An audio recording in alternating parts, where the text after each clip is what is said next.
Oh my goodness, you guys. Thank you all so much. I love you guys all so much. You guys are such wonderful friends of mine.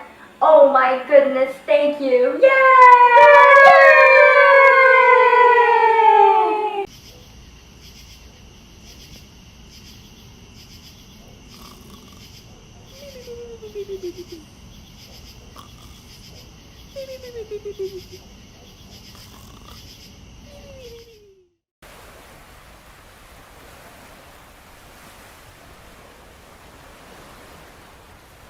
You know, I thought about what I said about, like, us breaking up and stuff. Oh. Well, what did you think? Well, to be quite honest, I think I might have been right about that. But I don't think I want to leave, and I don't think it's, like, that I need to be away or anything. I really enjoy your company, and I really enjoy who you are as a person, and I think right now, especially, I need you in my life more than anything. I just, like, I don't know, I think the prospect of being friends fills me with absolute delight, and I think I'd like to see where that avenue goes, as opposed to this dating thing. I don't know, we tried it out. It was awesome. I had a fun time while I did, but, like, I don't know, I think I'd like to do something else. I think having more friends that are absolute beautiful bombshells would kind of be more up my alley for the moment. I think I'd like that, to be honest. I was kind of thinking about the same thing while you were going through this, and I didn't want to say anything because I didn't want to, like, you know, make that the priority, but yeah, I was thinking of the same thing, and I'm really glad I don't have to, like, you know, fuck you up with that. Oh, yeah, no, you're telling me. Thank God, I mean, yeah, this is, like, I'm glad this worked out. Jesus, I was worried about this. Yeah, no worries, man. I mean, I love you, man. I love you too. So, I mean, like, are you okay now, or what's up with that? No, definitely not. But I think that I will be. Like, this is one of those things where I think I just need to let my feelings take their course. And over time, I'll come out a much better person on the other side. Thank you for being there for me for this. I don't think I would survive the way I am right now if it wasn't for people like you, so thank you so much. But yeah, I think, I don't know, I'm excited for the rest of my life, you know? Oh shit, wait, what the fuck?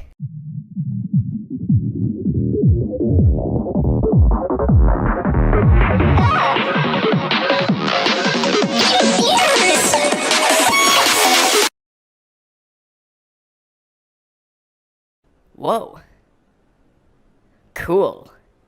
It's a magic potion that'll make me adopt today. This flask has been sitting on the shelf. It's ancient. A reread full of man. This potion is shit. So what's this? I got a snout. Am I loose? They're putting in a claws now. Somebody hit floors now. This is going way too far. I can't speak anymore. Watch out for me. I can't eat normal people food. And every night you can find me howling at me. But I'm such a good beauty. I never felt better. I wasn't ever a dater. I'm really starting to regret this. Cause I ain't at the dog catching these balls. Paid a visit to the vet. He's detaching these balls. I get so much rubs. I'm just so fucking fluffy. I get too much doing and your bitch calls me puppy.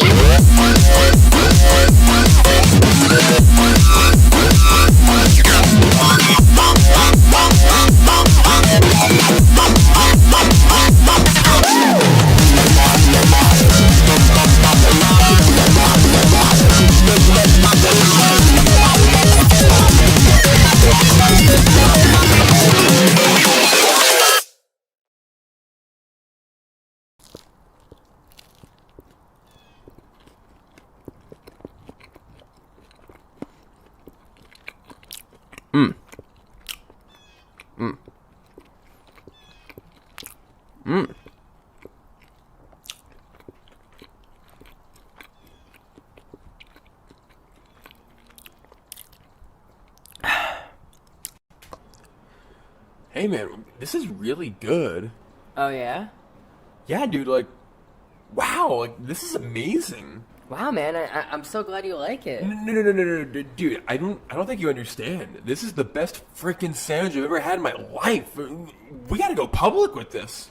Yeah, for real? Yeah, like, we gotta make our own sandwich shop. Call it like a Dick and Nate Sandwich Emporium or something like that. We can have all kinds of sandwiches.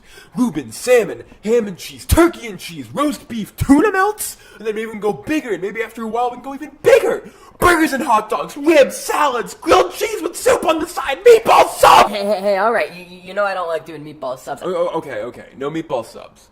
But still, like, I think we've got ourselves a business venture, mi amigo. You really think so, mi amigo? Oh, mi amigo.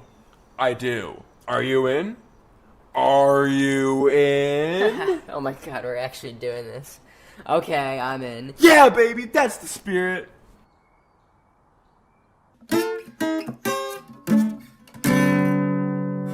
Okay, first of all, I don't even want to know what the hell I just walked into.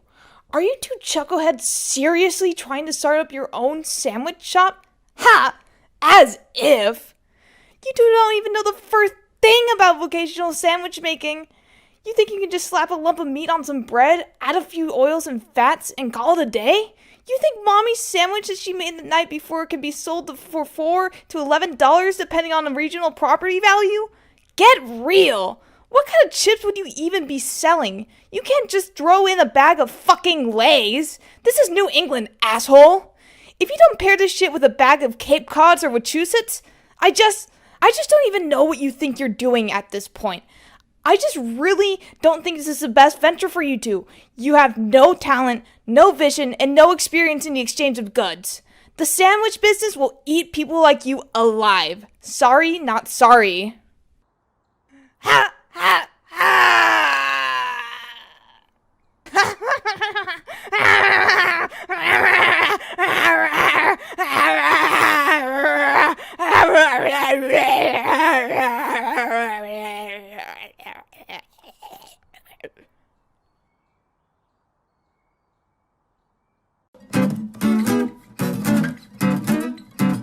You'll never be David Blaine. Bad doggy. Your child is obese!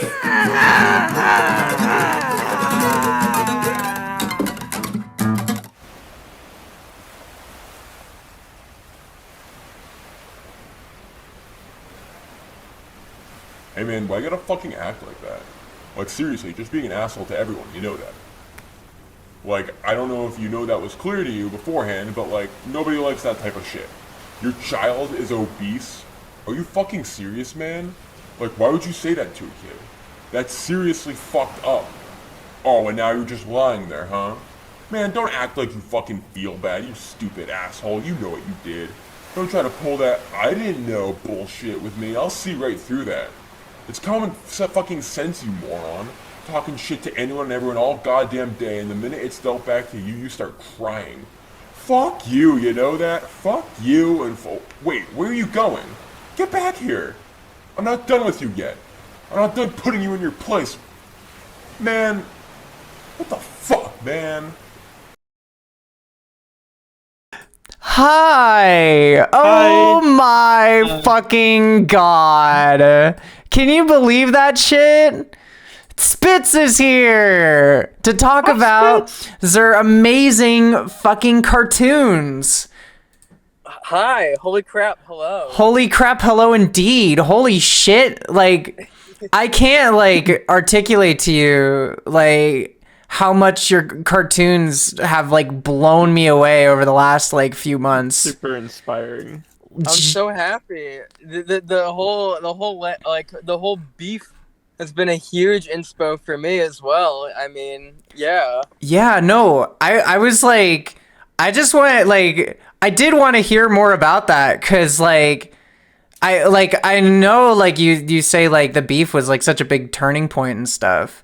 Like, what, like, have you felt like you've been, like, increasing your, like, ability to, like, articulate your, like, artistic voice better, or, like, say what you need to say with your art or anything like that? Absolutely.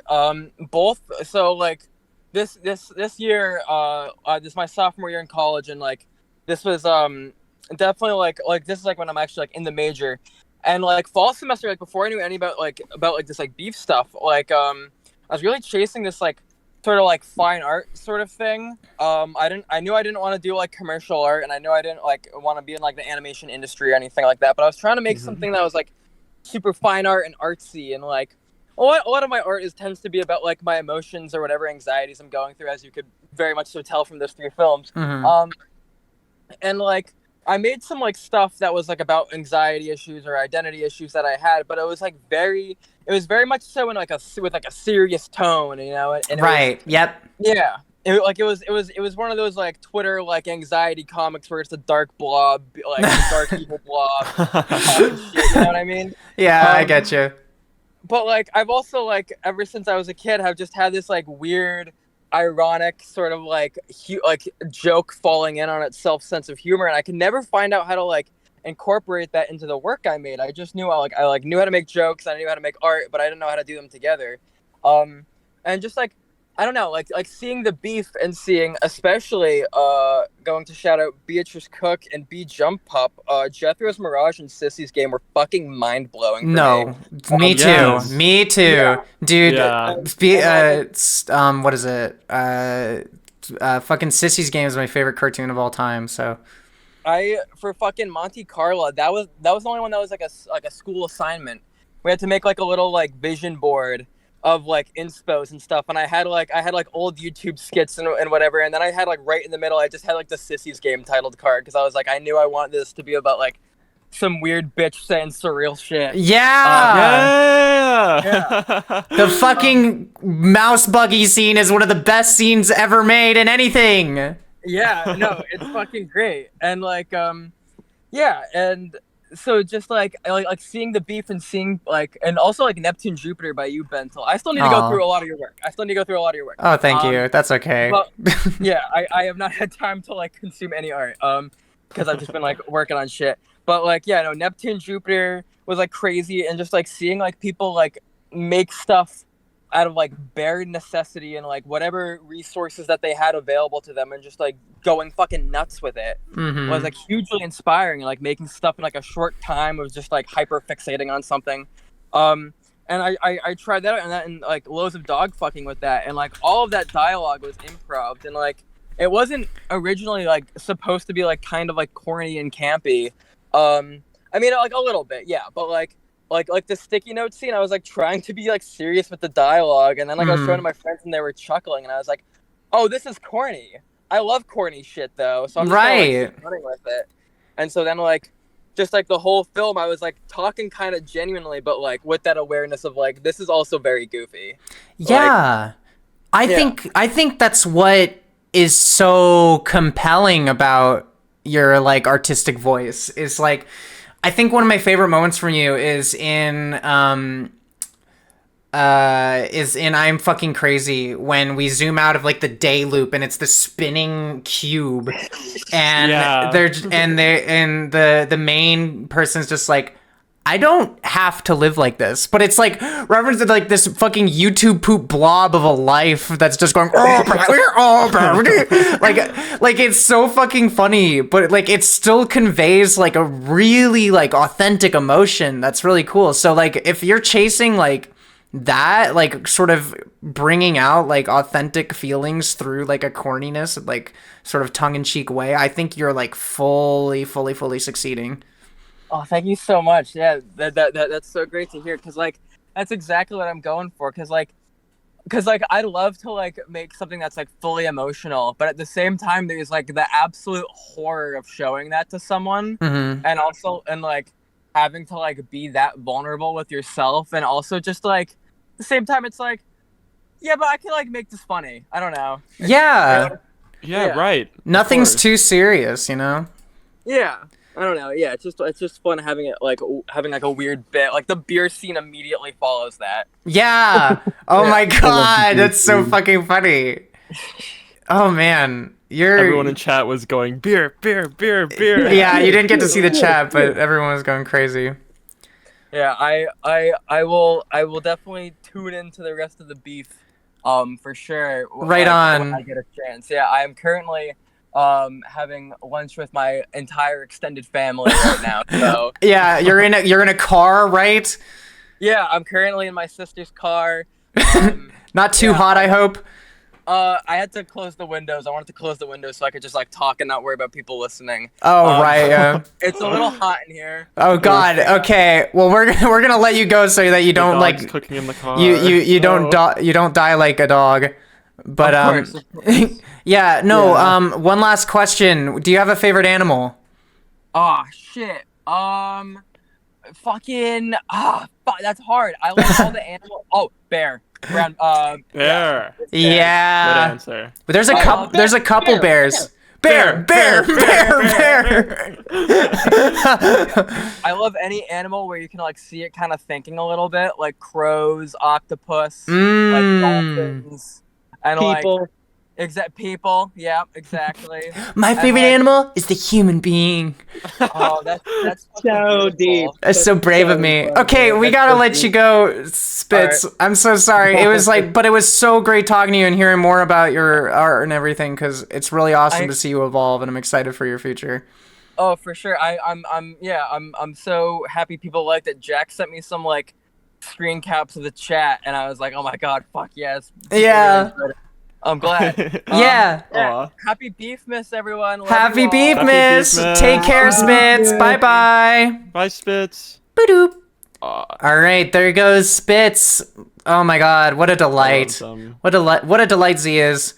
Okay, we're gonna move on though to our next cartoon, Soggy Bills by Andrew Lesh. This one is so strange. This one's so strange and so cool, and I'm excited for everyone to see it. I made this film senior year of high school using Procreate. Parenthetical, I do not recommend using Procreate to create an animation. It's set in the underground scene of street racing. However, in this world, street racers' chosen mode of transportation is water sliding. Ooh. All right. Well, let's take a dive in. Let's slide in to Andrew Lesh's Soggy Bills. Enjoy. Woohoo.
Hey, what gives? You can't push on my friend like that. The poster said no bumming around. I wasn't trying to hurt him. He was just in my way, and I'm trying to win this.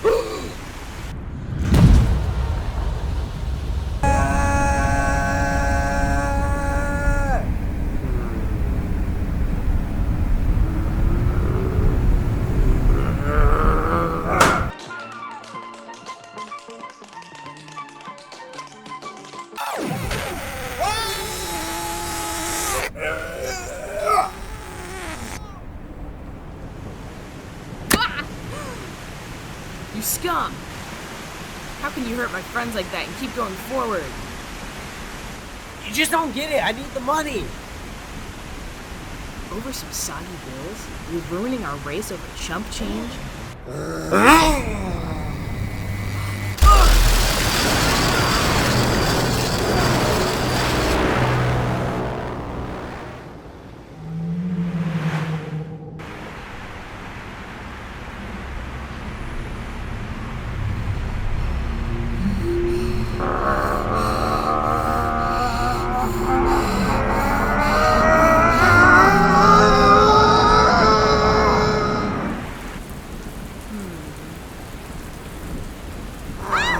down, freako.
Hello, welcome back to the Beef. We are here with a very special guest. We're here with Andrew.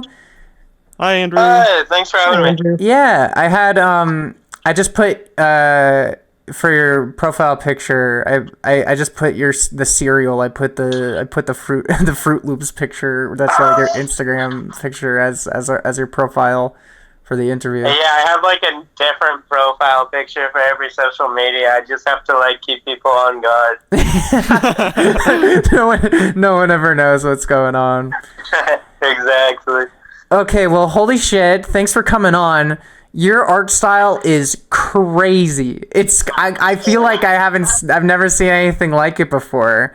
Like the way that you draw people is like absolutely bonkers. Like what do you think about when you're like drawing like proportions and shit and like doing character designs and stuff? Well, I just take a lot of inspiration from other art. One of my favorite artists is Felix Colgrave. Yes! That's a He's favorite just, of all ours. so weird, and I love it. And I take a lot of inspiration just from a lot of shots from like Vune 2 to like really like make the proportions That look reads all weird and janky. Like Vune's very good at like contorting the body into like design elements that kind of fit within the frame very nicely, and I feel like you do the same thing. Oh, thanks. That's such a compliment. I'm flattered. Yeah. No, it's sick as fuck. I wanna hear more about like how you came up with this and like how like I feel like with the I'm so enamored by the suits that they're wearing. Like what's the thought process behind just like the suits and stuff?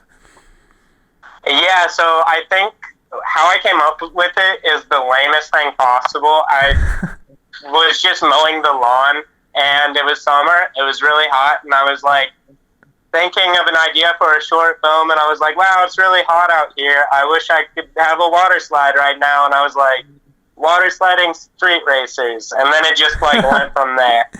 That's very funny.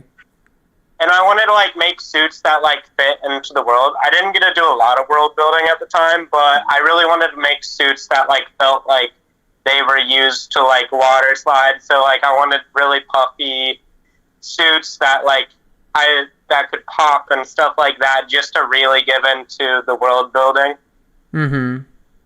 Yeah. So that was like my biggest idea. Consideration, right? Yeah, it's very thoughtful the way that you went about it.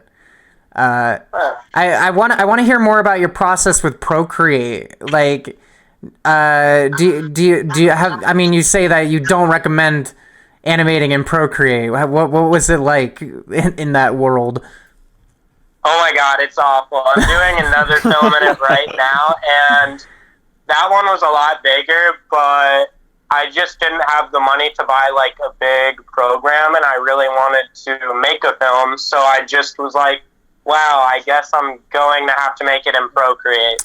Yeah. So I had to really compress files because I only could do like 30 layers like a shot, so I would have to like constantly compress it and then send it to like flash drives on my computer. It was hell. Oh my But god. I just like had a vision and I wanted it to be done. And doing voice acting, there's no like way to put lip sync or sounds and Procreate to do lip syncing. Mhm. So I had to do like this long process where I would put it in a free software called OpenTunes on my computer, and then like do lip syncing, and then Good. transfer that to Procreate. It was just like such a living hell, but I like just wanted to get it done, and I was willing to do anything. That's so insane. But at the same time, I feel like that's inspiring because it's like, you know, not only could you not afford this thing, but you're just like making do with what you have now. And I feel like a lot of people, they struggle with that, like with animation, like coming up with like the motivation to find like how to do animation when they like don't have a big program or anything. But like, you know, you don't need a big program. You can make cartoons in anything, really. Yeah, no, and like I've gotten a lot faster with the like I think I learn a lot from doing that, because I'm like, okay, if I can do that, I could probably like work in a studio someday or be a director or like actually like achieve my dreams if I'm able to do like something like this bad. Mm-hmm. And I think that just makes me appreciate like having, now that like I'm in college and I like have the programs at like my fingertips, it really makes me appreciate them a lot more. Right. So I'm like, right. oh my god, I can put like sounds in the program and I don't have to like do a process that takes like a 30 minutes extra. So it's like just, I really appreciate like being able to have the opportunity now to have like nice softwares. Right. Yeah. Like, are you feeling like you're still animating then, right? Is that what you're going to school for? Yeah, I plan to go into 3D animation just to like Right on. make college worth it, since I have like done quite a bit of 2D. I just feel like it might not be as worth it. So I'm gonna try to go into 3D and really push myself to learn that. So hopefully I'll have some like 3D films coming out soon too. Right on. And Awesome. are those all going to be on your YouTube or Instagram or? Yeah, either or. I'm actually about to post one in like 1 to 2 weeks, like a pretty polished storyboard. Cool. So I'm excited to, yeah, it's really exciting. Yeah, that's incredibly exciting. Very epic. We I didn't Procreate again. It's not nearly as much of a feat though. Mm-hmm. No, yeah, this was like you said. If I'm correct, this was like you made this in high school, right? Yeah, it took like roughly half a school year to finish. I started it like I told myself like I would do like one of the CalArts senior films or whatever you call those, like for my senior year of high school, and then I had it for like at my graduation party. I had like the whole screening of it, so I wanted to do that for my friends to just like show that like I was passionate about animation. That's awesome. And yeah, so it took like around that long, but I was really working on it like probably like way too much, like probably like 6 hours every night. Oh, well, that's Wow. super special. I'm glad that it culminated into something so personal between you and your friends. I think that's like the meaning of art, really. Yeah, no, it was amazing because I kept like the day of, I hadn't shown like anybody it. I had been like very secretive of it, and I was like, oh my god, like I was very anxious. Right. Oh my god, I can imagine. They, like all of a sudden they're like, hey man, this is amazing. Aw. And I was like, okay, like I could probably do this for a future. That's so cool. Oh my god, that's so exciting. Well, I'm excited for your future. We are running out of time though, but I wanted to say Thanks so much for submitting to the beef. Thank you so much for doing an interview. Animal is. Yeah, no. Yeah, thank you so much for having me. This was like, it's been a year since I was able to or since I released it, and I haven't been able to put it in anything, so it was just awesome to finally see it on a screen. Yeah, totally. We're asking this routinely, if you will, because of the theming of the event. But one last parting question is: do you have a favorite animal?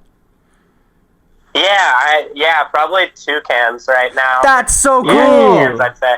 I love toucans. They're like one of my favorite birds. Such a pretty bird. I love the colors on their beaks. Oh, they're so cute. There's that one YouTube channel of the guy that has a toucan that like just flies around his house. It's very awesome. You're gonna have to put me on though. I'm gonna have to dig that up. That's fun. Okay, I gotta peace out, Andrew. Thanks so much for being on the show. Take care. Thank you. See ya. Yeah. Bye. Bye. All right, that was Andrew Lesh with Soggy Bills. You can follow Andrew Lesh at Instagram, @AndrewLesh_. Shape has linked it in the chat. You can look at it that way. Next up is Needs by Andrew Reyes. Anthony. Oh, fuck. Anthony Reyes. We have two Anthonys, by the way, in this chat. I really wanted to make both Anthony's screen next to each other, but I couldn't find the time. Anyway. Darn it. But anyways, yeah, so this is by Anthony Reyes, right? I'm saying that right? Yes. Cool. There's no content warning on this one, but this one's a really intricately done piece. It's really cool. Here's something I made at a very strange part of my life, but it's still something that I think about so much. Needs. All right, everyone, buckle in, buckle up. We're gonna watch Needs by Andrew Reyes. Anthony Reyes. I mean Anthony Reyes.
Welcome back. Oh, that is not Anthony Reyes. This is Anthony Reyes. Say hello, Anthony Reyes. It is I, Andrew Reyes.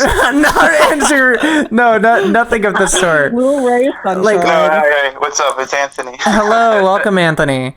I thought your cartoon was so captivating. Like the atmosphere is insane, and the visual direction is insane, and the symbolic storytelling is out of this world. You just knocked everything out of the park totally.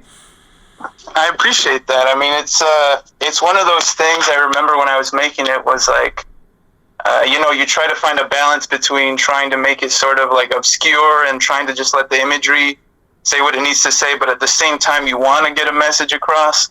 So it's it's a difficult balance. Yeah, totally. Jack advised me to ask you to tell the story of getting the dirt for the flower phone shot. Oh man, I forgot about that. Yeah, so when I lived in the city, which is not too long ago, it was just like in Millennium Park. It was like, I think 11 p.m.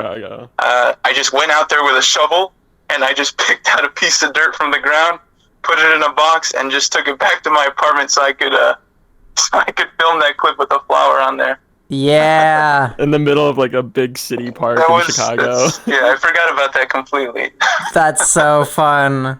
That's so cool. Oh my god, that's punk filmmaking for you. I guess so, yeah. So, I'm really curious to know because Jack tells me that you do a lot of brick films too. Oh yeah, I mean, I try to. I like to think I'm the master of like starting projects and not releasing or finishing them. Yeah, okay. But I'm glad this was not one of those cases. I did worry about that at the time, because I get so in my head, or just like, oh, people won't understand it, or you just become a perfectionist. And so I'm glad this was able to get out, because I did have that kind of thought process when I was making this too. Yeah. No, it's like it feels so like liberated and stuff. Like it feels so free with like it's just the way that you tell your story and the way that you tell your atmosphere. I was wondering like what your relationship with that kind of storytelling is, if this was like a new frontier for you, or that's a very like apropos way to sort of convey your emotions. Well, I guess it really depends, because in terms of things that I've actually like put out there, I guess it was a new thing. Like, oh, I finally get to put something out there that's like in this style, in this kind of way, just using solely imagery and trying to tell the story through that. But it's definitely something that I've kind of like always been interested in, and have here and there practice or written about. I've probably written so many things or drawn so many things that are trying to convey those ideas, emotions, whatever have you, but never actually putting it out there. So this is one of the things that I'm pretty proud of for that reason. Yeah, it's a lot to be proud of. Like, I think like it's completely successful at that, and like the way that you're able to embellish that with like your style is insane. Like the multimedia approach and everything, and the way that you like your thoughtfulness in like the different materials that you use. Are you like, do you have a lot of experience with like I guess like set building and like using like practical stuff to kind of like create these different elements, or like? I mean, I suppose if experience you just mean like gluing things together just for arts and crafts or whatever. I mean, sure. Right. I like to just put things together, and even just with Lego, because I know you mentioned brick films. Lego itself was something I grew up on, so I've always been used to like, building and just kind of like having little sets and designs of my own. And that's definitely carried over with just all sorts of arts and crafts. And I like collecting miniatures. I mean, even now, if I see random miniatures, I'll like just have it with me. I'll take it with me. I'll buy it, whatever. Yeah. Do you it's really, really awesome. Like, did you like conceptualize a lot of like, like with the clouds and stuff, like making like using cotton and stuff? Like, did you just kind of like use what was at your disposal, or did you like sort of think of an idea of like how to do this thing and then like do it that way? Yeah, because a lot of times, especially when I'm like trying to create a story or writing a storyboard or whatever, the last thing I think about is how I'm going to do it. I'm just like, I want to tell it how I want to tell it. I'll figure the rest out later. And that's exactly what happened. I was like, oh, I want this cool cloud imagery. And I was like, wait a second, after the fact, like, how am I going to do this? And my partner at the time had like a bunch of cotton balls, and I was like, oh, I could use that. I went out and bought even more cotton balls. I mean, I took over the living room at my apartment back then, and my roommates were not happy about that, because I was there for a while, and the whole living room was just out of use for like, I don't even know how long now, maybe like a month and a half or maybe 2 months. I don't remember how long it was, but That's so there were funny. cotton balls everywhere, and I think that's part of the fun too, is trying to figure out like, how am I gonna accomplish this? What is it? And then once you do it, it's like the most gratifying like feeling in the world to actually accomplish. Absolutely, dude. Oh man. Well, thank you so much for your insight about how you made this, because it's a really great and like mystifying film. So I'm glad to hear more about it. We are running out of time, unfortunately.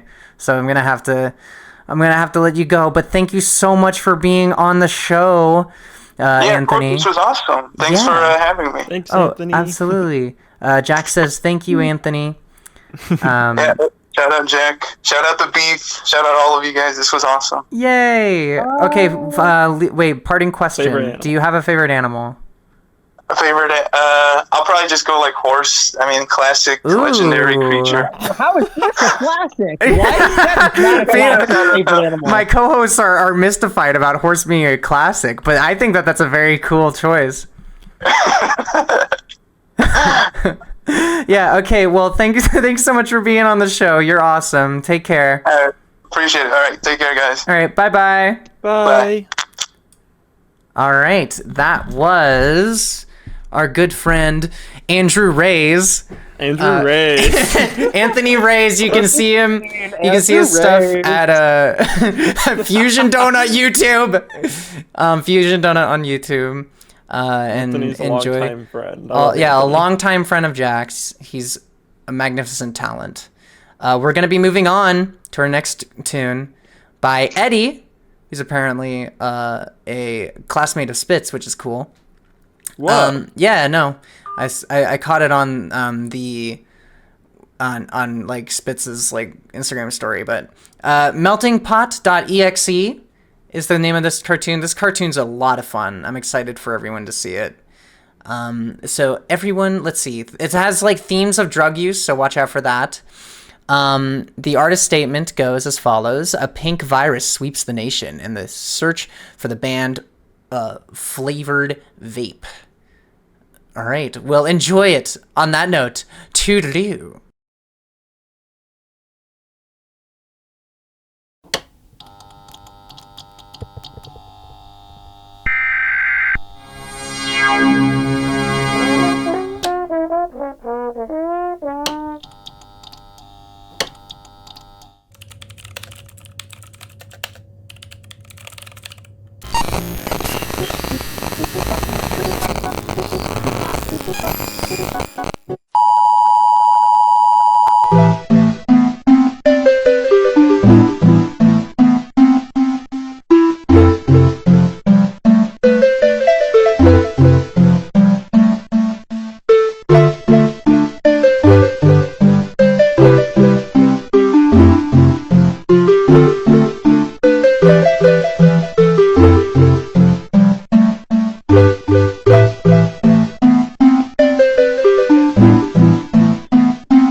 Thank you so much for watching meltingpot.exe by Eddie. That cartoon is fucking ballistic. I'm so glad to have Eddie. That's not Eddie. That's fucking another person. To have Eddie here to speak about this amazing cartoon. Thank you so much for being on the show. Thanks so much for having me. It's my first time submitting into a film festival. Right on. Well, you're in luck because it was a fucking smash hit. Thank you so much for submitting it. I was like, I think what's so fascinating about this cartoon is like the way you explore like these really like fidgety aesthetics kind of, and like these really like, you know, like internet-y, crunchy sort of aesthetics, but you bring them together in this very like dark kind of like dystopian way. Like, what was your kind of process for like figuring out, or I guess like was it inspired mostly by like the aesthetic style, or did you have like the story in mind before that, or was it more homogenous than that? Well, the story was mainly like kind of just like straight away. I was just like, oh, okay, I'll go along with how the film is going as I go. And I was kind of just looking at a lot of like early 2000s YouTube kind of stuff, delving into like Newgrounds culture as well. Right on. And just, I don't know, like vaping sucks and I'm trying to quit it, but right. It's hard. It's hard for sure. Like I that's really interesting that you speak about like YouTube and like Newgrounds stuff. Like, are there any like particular like influences in that sense? Definitely a big Oni cartoons guy. Right. For sure. I was really into like Ego Raptor back in the day too. That's like really funny. Awesome and stuff. Me too. Oh my god, that's a big throwback. That's insane to me. I feel like the way that you approach cartoons is like so is such a departure from that. But it's really cool that that's like a part of like your influence like palette, you know? For sure. Yeah, thank you. Yeah, like with like the way that you approached like drawing and like multimedia and like using like all these different like assets and stuff, like you managed to like create this really interesting pastiche almost of just like all these different textures and thoughts and stuff, like the hand and stuff like in the foreground, right? Like I feel like the process for making this was very intuitive and fun and sort of it wasn't, you didn't like bind yourself to any one style. You kind of bounced around and stuff. Is that kind of like something that excites you about art? Oh, for sure. I just like finding my own voice a lot, and I know that my voice is kind of temporary sometimes in terms of like the way I deliver it. So I figured I should just have a lot of fun with what I'm making, not try to make it too perfect. Yeah, but, absolutely.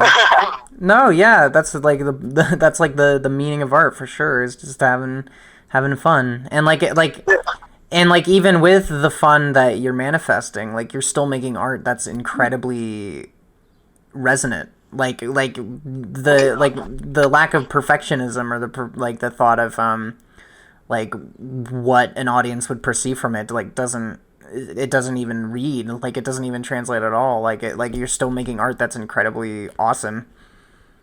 Thank you so much. Yeah. No. You should ask them about the 3D environment in like the first shot. Oh yeah. Okay. My co-host Jack asked me about the 3D environment in the first shot. Like, did you make that or did you grab that from something? That was grabbed from something, but I definitely tried to add a lot of like noise and grain, kind of, I think it's like CC block load or something like that on After Effects. Right. Just trying to make it as crunchy as possible. Yeah.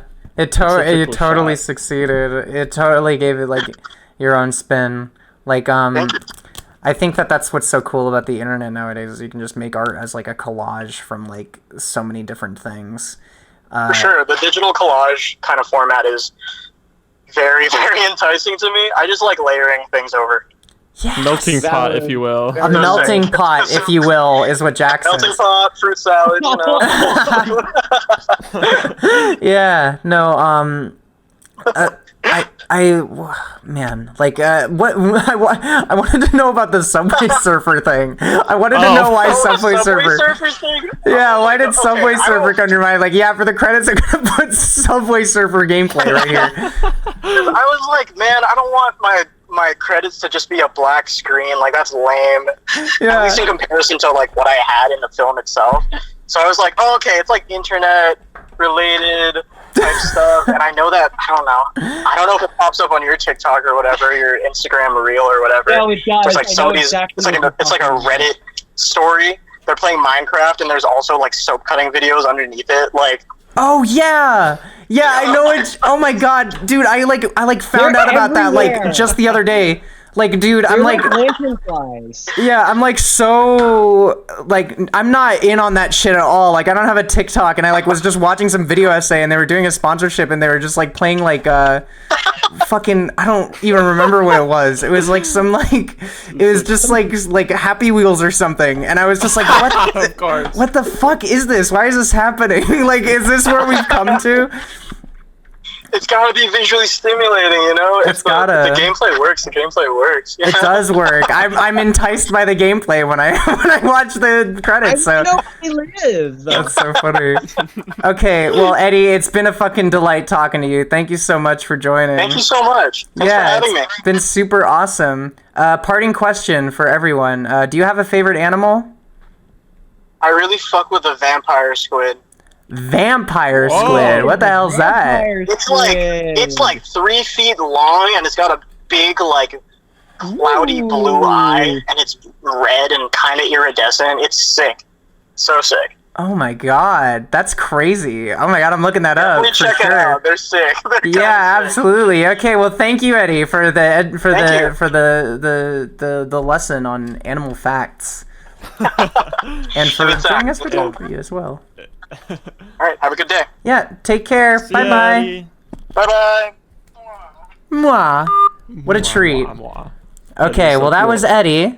Oh my god, what a funny dude. We're gonna move on to our next cartoon, which I'm incredibly excited about. Ooh. This is Worm by Julia Chen. I don't have words for this one. I posted the Instagram in the chat. Oh yeah. Oh yeah, and make sure to look at Eddie's Instagram, Cosmo Collective. Yeah, I reached out to Julia Chien for this one because I saw like previews for it, and I was like, holy shit, I really want this in the beef, and now it is, and I'm so fucking delighted about that. So I'm gonna read you the synopsis for it right now. A split worm searches for his bottom half. This film was my graduation film from RISD. This film began because both my brother and I had believed our whole lives that when you split a worm in half, both the head and tail can regenerate. What would that be like? To be a worm who becomes violently torn in two? I wanted to tell a love story of the head and the tail of a worm finding one another again. What do they both remember? Are they still the same worm? Who or what have they become? Can they connect again? I am unsure. What a great really beautiful description there. All right, everyone please enjoy the beautiful work of Julia Chen with Worm.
Did y'all fucking enjoy Wow. that shit? Wow. Ain't that great?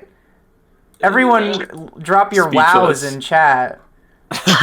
Okay, I'm here with the one, the only Julia. Thank you so much for joining us. Holy shit. Thank you for reaching out to me. Yeah, this is really, really cool. Like, I really appreciate what you guys are doing and everything. Oh no, it's the least we could do. Like, holy shit. Like, your cartoon was like, I literally almost like forgot to call you because I was just like looking at your cartoon and I was like, I was just like transfixed the whole time. I think what like I fall in love so much, what made me fall in love so much with like Worm was like your use of like multimedia. It's like this film is just so tactile. You're like finding so many clever and tricky ways to like animate and to like represent things.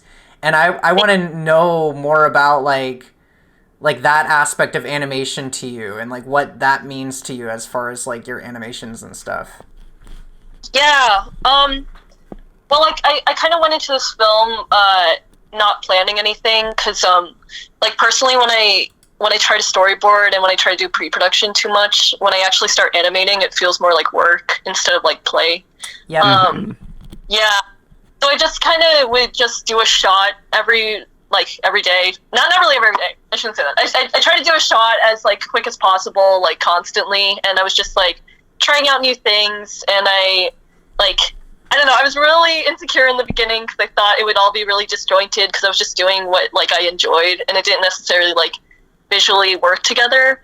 But then I started slowly fleshing out an edit, and then I started being able to make, like, more informed decisions about, like, which mediums I would start playing with and, like, which would be good for which shots and, like, you know, figure out the sequence of everything and everything. Mm-hmm. Like every medium that you choose for every purpose, like it's very thoughtful. Like it's very meaningful. Like when you're using the clay and the dirt when the two worms are together and stuff. Like it just like it does add to like the intimacy of the moment. Like I think you're very good at like sort of picking and choosing like what mediums to use when and like. Yeah, it's just, oh my god, I'm going crazy for this cartoon. Like, I was also wondering about the music, because I think that the music is really also just as mesmerizing.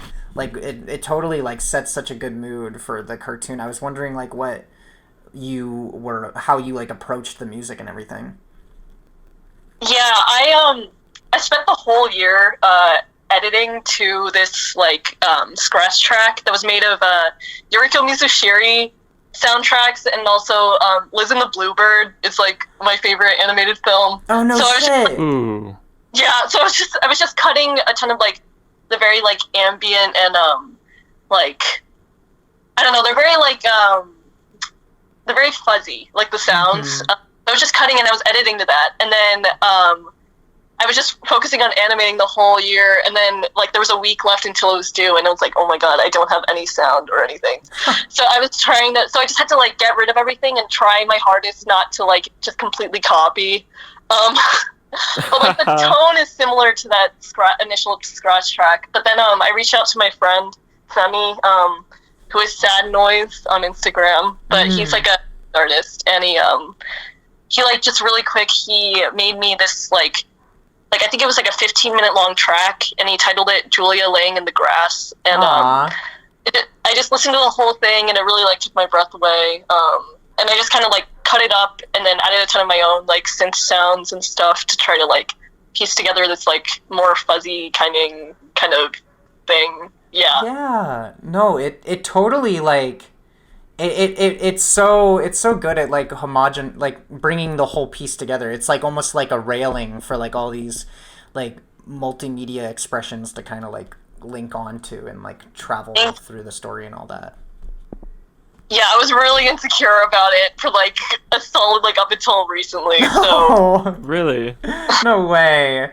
That's so fun.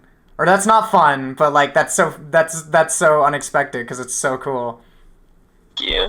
I wanted to ask also, like, the designs of the worm people are like so interesting. Like, I feel like the way that you draw is just so distinct and interesting. I was wondering like where you pull that kind of style from, you think? I don't really know. I think I used to draw rats a lot, and then when I was coming up with the worm, it just ended up looking like my rats, but without ears. Oh. But everyone told me that it just looks like Phineas, but you know, yeah. That's funny. I fucking love how they look though. It's so creative and fun. Thank you. Like Yeah. Yeah. I have a quick question about the. Oh, if one it's cool second. to interrupt. Go ahead, Shape. I want to know how she did the grass textures and like the Yeah, sand. okay. Like more specifically, I like she starts doing it like 2 minutes and 30 seconds in. I Mhm. really want to know how. There's like this one point like 2 minutes and 30 seconds into the tune when you start using like grass, when there's like a lot of grass and stuff and like sand and things. We were curious about like what kind of techniques you were using for that. Like 2 minutes in, yeah, a lot of the grass was just like me, like using a camera and like going through grass and stuff. But yeah, the dirt and stuff was just, you know, I collected dirt and grass, and I would like try animating that on top of like just a glass panel, and then for some of them I used my friend makes paper, so I like, and she makes a lot of like fleshy looking paper, so I would use like wet dirt on that. That's awesome. Thank you. Yeah, it was really fun, but I was like gagging the whole time. I was like, everyone in my class kept telling me that I had to try animating with like actual worms, but I'm like so afraid of them. No, no way, God, I would fucking puke if I had to do that. That sucks. Yeah, I was gagging just doing the wet dirt. It was just like, and I got it from like I did this in Providence, like at RISD, and like I knew people in that dirt that I got, and like I don't know, it's just yeah. Well, I think regardless of the gagging, the effect is mwah, it's brilliant. It was a good sacrifice. I think to follow up on just like, because like all these different mediums that you use, like do you think that is this like the culmination of like a lot of like exploration for you of like different mediums and like how to like different ways of like animating? Like is it typical for you to like animate like with all these different mediums constantly thrown in, or do you feel like it's like a bunch of different ideas from like over time just kind of came together here? Yeah, I think it was mainly just because this is the first time I spent like a full year on a film, and I get bored really easily, so it was more like just me trying to visually stimulate myself enough. And just like be able to entertain myself for that long of a time, because the longest I've spent on a film so far, like before that, was like 3 months, and that like I'm okay with just doing one medium, but I felt like even just I would get bored with like the clay after like I did like 2 shots with it or something, and I was like, I want to try out something else and see what that looks like and what it feels like. But yeah, well, it's fucking that's like such a great solution, because I'm like the same exact way, and I feel like when you have like this loosey-goosey approach, like it totally comes together in the way that Worms does, and it's still is all coming from you, and like in that sense there's just like a natural through line to this art, and that'll just be what keeps it all together. Thank you. Yeah. I was really sure about that, but that's because I think I have a low self-esteem. Oh no, it's fucking magical. Like literally, Jack, my co-host, didn't even get a chance to see it until right now, and like I was like working behind the scenes, and I was just hearing here like be like, whoa, oh, like just constantly like reacting to like all these different shots and ideas. Like it's just, oh my god. I specifically wanted to ask her about. Thank you. Yeah. Wait, Jack has a question. The fingers sticking through that giant like landscape you made out of. What was that material made out of? Like, what was the material for the landscape for that you used for like all the fingers that came out of the ground? Like what was that? Oh, it was all just like cardboard and paper mache. Wow. Crazy. Yeah. I just made like a thing. I don't know. That's fucking that's how many friends did it take to film that? How many friends did it take to film that? Oh, like the worm, like the fingers coming out. Yeah. Probably just like 2 hours or like an hour, maybe. I don't know. Right. Was it like, were there like how many people were under the table? Like, were there like... I had 9 very nice friends. Wow. Yeah. Holy fuck. That's so funny. They stayed for about 20 minutes, and then me and 2 of my friends did the rest for like an hour. But yeah. Right. That's very nice of them. It is very nice of them, yeah. Okay, well, we are running out of time, Julia. I'm so delighted that you were in the fest. It was really awesome to speak with you. Yeah, thank you. Thank you so much for this. Seriously. No, yeah. One parting question, as is tradition for our animal-themed beef. Do you have a favorite animal? Yeah, probably like a turtle. Any kind of turtle. Yeah. Not a worm? Yeah. Not a worm, obviously.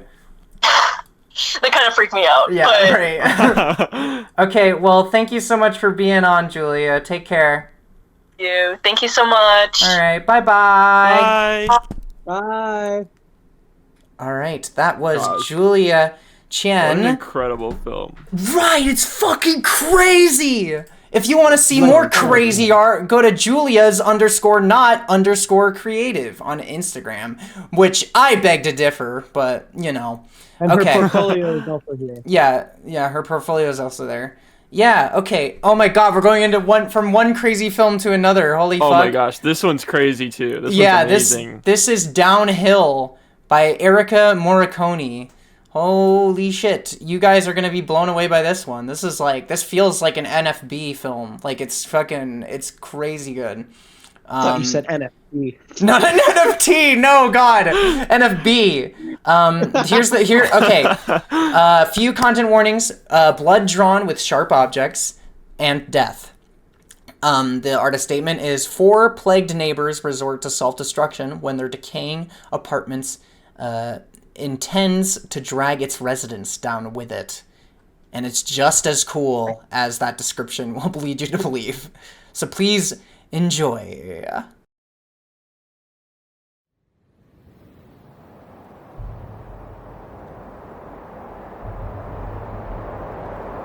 I live in the architectural embodiment of the 10 plagues of Egypt. I've forgotten about stillness. I want to wake up on the edge of the world, but I'm having trouble finding it.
I am waiting.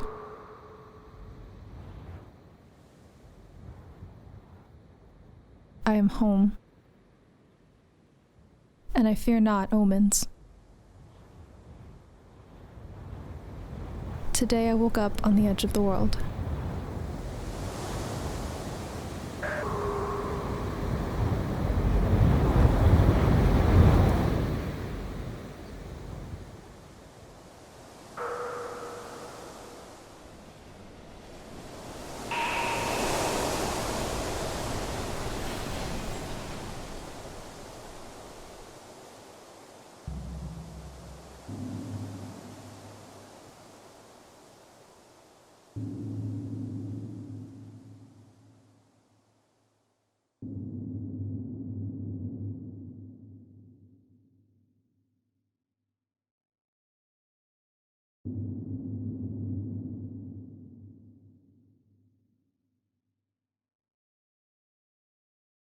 Engineering to make this work. It's amazing. the beef event? Yeah, just like the phone calls and the live streaming and it's great. Oh, well, thank you so much. That's so kind of you. Well, fucking, it's so delightful to have you and to have your awesome film. I'm looking at the chat right now. Everyone's like going fucking crazy because your film fucking rocks so much. Yeah, wow. Thank you. Yeah, we're all like blown away by this one. Like, I feel like I'm interested, because a lot of the films that we have in here are like very like multimedia and very like crazy like all the time. Like, I think what I love about your film is like its patience. It's got like a patience to it, and it's like the way that it's made is so intricate and thoughtful. And like I was wondering like like what's your kind of like when you're animating, like what is your kind of like drive to like create as like a visual kind of experience? Mm-hmm. Yeah, I try to make, you know, the final product as immersive as I can, because what drew me to animation and film is that you can step into a theater or press play and you're just like, you're in a new space, or it forces you through this experience. And I mean, I also just love doing a lot more work than anyone should ever want to do. So doing hand-drawn animation was really appealing to me in that way. But I also find it very meditative. And you have to be very willing to edit and willing to add things and think about how you're capturing someone's attention. And that's what I really love about making films. Yeah, like I feel like your sense of time and pacing is like, mwah. It's like it's so on the money. Thank you. Like another question I had was like, I feel like a part of what makes your film so like what sucks you in is like the amount of questions that it makes you like ask. Like I feel like you tell the story of these characters with like so like with very sparse hints about like the context of their lives. And like I think like I love that shit, dude. I love when so much is left like up to like the interpretation of the audience. And I was wondering like what your sort of thought is about approaching storytelling that way. Yeah, I love that you took that away from it, because that's sort of always my goal. And I'm always sort of trying to balance this line of, I don't want to be too confusing, but I really love when I experience a film and it catches me off guard and it confronts me with maybe emotions that I'm not used to seeing like bottled up in this way, like something that's really hard to put into words, which is why using the medium of time and sound in addition to these drawings, like it gives you a bit more to play with there. Because it's almost like this safe way to explore these uncomfortable feelings, or this pain, because it's this very curated, beautiful, I hope, experience. And so I draw from a lot of very personal like memories or dreams. So in a way too, I don't want to give too much of that away, and I want it to be relatable to someone watching it who doesn't know that personal context. So that was so beautifully put. That was so beautifully put. That was insane. But yeah, I totally agree, and I totally pick up on that in your film, because it's just so spellbinding the way that you're able to like create these loose vignettes that still manage to be so emotionally resonant. Like I was like, the thing I was really blown away by the shot of the person running through like the winding, sprawling corridors, and the camera's going crazy and their legs are bouncing around and stuff. Like that is just so inventive and cool. Like your animation style is so expressive and stuff. Like you said that this was like your final film at RISD? It was my final film at Mass Art. So oh, okay, my bad. Well, yeah, up in the Northeast, close. And yeah, it just turned 5. So it's been, I really appreciate I don't know, like I think like the biggest thing about having a film and getting to share it is it's an excuse to talk to people and see their work. And, yeah. So yeah, always finding new community-centered things to talk about film. It's really the biggest thing I take away from this. I appreciate it. That's what art's all about, baby. Can you ask about... I got a question from Jack. What's that? Can you ask about what your thoughts are in the film now? It's been 5 years later. Right, yeah. What are your thoughts about the film, like, 5 years in retrospect at this point?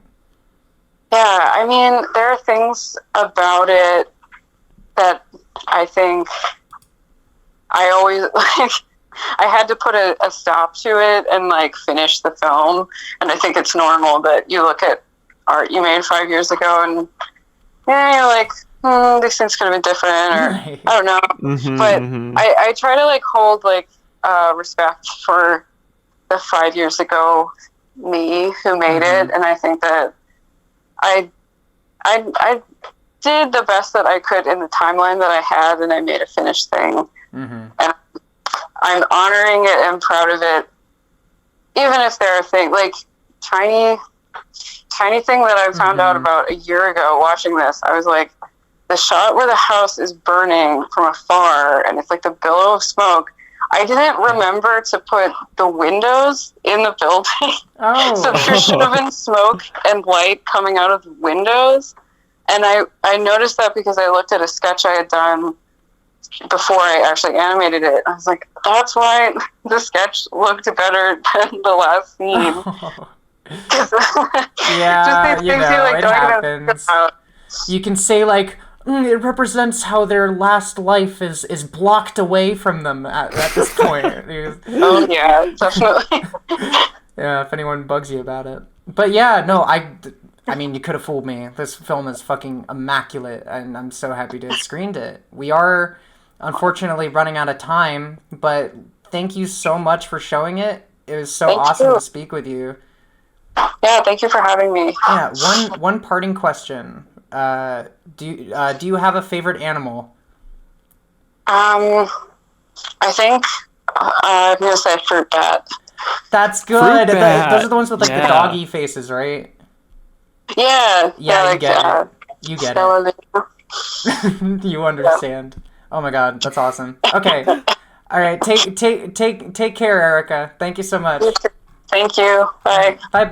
Bye. All right. That was Wow. Erica Morricone with Downhill. Holy smokes. So much that was such a great inspiring interview. stuff. What a great time. Next up, we're going into a land of Spike's regular. We're going to Phoenix James with Hands the Musical Machines. Phoenix James says, Hands the Musical Machines completed this one within a few hours after the announcement because I wanted to do something short and shit and is pretty much based on a true story of drumming with my hands when I'm bored.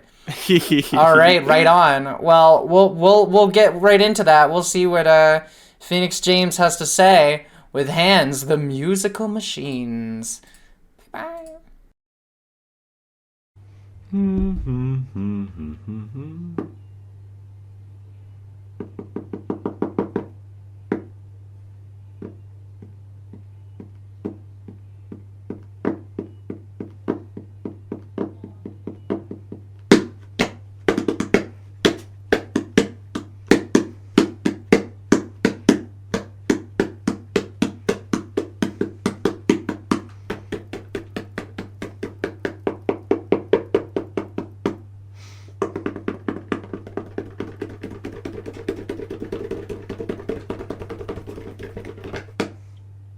Huh? Hello, welcome back. That was Hands the Musical Machines. That was Yo, let's get it. We're here with Phoenix James, who's here to talk about. Who's here to talk about his cartoon. I had like the craziest dream. I had a dream I was actually getting interviewed because I woke up at like 3 a.m. when Pepsi's short was airing, and I literally had a dream I was getting interviewed, and here I am being interviewed, bro. This is crazy. Oh my god, you're having deja vu. What questions did I ask you? I don't know. I think all I remember is that we were moving around. SpongeBob was there, and then all of a sudden, Emily Zulo's short started playing. Oh, really? So, yeah. That's very funny. I'm actually hyped to see M Short, by the way. M's been an inspiration for me for a while. Oh, that's super cool. Yeah, no. You're opening for it. That's fun. Yeah, let's go. Yeah, okay. I feel like they might be giants when they were opening shit in the 80s. Yeah, exactly. You're on your way up. What? Because I've seen a lot of your films before, and like so much of your YouTube animation is like so crazy and fun. I want to know because you said you put this together in a few hours. What did you what was the the spark of inspiration? Did you just see that the beef was happening and you were like, fuck it, and then you just let it rip? So originally, this might piss some people off, but originally I was gonna do something with the Ordinaires, but there was not enough time. So I opened up a skit page. I've got tons and tons of skits and ideas that I'll do months and months down the line. There was one where art critics were looking at a wall and they said, "Oh, this is actually quite exquisite." They were just looking at a blank wall. but I was like, oh, I don't know if I'll have enough time for that. And then I started tapping, and I was like, yo, make a short out of my hands tapping, because the amount of times I've been doing it at school is ridiculous, because I've been getting so bored and shit. So I was like, yo, I'm gonna just do that. And then I'm gonna make that into something. Raya inspired me to do like just make it shorthand, not really make it too insane, because I am a perfectionist freak. Like it's ridiculous. It's crippling. Yeah. I'm telling you. Well, how was it like kind of like letting loose and making a cartoon that's so like free, that's so like bare bones? It was so fun. I think my favorite part was the banging at the end, like the way it speeds Yeah. up. Like I think that's my favorite bit. Yes. Because I have a school friend. We both sit in media class together, and sometimes we look at each other and we put our knees out, and then we just start going ham to see how fast we can just do like a beat. That's and so then, fun. You're the ire of Yeah. every teacher in that school, I'll let you know. Yeah, full on. But yeah, no, like a lot of your tunes are very like they're very like musically driven, are they not? They're like a lot of them have like kind of like a musical background to them. I feel like because- music is like typically like a big part of like your animations. Like how do you feel about that? You're right on the mark. Not just animations, but my YTPs as well. Just everything. I am obsessed with music. I love all kinds of music. Yeah. Like music is my shit. It's what drives me. What gets me up in the morning. Right on. Like always, I'm onto that music shit. Like on that They Might Be Giants, on that Beach Boys, all that stuff, and it just really helps and it drives me. And music videos is like what has mainly formed me to do all this, like come up with all these creative ideas and stuff. Right. And that's why I started off doing music videos like the Mr. DJ one, because like I was very inspired by Aim Kid, and that's why it's so fast and insane. Yeah. And, yeah. Like do you feel like a sort of like catharsis in like, do you like animate to music that like inspires like imagery in you, or do you like find music to accommodate something? You constantly hear about the thing is that when people listen to music, they think of a super crazy music video to go along with that, and that's me with nearly every single music video I hear. It's like crazy. I'll be thinking like I'll be listening to like a hard rock song, and I'll think some crazy visuals, like some child artist stuff, and then I'll be listening to a calm, mellow song, and I'm just thinking like rotoscope it or stop motion it, do something. That's a lot of fun. Oh my god, that's so... Yeah, it really is. The only downside is that like when I want to like animate something, I'm like, oh, do I really have to do that? Yeah. Take forever. It's the constant battle between like what your brain wants and what your hands want. It's like especially when you can't like fully visualize it, and that pisses me off. When I got like a cool idea in my head, because I'm like perfectionist, so I constantly keep like redrawing lines, like keep doing circles and stuff. I like made an event piece on it or something, because I'm like, I can't draw circles. Why can't I draw circles? That's funny.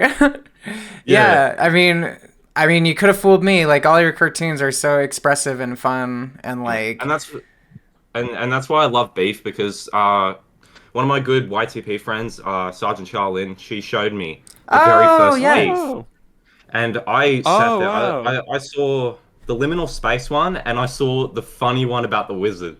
That wizard one was so funny. In the original Beef, yeah. I love that's that Ice one. Cream. They were in chat earlier, I think. They were, yeah. Good stuff, Ice Cream. Yeah. So yeah, I'm just like sitting there, and I'm thinking like, you know, not everything has to be super perfectionist. And I'm like I'm a year into this, so I feel like a little bit of a noob, like I'm green, because I've been doing like YTP, and that's taken up most of my time. But I feel like, especially watching like those other two shorts, like the worm one and the other one, like those were insane, and like it just shows that you can just make anything out of anything. Yes. I live for that. I'm so happy you say that, because that to me is like what I want the Beef to be. Is like, I want it to be people see this shit and they're like, oh fuck, they're just doing it. I'm just gonna do it. And that's like so cool. Especially for me, I started up the new animation entirely like straight ahead on ones, because I was sitting there and I was like, you know what? Because I kept getting frozen up on the storyboard, because I keep watching videos and I'm like, these guys are experts, but they got like years, and I'm like, fuck it, you know what I'm gonna do? I'm just gonna throw all that out the window, and I'm just gonna make stuff. Hell yeah. Yeah, it's And- so cool seeing all these animations and then realizing, wow, it's like so accessible when you see like all this like very perfect animations that seem like I don't even know where to begin to make something like that. But I then know. you see something like a lot of more indie animators online will It's make, and it's like, awesome. whoa, I could do that. I know how to do that. Yeah. Oh my gosh, I love animation so much. But get this, we're out of time, my friends. I love you. no. Oh man, it's really. It's. Wow. I know it sucks. It's all good. Yeah, no, the Phoenix. Thank you so much for being on. It's What's really your favorite awesome. animal? Thank you so much. I one parting Favorite question. Do you have a favorite animal? Cats. I got 2 cats that are absolutely sick. Can't wait Fuck for yeah. this Mzulo short. Can't wait for it. It's gonna be lit. I'm gonna Okay, love cool. it. Yeah, all right. That sounds good. See you later, Phoenix. Bye-bye. Bye. Bye. Thank you so much. Good talking to you. All right, so that was Phoenix James with Hands the Musical Machines. You can see them on Twitter, Phoenix James YTP. Shape's gonna go ahead and link that in the chat.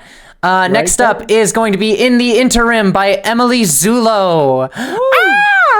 A girl takes the bus to her middle school in the morning. While lamenting her own struggles, she begins to hear the ones of the ones around her. The ones around her too. Period. The movie was in my head. Oh, that's interesting. I think I'd fucked up here. No, okay. Oh, did you? All right. No, it's all good. Okay. All right. This is okay. We're gonna get into it. Hooray! This is In the Interim by Emily Zulo. Everybody enjoy. Huzzah!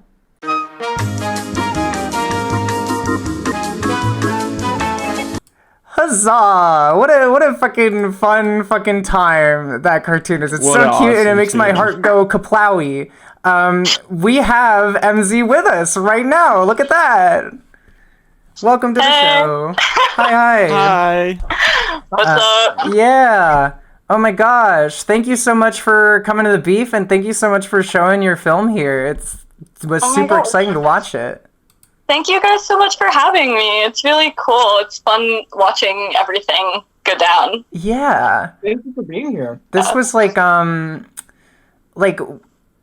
long did you work on this film for? Was this like a long time coming? Yeah, so this was my this was my thesis film at the School of Visual Arts. I spent like roughly from about like August of last year until like a couple weeks ago.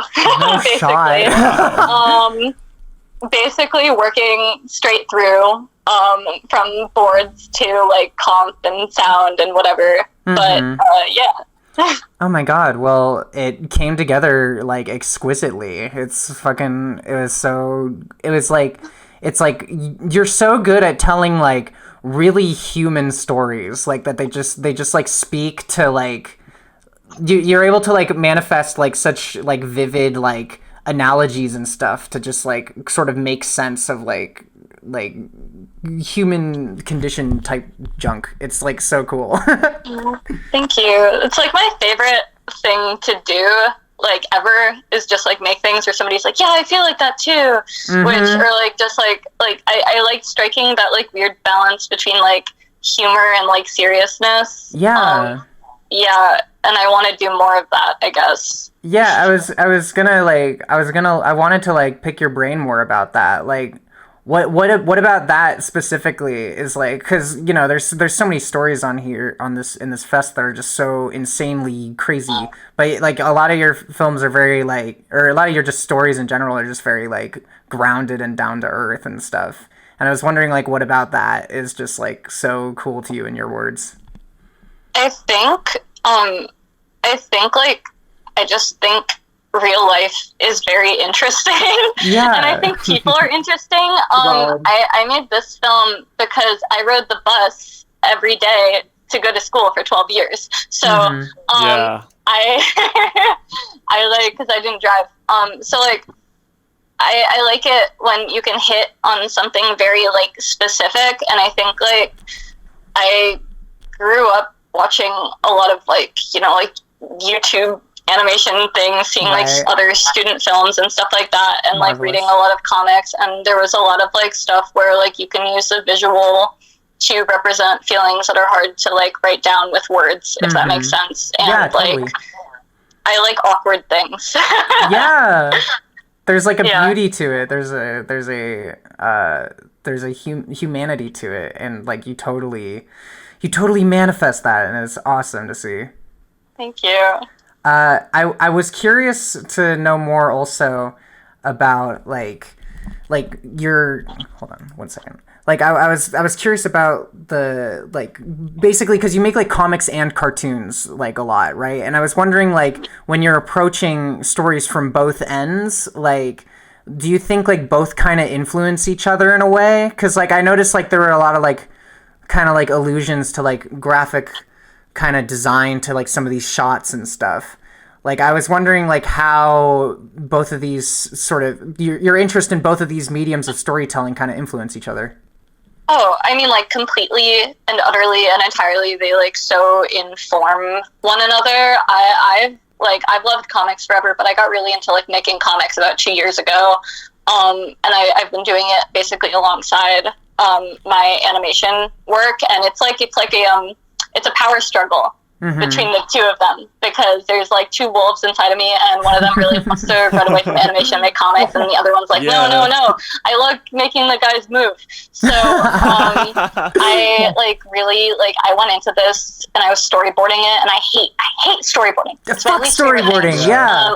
You're right. Do not like it. And I was like, oh, well, you know, I like putting the comics inside of I like doing frame inside of frame, so that's why I did a lot of that. And then it's also just like the same thing with the comics. I like drawing my comic drawings so that they look like you can like screenshot like an animation, and like it's like, oh, that's like in motion, because I think, I don't know, they inform each other a lot. I feel like I bounce back and forth so much. That's super cool. And like I love what you say about storyboarding, is like, because it feels like almost like you just want to do the thing, right? Like you don't want to have to like, you don't have to do all this other shit. Like I just want to get to what like I want to do. Like I don't care about the other stuff.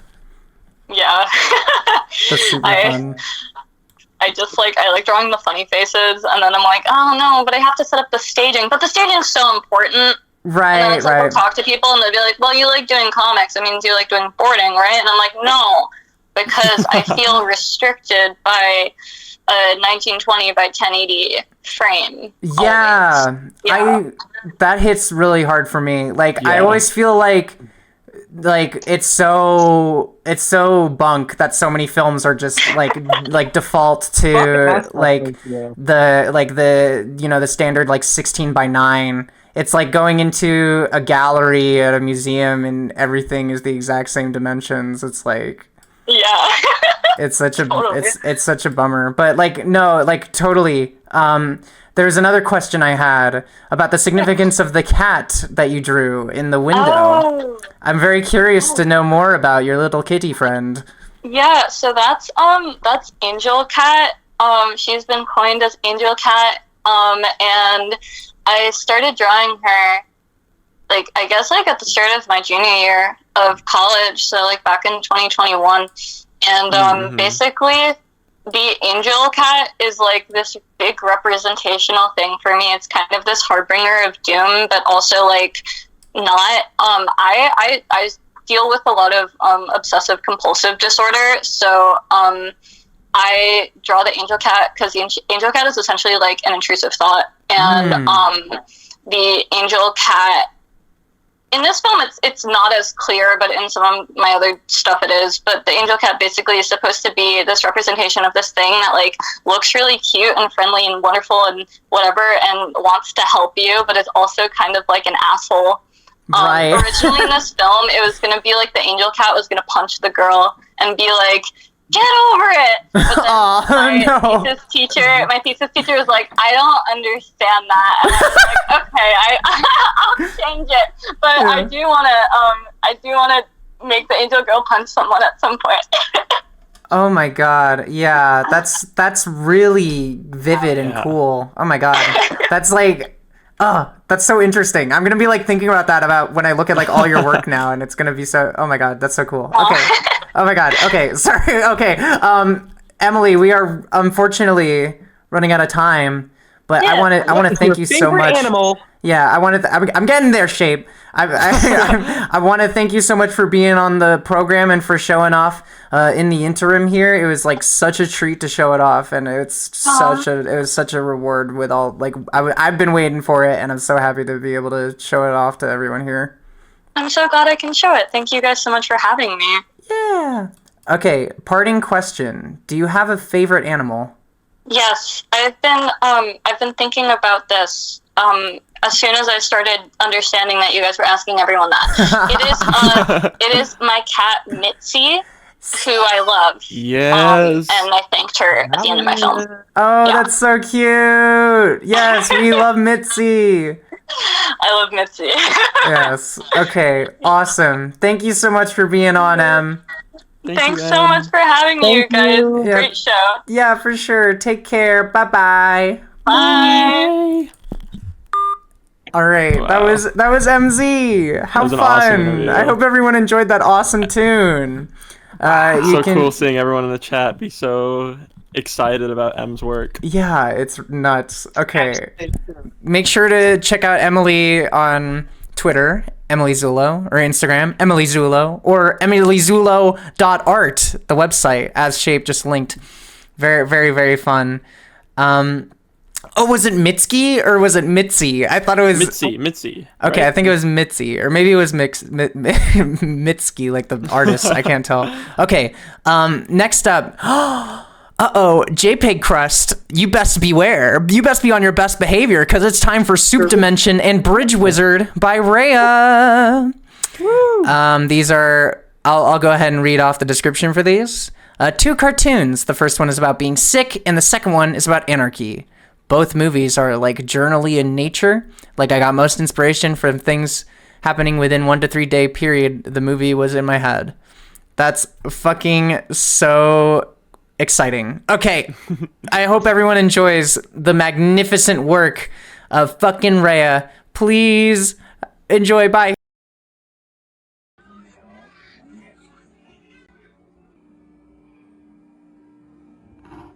Oh my slop, this is the stuff they give at Olive Garden. Thanks for showing me the purple soup dimension, dude. Yeah, you've been super sick recently. I thought this would help, Seven. But to be honest, I kinda wanted some too. And the cauldron's due to spew in just a few. Mind waiting with me? Seven. Oh dude, sure dude. My pleasure, dude. I'm done, so it's all yours, dude. Sweet.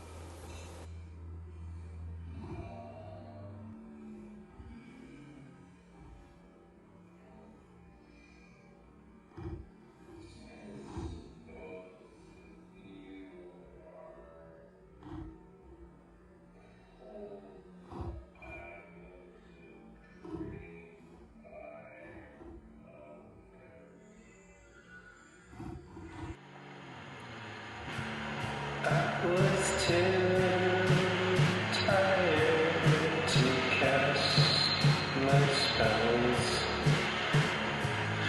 And my sinuses were feeling well. Tell my friends a dinosaur told me about the silken mission. Now I feel like very good. And my friend wants some super. I told him that I'm done, but I'm not. I'm gonna steal the soup. They're gonna be so mad.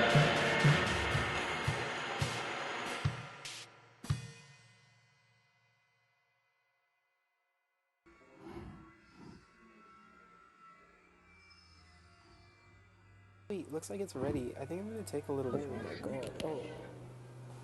Sorry. I got a little excited. Oh, that's totally alright, actually. You're sick. It's cool. It's cool, really, really. We can just wait again. You have to wait with me, though, because that was kind of mean. Yeah, that's totally fair, actually.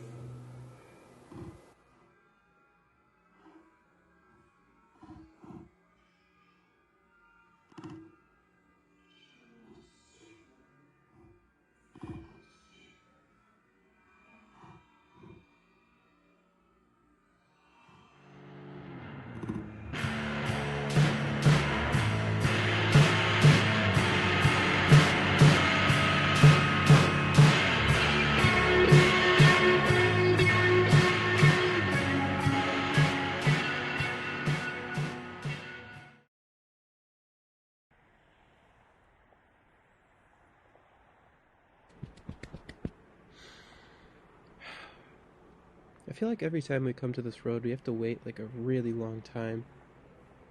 Yeah, I've been trying to walk places more, but with all these 4-lane roads, it's really hard to get places. You basically need a car to get anywhere, and I feel like there's no real alternative, and nothing we can really do about it. If only there was some kind of bridge here, or some kind of path that we could just go over this. Yeah. Do you want to head back? I got my car back home. Yeah, okay.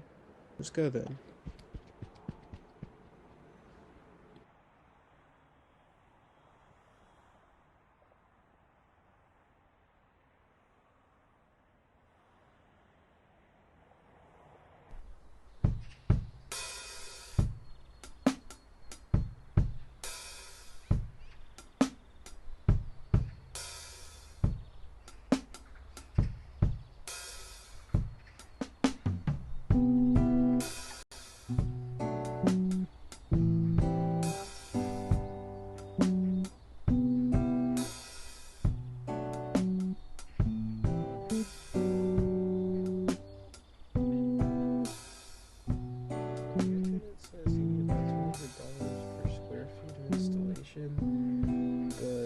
Roads maybe like 50 feet long, give or take.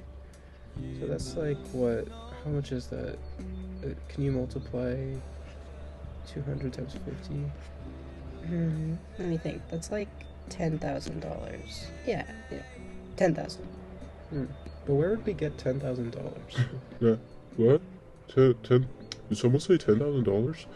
Oh, yeah, that was just me. We were just wondering how much it would cost to make a Cost to build a bridge, you say? Well, according to Google, it says $200 per square feet of installation, and a road's like 50 feet long, maybe. So that's like $10,000, right? That's like exactly what we were talking about. Oh my goodness, is this person a wizard? Look at those robes and that skull helmet. This is the bridge wizard. What are you doing here, bridge wizard? Oh, I was waiting for a random passerby like you, of course. No, I'll just get started on that bridge now. Wait, but didn't you just say you needed $10,000? Where are you gonna get that from? Well, you see, I use one of my wizard's secrets. I can teach you if you like. It's called fundraising, and only the pure of heart can do it. You see, you just ask people, and they give you their money. Yeah. Whoa, you're so cool, bridge wizard. I know. You're creative with that people.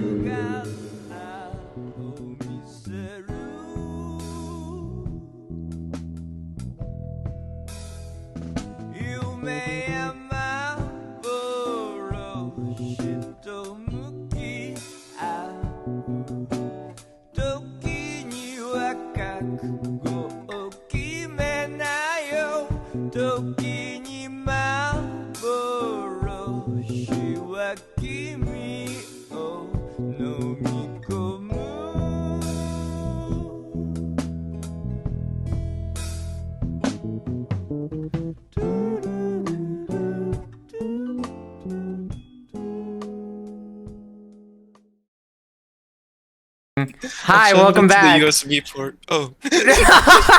Well, welcome back to the beef. We're here. Oh my god, I fucking love Rhea's cartoons so much. If only Rhea was here to hear me talk about her Uh-oh, looks like she is. Whoa. Welcome, Rhea. Thank you so much for coming to the Beefaroni. Oh my god, I'm so excited to be here. I was like so nervous about the interview, but I'm in it now. I wanted to make something for the last one, but I couldn't. But yeah. Yeah, oh my god. Yes, well, the what you have is fucking brilliant. I think I think your like freeform loosey-goosey way of like drawing and animating and just constantly changing is like you just have such a good sense for that. Like you're it's just this constantly like funny, constantly like inventive kind of like way of like making art. It's very much like how you draw. It's just so crazy and interesting. Oh, thank you. Yeah, I try to just like not think sometimes because I don't have the capacity to at times, and it's just I still want to draw, and it's just like channeling that like not thinkingness, but like still putting technical stuff into it, and it's Right. fun. Yeah. Like how privy are you to animation before these couple of tunes? I was like, I had that phase in like high school where it's like, oh, I'm gonna get into Cal Arts. I'm gonna do this. And gosh. Was that sophomore year or junior year? I just have to know. that was sophomore year, freshman sophomore year. And I was like I went through like the entire list of like professors and stuff there, and I was like really into Mabel Yee's art. I still am, like they're a huge influence on me. And yeah, but that was that was it's interesting to see how like differently like I've like channeled how like it's gotten a lot smaller like what I want out of animation. Yeah. And that's honestly the most brilliant way to go about it, right? Like it's just like animation is like so many different mediums. Like it's sound and it's motion and it's drawing. So it can just be like anything. Like you don't have to give a fuck about anything. Like it's like like to me it's like the most like limitless like medium. And like the way like oh my god. I love how your cartoons are just so like casual in their delivery, but they're still like so inventive and cool. Yeah. Who is the soup wizard? Tell me about this fangled soup wizard. I honestly like I made both of these for an English class, and No shot. I didn't know that. yes. Wait, what? Really? Yeah. And the soup wizard was just like a random guy in my sketchbook, so it was the 7 dinosaur, and I just like was like, okay, I'm gonna draw 3 more of their panels. They're gonna be talking now, and that was it. Do you like? It was like, yeah. Sorry, could I say something? No, yes, please. I was gonna say, it was heavily inspired by those 2 little guys talking in Neptune Jupiter. Oh, you fucking oh my gosh. Okay, well that's fun. That I like I really I forgot what I was gonna say. I was taken aback. Like oh yeah, like do you like 7 dinosaur, like that's just so fun to me. It's just like a dinosaur that's the number 7. Yeah, I mean, a lot of people like the number 7. I asked my roommate, what's your favorite number? And he was like 7, and I put 7 on the dinosaur. You're fucking ridiculous. amazing. That's so fun. That's like exactly like what I was kind of getting at is like I feel like your sensibilities for like how to make art fun is just so expressive and so it feels like it's intuitive to you. Like it's just so fun. Ray, I have a question that I really want to know the answer to. Please, oh please, oh please. I want to know if you really have a 16-lane intersection near where you live, because that felt like that felt real. Like that felt like that's like real, and like I've lived near places that have intersections like that, and I just wanted to say I'm sorry. Yes, there's one that's like every time I have to go anywhere, and my town is just like you have to drive like everywhere. It's like, oh, I can't wait to go for my 2-hour walk to go to Walmart and get like milk or something. Jesus Christ, walking for 2 hours with milk in your hands? Like through like a highway? That's so real. That's so real. That sucks. Oh my god, that's Yeah, funny. that's We like, could do Dollar General. oh my god, that's even further. That's funny. Oh my god. Okay, we are out of time, Rhea. But this was Thank you for having me. Yeah, absolutely. It was fun. Cartoons are beautiful, and your illustrations are so beautiful. And... Oh, quick for the stream. What's your favorite name? No. Wait, Jack, keep talking. I was just saying, like, your your art is so inspiring to me, and you just come up with constantly like inventive and like very like beautiful ways of like expressing just like things that come to your mind, and Thanks for submitting. Oh, you big sweetheart. You, oh, I wish I could hug you right now. Aw, you wish. Yeah, You were my supposed to be little, here. Yeah. Okay, Oh. wait, Ray, tell us about your favorite animal. Okay, my favorite animal is the Rhea bird, which is why my name is Rhea, and it's like an ostrich but with 3 toes. And I found out about them from the Urban Rescue Ranch, which is an awesome YouTube channel. Oh, my gosh. Right on. That's a lot of fun. Okay, Rhea, goodbye. Thanks for being on the show. It was awesome. Thanks for showing off your awesome tunes. You're great. Rhea. Keep it up. Okay, wait. Oh, she left. Yeah. Pepsi, are you here? Pepsi. Is Pepsi here? There's Pepsi. Okay, We Pepsi dragged- Purgatory is joining us for this one.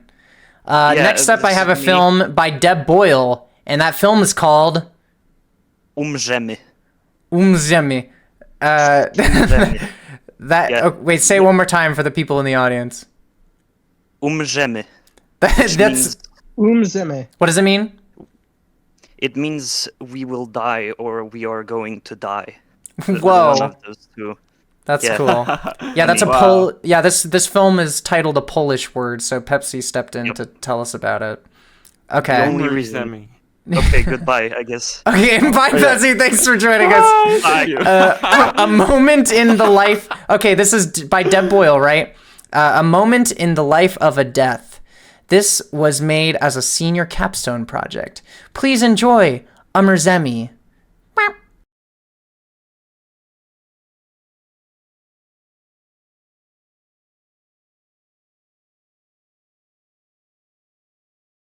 Oh, that's me. That's me. That's my name. And when you die from old age or another natural cause, that's my doing. But that's not their only job, though. They also need to transport the dead. They have 2 more remains to take care of today. The next ashes belong to a Hindu who wished to have their ashes scattered in a sacred river. The ashes following them belong to a Buddhist who wished to be buried by the monks they lived with. I'm sure this'll go smoothly. Maybe.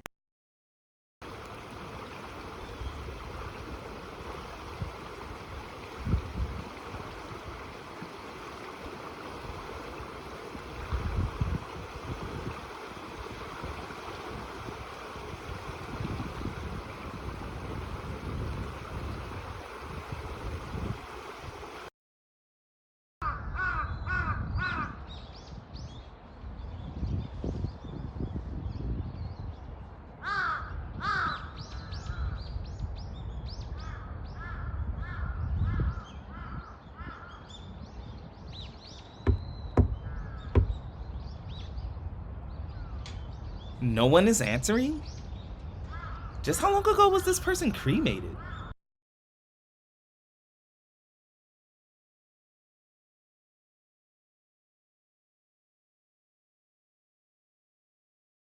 We're back. And we're back. Who could have fathomed such a miraculous reality? We're here with such Deb. a sweet animation. It was such a sweet animation. It's really nice. It's like I love the art style for it. It feels very like brush pen kind of inspired, like the backgrounds especially. Yeah, I've gotten plenty of inspiration from historical art things, especially ukiyo-e Japanese art prints. So sick. Oh my god. I love those things. I see them all the time at the museum I work at. Oh my god, that's amazing. It's really great. But anyways, yeah, no, your art has been blowing me away consistently ever since I've seen it. Like your sort of idea of characters and characterization and especially character design is just so fun, especially the character in this film, Umrzemy. I already forgot how Pepsi told me it was pronounced, but Umrzemy. What was the name of that character? I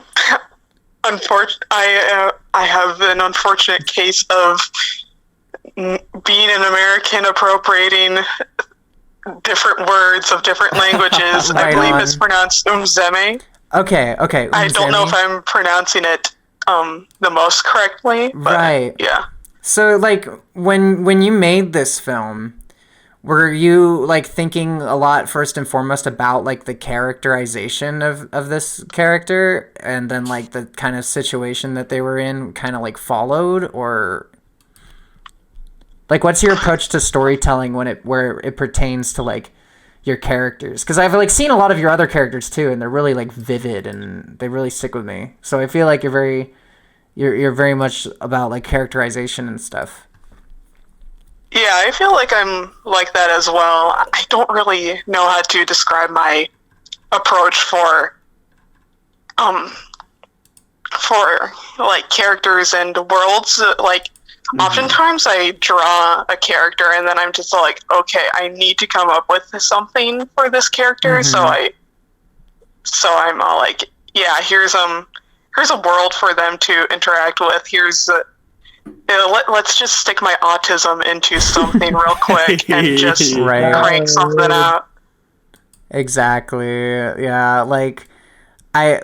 Do you think, like, where do your influences come from for, like, your character designs and stuff? Because I feel like they're so distinct. I'm just curious. Or, like, not even just influences, like, what your process is for, like, designing a character. I feel like first of all, location and all of that's a good inspiration. And also, I am very influenced by things like religion and, like, I often joke that I'm a very religious atheist. Like, I think it would be interesting to study that, but I don't know what I'd do for a job if I do that. Right. Job searching. And I also am very interested in death, and I recently went to Japan recently, and that was a big influence. And one of my backgrounds in that was based off of a photo that I took at a temple. And I am also I have a minor in art history, so that is a huge influence on my art. Yeah. Oh my god. That makes so much sense.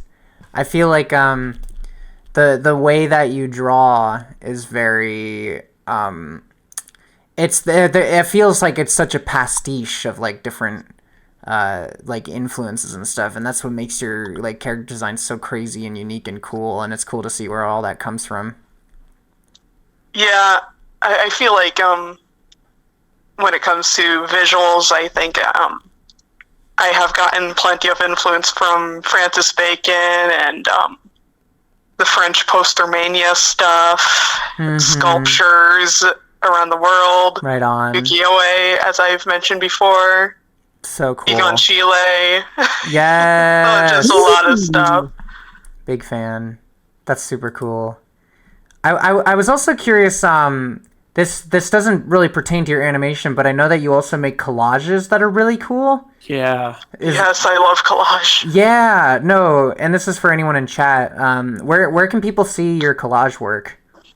Oh, I have an Instagram, and it's pretty easy to find on there. Right. Okay. So DebGenerate at Instagram, you can look at this art with us. Like you're, like, the way that you approach, like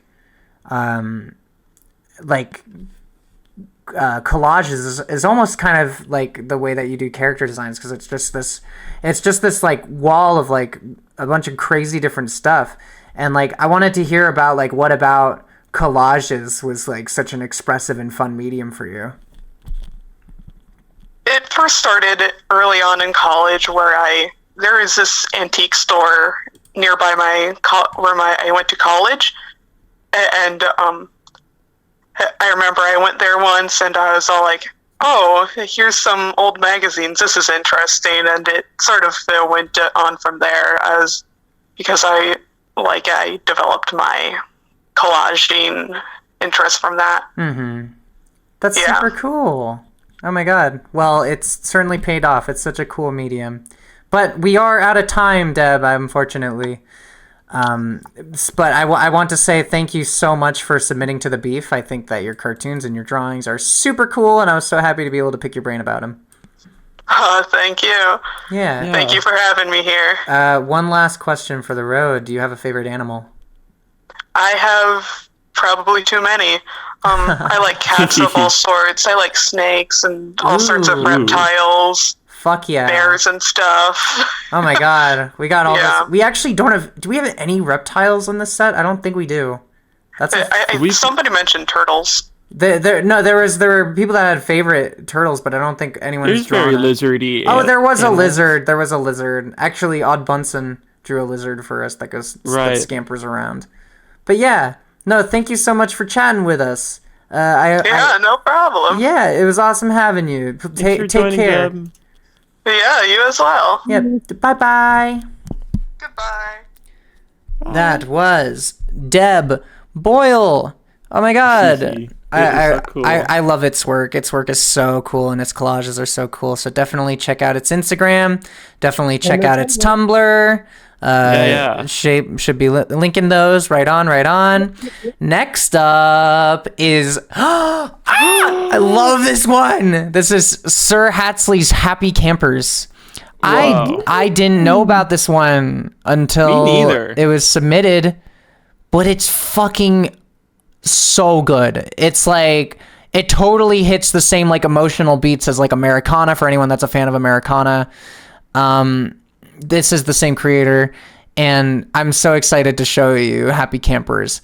The content warning is some death and violence.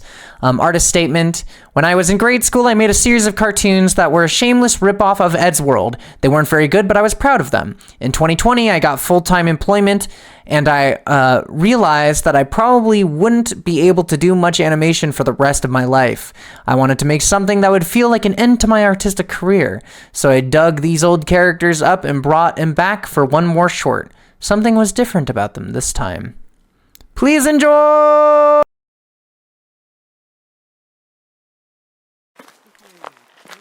Check. Canoe. Check. Campfire?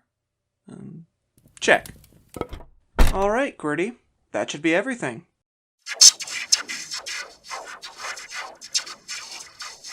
Come on, a weekend full of relaxation will be great. You worry too much. I'm sure nothing will go wrong. See? I've got karma on my side.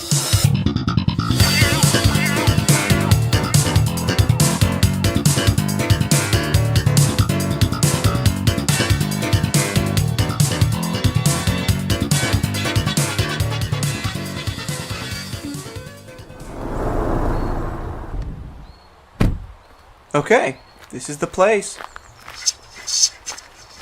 Well, yeah, this is the same campsite we went to as kids.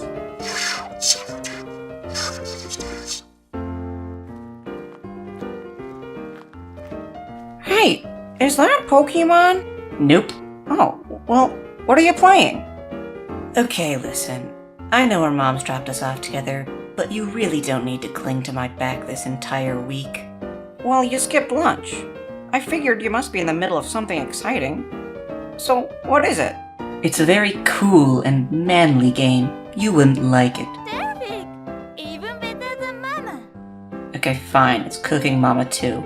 Oh, heck yeah. I love that game. Oh, really? Hey, let's try multiplayer. I've never played that before. Oh, yeah, sure. Neither have I.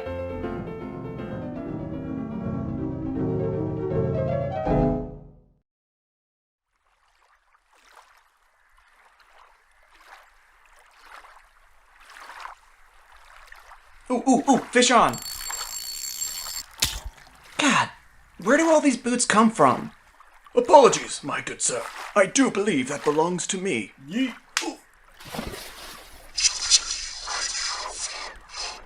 Oh, come on. This is plenty of fun.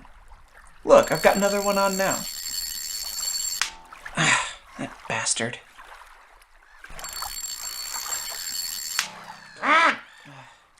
We're all good. Just fine. No, I can't give up now. That bastard fish just made a new enemy. Little do they know, their new enemy is a devious mastermind.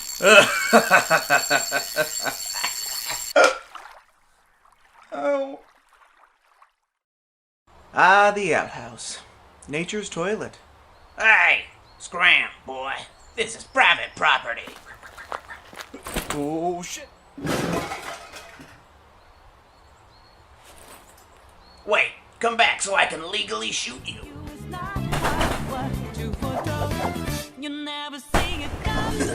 Don't mess with gamers.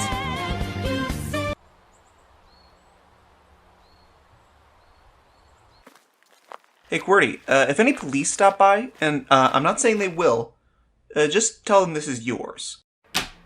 QWERTY? What's this? Your cousin is with me? Bastard fish? I have to save him. I'll find you, QWERTY. I swear.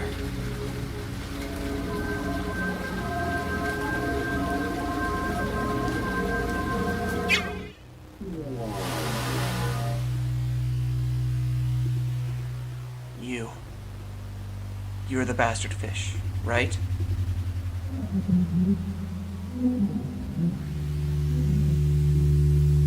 Give him back to me.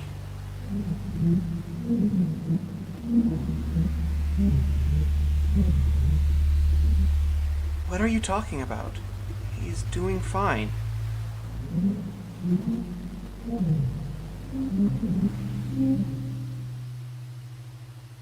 Wait! Okay, I know he's dead. Just listen to me before you take him away. QWERTY was my only friend. And he was the only person who even tried being my friend. So we stuck together for nearly a decade. I figured life would just keep going on like that. But then a few days ago, that all fell apart. And I was alone. I didn't have anyone to talk to. And yesterday, when I went to his funeral, it was almost like I wasn't wanted there. Even though it was his funeral, all I could think about was myself. And how alone I was. How I had no friends, no family, no one who would attend my funeral. The only thing I had was a dead body on its way to the crematorium. So I took it. And I ran. And I said, hey, maybe I can have another adventure, like the good old days. So I'm begging you, don't try to take him away from me too.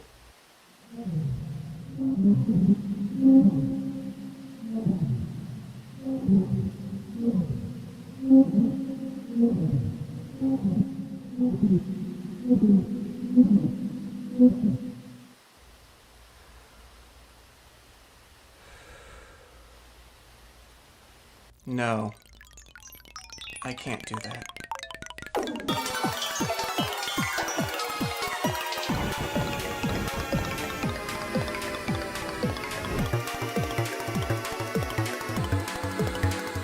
You need to let me go. You are destroying your own future. I don't have a future. Did you really think we would spend our entire lives together? Yes, I did. Why wouldn't I? I had my own life to live. I had plans to move out of state. But no, you would never abandon me. I was going to leave your life regardless of whether I lived or died, Tony. It's time for you to accept that. No! Why can't things just stay the way they were? Why does everything have to change?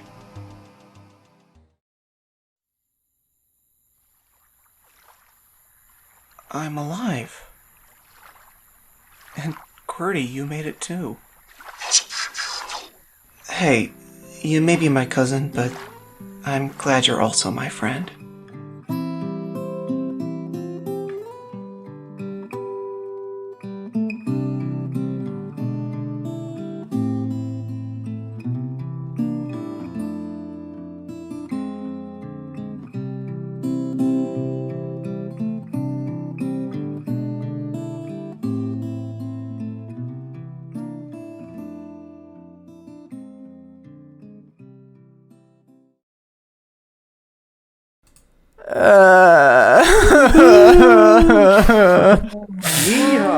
Fuck, dude. Shit. Hi, Sir Hatsley. Hi, how are you? I'm doing great. Thank you so much for sharing that quote-unquote cringy cartoon.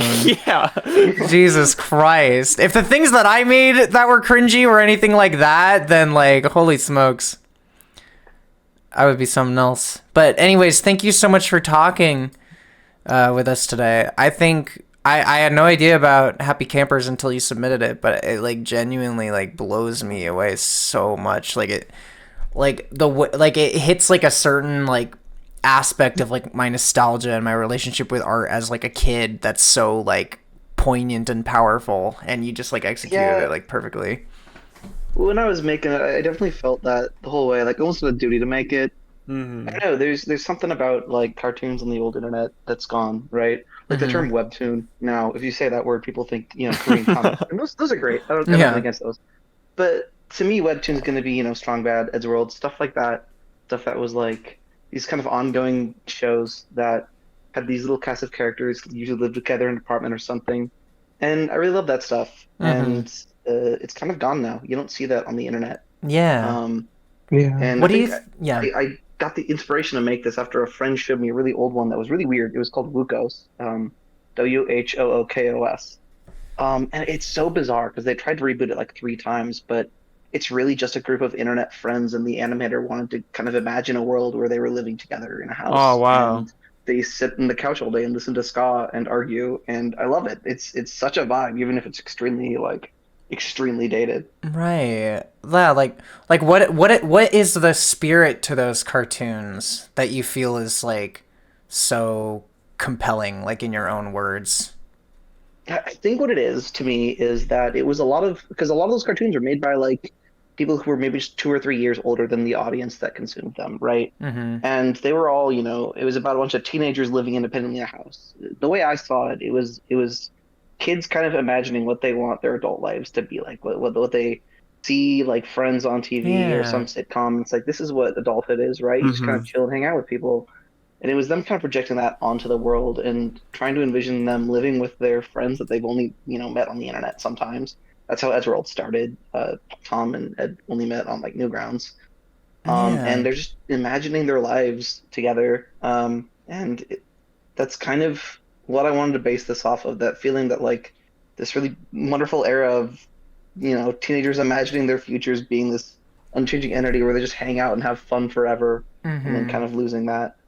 That's really, really well put. Like, I feel like there is just like totally like a kind of like there's such an intense value to that, because it's like, these cartoons were just made by teenagers. Like they don't experience the world in the way that we think like oh, artists should come from a place of like experience and deep and blah blah blah blah. Like it's nothing like that. Like it comes from a very niche moment in time when technology and the internet was very accessible, and like a community of teenagers who are all like internet savvy, like, and their parents didn't know what the fuck was going on, and like being able to come together and like create this whole like scene of like art that's so like intrinsically youthful is just so super, super cool. Yeah, I really miss that. One of the things I like about the beef is I feel you've got a very different aesthetic than like what 2000s Newgrounds was. Definitely. I think there's like a culture to what we're producing together. I think there's a shared kind of idea of what we want to see in art here. Really love what we've got going on. Totally. I agree. Like, oh my god, all the artists here are fucking crazy, but I could go off about that forever. I wanted to ask about, like, I feel like the themes that you illustrate here are very, they're very intense to me. Like, they're intense and they're resonant. They're very powerful and stuff. And I mean, since you've made this cartoon, which is kind of about, like, the death of your artistic career, you've made Americana, which is crazy. Like, I want to know, like, about kind of your artistic path, like, since then, and, like, kind of looking back on Happy Campers, like, how you feel about it. I can't escape it, really. Right. I wanted to do art for so long, and at some point in my life, I realized that I didn't want to do it for money.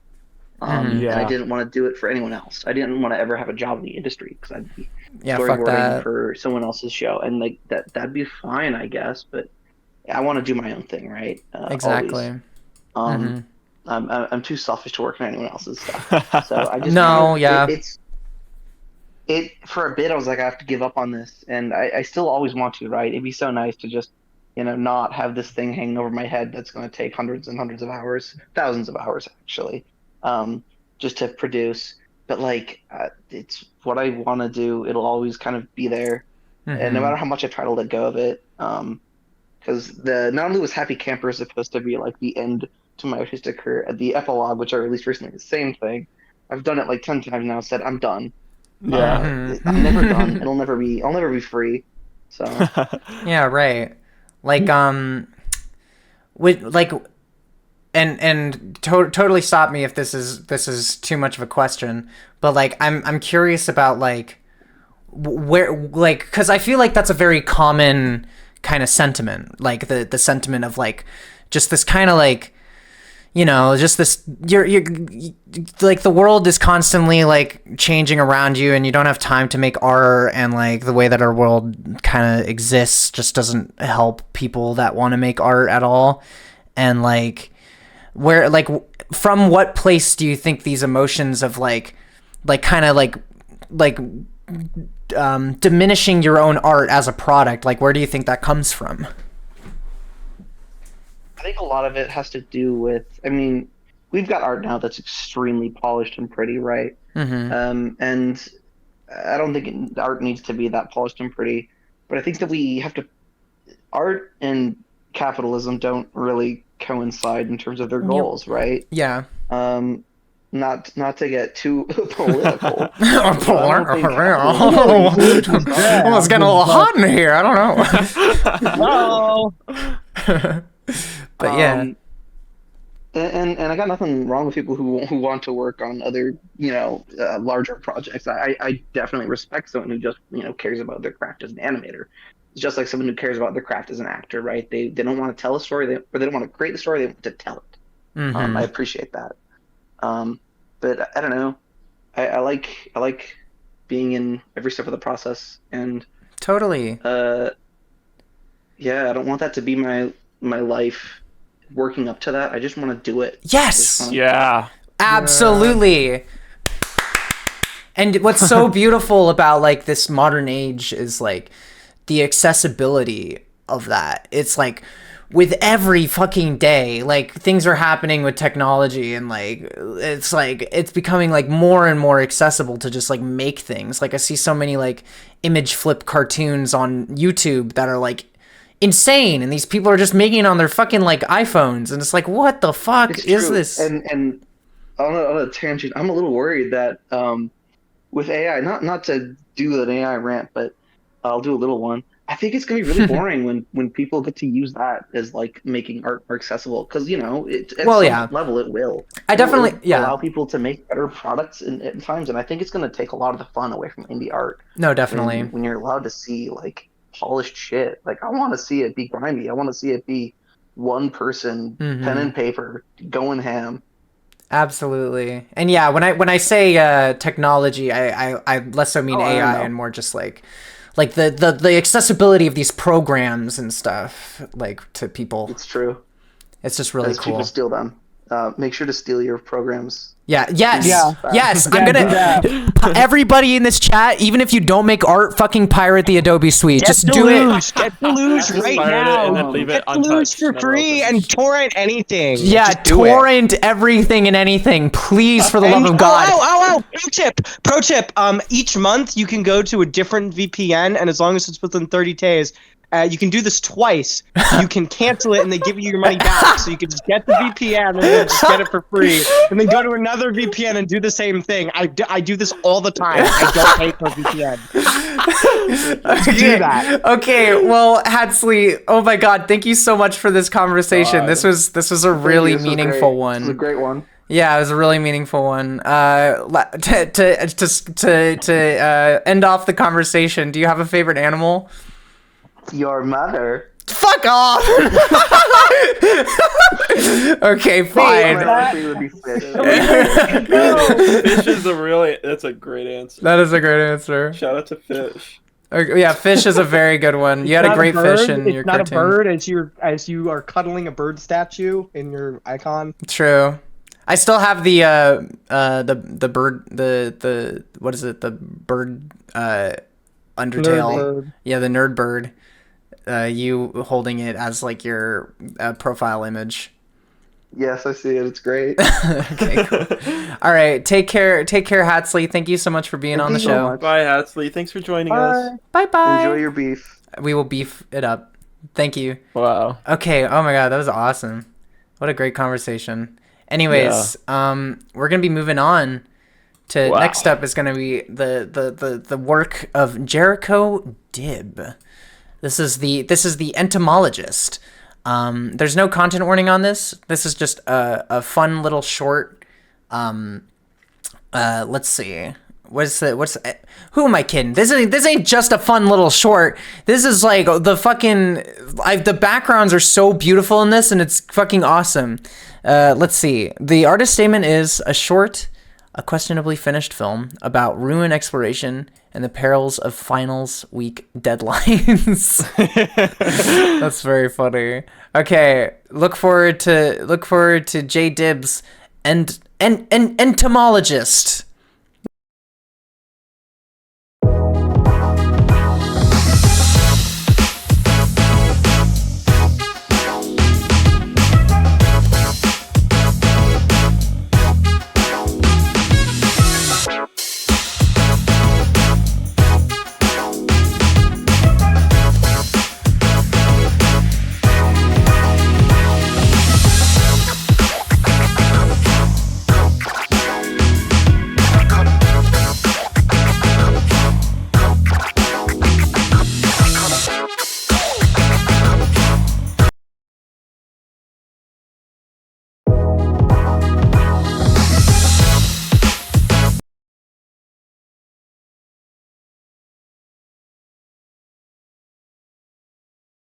Hello, welcome back to the beef. I think that there was a technical difficulty on that screening, so I'm going to have to screen it one more time for everyone, if that's okay. Thank you so much for your patience.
And we're back for realsies! Woo! Hooray! Oh my gosh, I love that cartoon so much. We're here with Jericho. Thank you so much for your patience. Oh my god, I do love your cartoon so much. Oh my god, thank you. Yeah, I'm so sorry about that. So what I was so interested about in your art is you seem like you do a lot of like background work and stuff. Yeah, I really prefer environment art. I'm actually a primarily 3D artist, and so the animation was a bit of an afterthought, but the animation itself was initially created for a final, So I hope that would explain why there's a bit of a difference. Yeah. I do love the ending though. I'm gonna be honest. Like I know that it was for a final, but honestly, I think that ending like totally makes it. Like I think it's so much in the spirit of like what this event kind of is, you know. It's just like it's very loose ends. Just like do what you want to do or do what you can do and then just leave it at that. Yeah. I checked out a couple of the other films, and there was some really amazing work there. I think, yeah. I think you like, I feel like your answer to having it not done though, just by making it like a little nod at yourself, like yeah, I'm not gonna finish that, is like so fun. Like I like imagining doing that for like a class. I can imagine is like crazy, but it also like makes the whole thing, not gonna lie. So I appreciate your gumption in that regard. Thank you. Yeah, I was very lucky in that the professor I had was actually chill with the ending. Yeah. Oh, okay. Yeah, she had initially told me, yeah, you're not gonna finish this, and she was right. Oh man. Well, it's regardless of it not being finished, I think every step of the way it's still a fucking hootenanny. Like, Wait, did you get an A? Yeah, oh yeah, what was your grade? If you don't mind my asking. So, the class itself was actually pass-fail. I was going to art school, I'm transferring now, but I did pass. Yay! Which was great. That's what we want to hear. Like, oh my god. I do want to pick your brain more about, like, your history with, like, background arts and stuff. Like, do you like what is it about environmental art that's so particularly calls to you? I feel like you have, in some cases, a lot more freedom with environment art. You're basically building a world from the ground up, and you get to be like, oh, under these conditions, maybe the plants would look like this, or maybe they'd be this weird color because of this. And it's so logical, and there's just so much more that you can do with it. Mm-hmm. The other thing is that when you're doing it professionally, sometimes character art can be a very perfectionist kind of field to go into, or perfectionistic, because most of the time, since I'm doing mostly game art, the player would be looking at the character, but the background is just kind of there. It's ambient, which means you can have things that are maybe a little off, and you get to do more different stuff, like a variety. Right. Like we were speaking to someone earlier that was a lot about like environmental storytelling. I feel like that's very evident in the entomologist is like, you know, we have this character that's exploring these ruins, right? But like these ruins tell like such a story to them that's like buried underneath that. Like do you often think about like the story of the locations that you work on?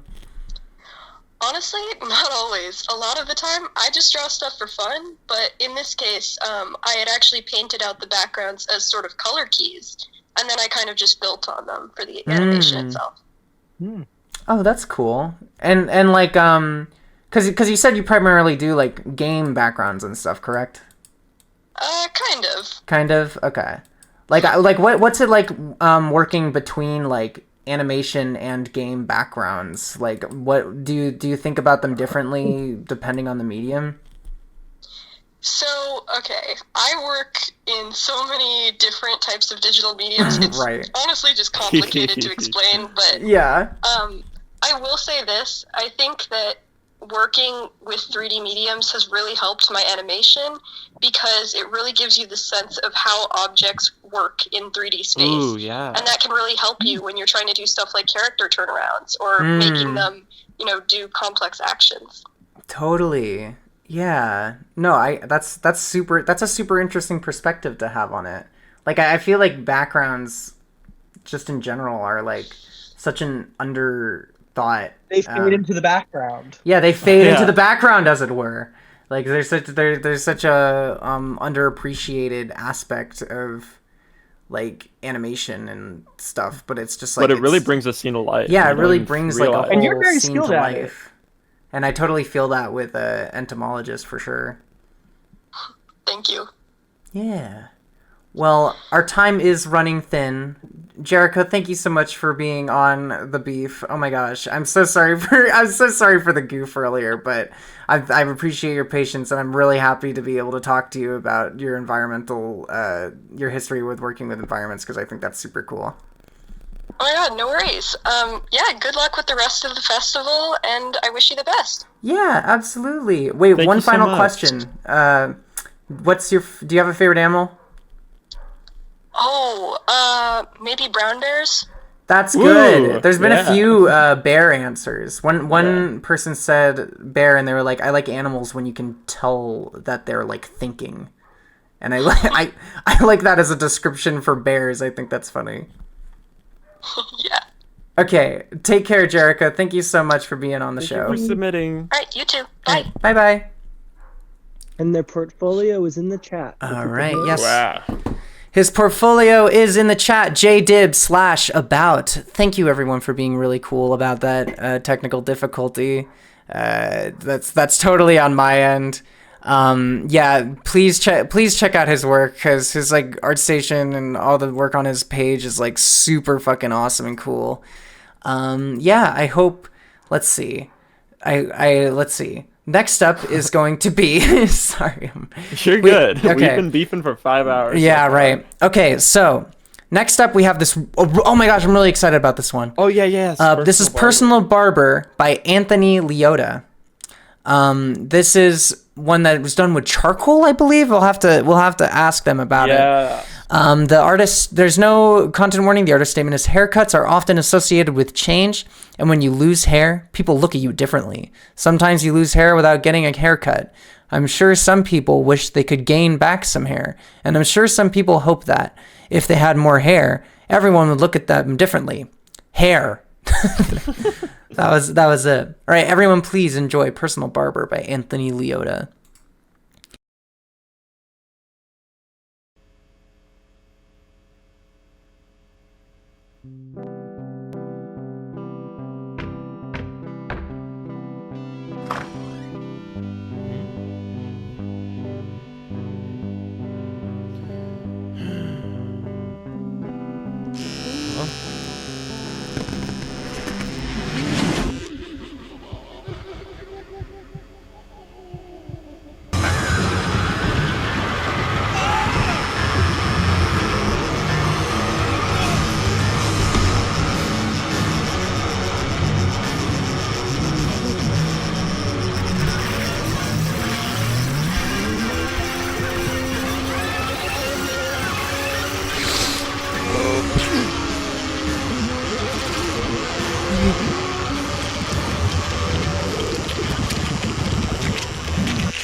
Hello, welcome back to the beef. We have a very, very special guest with us.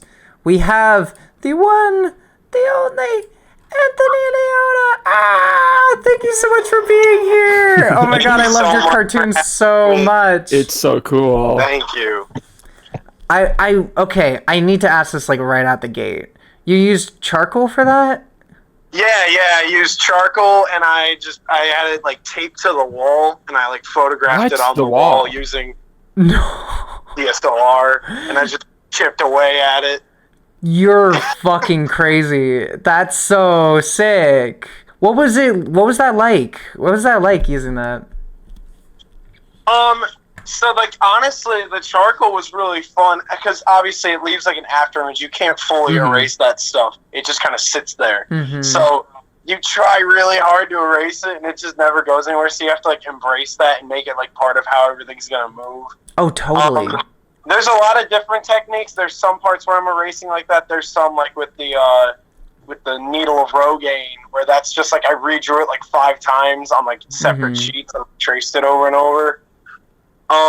Some people would use a program like Dragon Frame to like photograph this. I didn't know to do that. So this is just me like doing it on the camera and hoping everything looks good when I go to edit No it. way. My co-host Jack is blown away by that because Z does a Like, lot of like that's- stop motion work. Crazy.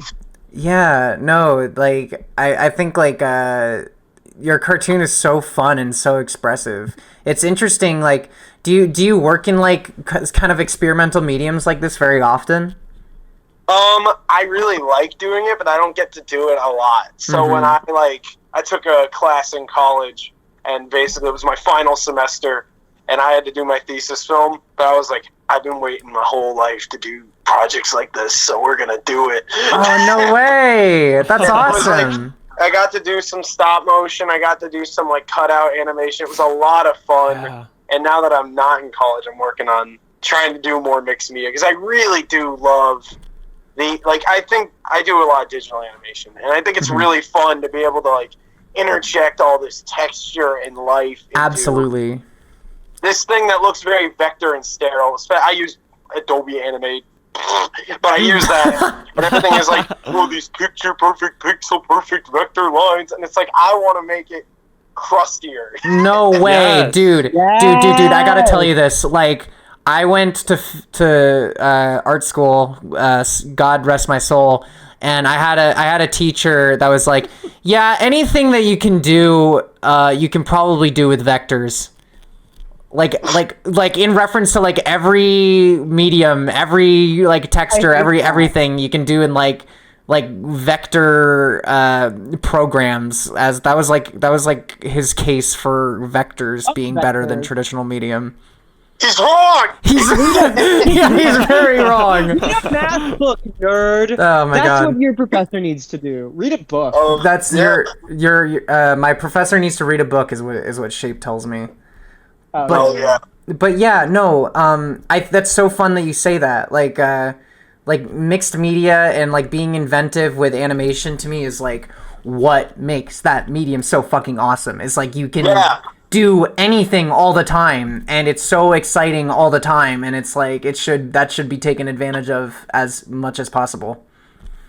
Yeah, I agree. I agree 100%. And like, it's fun. It's creative. It's self-expression. You know, you really need to embrace those things. They were things I was scared of for a long time, and now I'm just like, let's tell a story. Even something like this, as stupid and silly as it is very personal. And using that medium in that way, doing something. I mean, I started by doing Sonic stop motion when I was 10. Fucking, you get it. You get it. And stop motion is always a treat in taking photos of your art and getting away from a computer. It's great. Yeah, totally. Like you say, you started stop motion, and like you're speaking a lot about like just the nature of like doing like traditional and like experimental mediums over like the things that you were obviously like sort of doing when you were a kid. Like, do you feel like it's like very liberating in a way, or do you feel like you're like hearkening back to something that was always in you? It's a bit of both. There's one part of it that's like there's this primal thing that comes out of experimentation. You're not limited by the what your professor tells you makes the story work or whatever crap they told me. Yeah.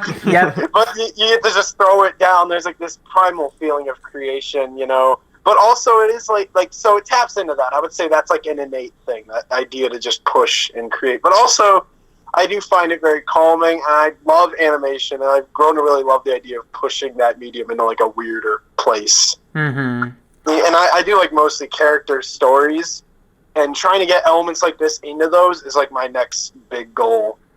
Right. Like, oh yeah, like specifically the storytelling element of it. Yeah, like a bit of because I don't want like the mixed medium stuff to just be like do it because you can. Although I find that beautiful and fucking badass, but it's like to mix that with story and have like story interwoven within the medium, plus like that's so like aiding in like making the experience visceral, and like I love that feeling. Mixed media and using like live action elements in the world of animation. It's like it can conjure up emotion. It can like stir something in you that doing it just vanilla, this is the way you're taught to animate in school, like going against that, it can evoke something deep. Did you catch Worm earlier in the program? I did. That was stunning. Yeah, right? That was like, I feel like that, like, Julia did like exactly what you're talking about. Like, and it's so cool to see like so many people in animation, or so many people in this fucking fest like doing exactly that. You included. Yeah, thank you. Yeah. Well, we are running out of time, my friend. Anthony, thank you so much for being on the program. You're a real treat to talk to. You're a hoot and a holler. Thank you. One question for the road. Do you have a favorite animal? Human being. No, you just made that joke earlier. I'm in debt to Sonic the Hedgehog, so it's gonna be Hedgehog. Yes! Sonic the Hedgehog! That's brilliant. That's beautiful. Yeah, he himself is my favorite. Yes! Sonic is my favorite animal. Yeah, Sonic's real, and he's my favorite animal. Okay, thank you so much, Anthony. Take care. Thank you. Have a great day. Yep, you too. Toodaloo. Toodles. That was Anthony Leota. Yeah. What a brilliant chap. I can't believe they drew on a wall and pointed. Like, that's the last thing I expected. That's so crazy. That's such a strange methodology. Okay, we're going to our next film now. This film is called... Oh, excuse me. I lost my headphones. This film is really, really great. It's like this really expressive and visceral, and it's kind of a tonal change. It's like... This one's a lot more like brooding, I guess, but it's really beautiful. This one's called "Sometimes I Feel Like I'm Unraveling" by Lucy Duggan. Here's the artist statement for it. It's a semi-autobiographical mixed media short film about coming to terms with chronic illness and living in your new form. The artist, Lucy Duggan, created the piece as their first year film in the experimental animation program at Cal Arts. How about that? Ooh. All right. Please, everyone, sit back and enjoy. Is there some content warnings for this? Yes. So there's body horror, gore, and death. So this is kind of like an intense one, so be wary of that. Please, everyone, enjoy. Sometimes I feel like I'm unraveling.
We're back! And we're Wow. back! Welcome back to the beef, everybody.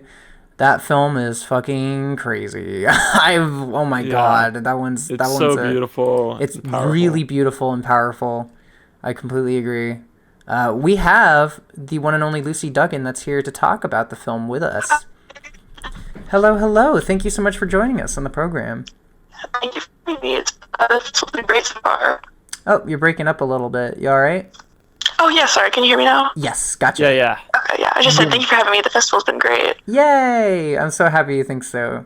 Okay, I like the imagery that you use in this film is really evocative. Like the feeling of the vines and the strange feeling of the deer too. I'm like just so curious about like the direct links of a lot of your imagery and like how you kind of came to like the like the feeling of like vines sprawling out of your body onto the bed is like it's so visceral and so cool. Like I'm wondering like where that kind of derives from. Oh, yeah. The film's about, like, my experience with, like, Lyme disease and stuff. So basically about, like, having parasites take over your body and just, like, kind of the visceral fear of that. And, I don't know, like, feeling like you're, you know, being taken over and losing control and stuff like that. And then eventually getting to the point of, like, just having to live in a new form and having to, like, come to terms with that and figure out, like, a new way to live and stuff. And then the deer is a reference to, like, you know, deer ticks and stuff. I just thought it was interesting that, like, I, you know, have a lot of the same struggles as, like, a deer. So it's just trying to explore that and how, like, you know, nature is so, like, entwined with my own experience. It really does, like... That's so powerful. It's really... Yeah, it's very powerful. It's, like... It's just, like the way that like it's so poignant, like that kind of like connection, and like it feels like it's like when you talk about like the like how it feels to be in disease, it feels like you're almost like subject to like the whims of nature and your own biology and stuff, you know. And I feel like with the images that you chose, that's very poignantly said. Yeah, thank you. Yeah, and like with the music too is like crazy. Like what is that music? Oh, thank you. My friends did it. Mikey Knott and Arlo Robbins. Their Instagrams are SnotKnot and Bit by Bitbot. Cool. You'll have to link that to me or something, because that I would love to post about them in the chat here. That's super cool. Did you work with them to score the piece? Yeah, I made like a playlist, and then I sent them a note of like at what scenes I want things to like crescendo and stuff, and yeah, they did it all in one sitting. I think it was really great. No shot! Oh my god! Wow. It's so it totally adds to everything. Yeah. Like do you explore a lot of these kind of like gritty kind of like intense kind of themes a lot with your art? Because like I feel like your art is like so textural and it's so refined in that sense. Like I'm wondering what your relationship is with like that kind of art. Yeah, I mean, I feel like I do sometimes, but it's not like, you know, totally my thing. I just feel like I made this film to kind of like, I guess, clear the air before making some more films and stuff. So just having this one be more like gritty and emotional, and then move on to other things. Yeah, and it totally resonates. Like, was it cathartic for you to make something like this? Like, how do you think like approaching this piece will kind of affect your artistic ideas going into the future? Yeah, it was cathartic, and I learned a lot, both like, you know, working technically and just also like ideas and stuff like that. So I feel like I have a better sense of like where to go now, you know, with my next films and stuff. Right on. That's super exciting. Oh my god, because this shit is really, really crazy and mind-blowing, so I'm very excited to see what else you got in the tank. Thank you. Yeah. We are running out of time, Lucy, but I really do appreciate you chiming in and coming on to this fest, because it was really awesome to show your film. It's like super gugh. It hits hard. It's cool. Yeah, thank you. Yeah. Okay. I have a parting question. All right. Do you have a favorite animal? Oh yeah, I do. An elephant trunk snake. Whoa, Whoa. an elephant trunk snake. I have to look that up. What's the story there? They're like they're snakes that like live in water and their skin is all like wrinkly and gross Wow. looking, but it looks awesome. No shot. Oh, my god. The animal kingdom is so beautiful. Yeah. That's awesome. Okay, well, take care. Thank you so much for chiming in, Lucy. Yeah, thank you for having me. Yeah. Thank Have a great you. day. Everyone says thank you. Bye-bye. Bye. Wow. That was sick. I was so happy to have them on board. All right. Yeah. Yeah. No. Oh man. And I'm the like mixed in media, recovery from too. There's like a shot with like all the paper as the vines, like these Oh right. as stop motion paper, and it just like blends together into this like. It That just was really so fucking cool. I wish mixed I. media in this Damn, one I is so jumped the gun. I cool. should have asked them about that. Oh well. But yeah, no, that film is so awesome. You can follow Lucy at lucyduggan.weebly.com. You can also follow them on Instagram at luliart at instagram.com. Shape is posting those beautiful links in the chat. Thank you so much, Shape. Mwah. Mwah. Next up, ooh. We got a film by Crepio. We Crepio. do. It's called Stilted, and it's very, very good. It is so good. A content warning? I don't think there is a content warning for this. I put loud sounds on the no. document, but I think that's a typo on my part. Oh my god, I'm like reading this document. It's so full of typos. Whatever. This is here's the artist statement. This was in a film festival. I worked on it for a year. I got second and lost to a 30-second 3D cat animation. No. That's vibes. Yeah. I was there. Yep. That was me. Okay.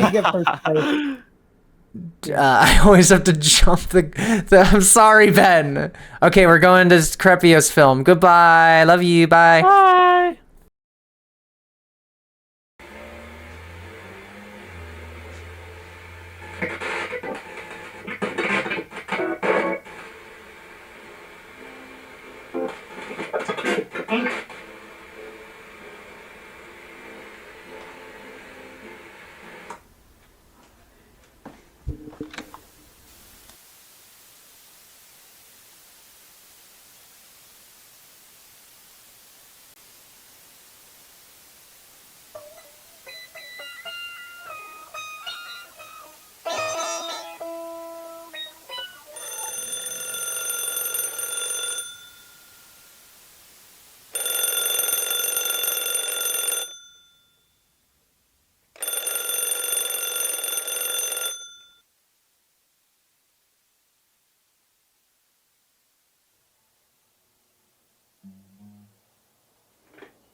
Okay.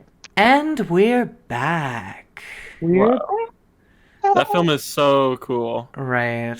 Oh my god. Crepio's style is like just the most expressive. Like, just the way characters walk around is like unlike other animation I've seen. I so fucking agree. Oh my god. They're so I love the way good. they do eyes. Mm-hmm. Like a Their lot. eyes are very cute. I love that. All right, and now we're gonna move on to our next film. Oh, and if you're interested, oh yes, Doi. YouTube. If you and we're moving on. We're moving on. Yes, no, their YouTube is in the chat. That's youtube.com/@crepio7952. You can go ahead and click there and check out more of their stuff. And they have a lot of really great stuff. There's one that they submitted in the last beef that's about a walk in the night, and that one's so cute. Oh, that one my was God. so pretty. I remember. Okay, our next film is going to be Do You Know What Remains by House. I am elated to show this one to y'all. It's not really an animation. It's not an animation really, but I asked House specifically to put it in because I think it's just that fucking good. Content warning is that there are loud sounds and potential overstimulation. And for the artist statement, they put that they weren't originally going to submit anything because this is a live action short and not an animation. But Bensel said it would be cool and if I did it. And anyway, so here we go. After I watched Ryan Tecarton's IB Area at 1 a.m., this short appeared in my head, fully formed, basically, and I spent the next 3 days getting it out of my head. The end product is a collection of vague angst wrapped in silly various metaphors and abstractions and stuff. Enjoy, I guess. I don't know what to put in this statement. Whoever's reading this, do your best. I can't best David Lynch impression right now. What the hell? I hate women. I love watching women suffer on screen and when they make out. Stop. And if you can't believe it, it's a Friday once again. As the weather boards. Yeah, okay. Okay, bye.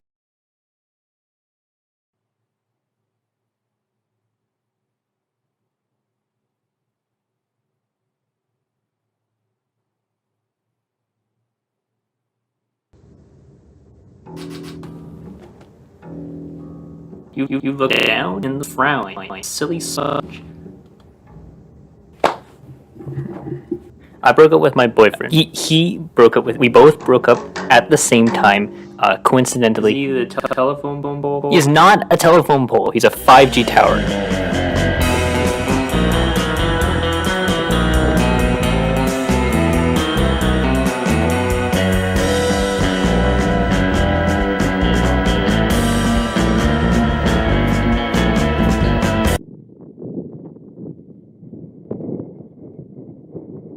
I just think that there are like a number of engineering related issues that have caused everything to kind of fall apart. Like, I find that I can't seem to get close to you. Like literally, like there was a literal barbed wire fence around your base that I keep getting arrested for climbing over. What? Police involvement? Yeah, my court date is next Thursday. Looks like even I just underestimated your criminal inability. Fuck off, Jeremiah, you non-binary neologism. I'm the meta meme that haunts your scary dreams. Suck my girdle Escher cock.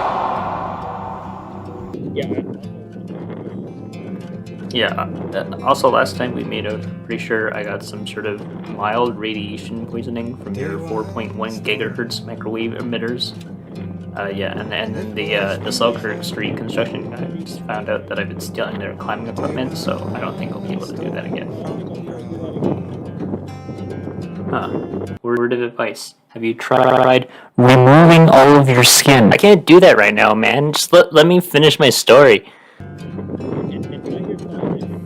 And not your fault or anything. I mean, none of this is your fault, but you don't really have, like, arms or fingers or, like, a phone to contact me with, so the only way I can really talk to you is by going to this specific parking lot and using this janky setup, my jailbroken Samsung J5 or whatever. And that worked great for a while, but I don't think that we can keep going on like this. Like what if I have to leave town for a while? Like, what then? I mean, like, that sucks. I mean, it fucking sucks because I want this to work. Oh, hold on, one second, one more thing. Like, What I'm trying to say is, like, as a human being, I don't think there's like a way you can be like the partner you deserve. Like, there are too many obstacles in the way, and I don't. Like, I think the antenna on the BMO building or the radio tower next to them. I'm just trying to be helpful. I'm just trying to provide fucking suggestions.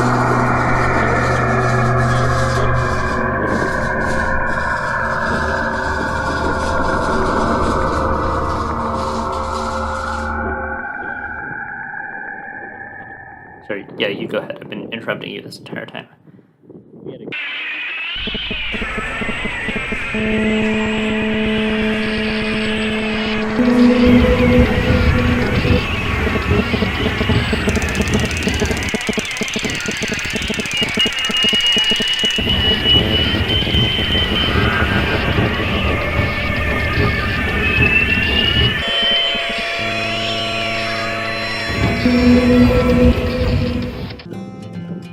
I mean, yeah, you're right. I mean, you're completely right. I guess this is it then. Shit. I mean, we had a good... Yeah. Shit.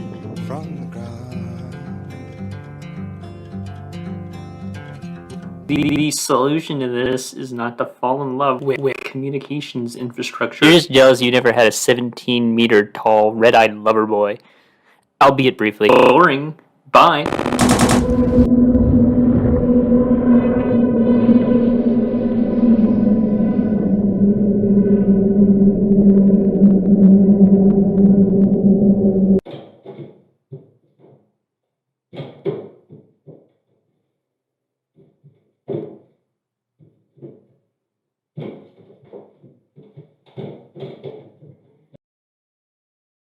I would describe myself as an efficient person. I match all my tasks together into relevant categories and categorize these categories into my indexed system of systems of general taxonomy. In order to get maximal nutrition per second, I purchase meal cubes, and each meal cube has enough energy to last me an entire week. I also drink my day's recommended amount of water all at once. Did you know the subconscious can read an entire page's worth of text in a second? Wow, I sure am remembering the information in this book. Anytime I have a strong emotion, I analyze that emotion to determine its cause and to try to make it happen quicker, so it's less of a distraction. You are dead. Okay. I shower once a month because showering takes too much sleep. What do you need sleep for? That's half of your life. You're not even conscious. I bought some pills that let me live without needing sleep, meaning I can spend even more hours fighting ways to get more hours. Time is a non-renewable resource, and every second that I spend, I'll never get back, which is why I spend all my time figuring out how to get more time. If I don't start 5 companies and learn every programming language by the time I'm 22, then I'm done for. 25 is ancient, and by the time you get to 30, you're essentially a mummified bog corpse. I'm trapped in a prison of my own design. I wish I could upload my mind to a computer and learn everything and do everything and finally have some sort of vague sense of closure or peace to this eternal restlessness, but even a super intelligent AI can't unrun entropy itself. I am left stuck inside a distressingly human body with set limits for what I can accomplish, mostly established environmental and genetic circumstances not under my control. And at the end of it all, death's coming up in the side view mirror and she's closer than she appears.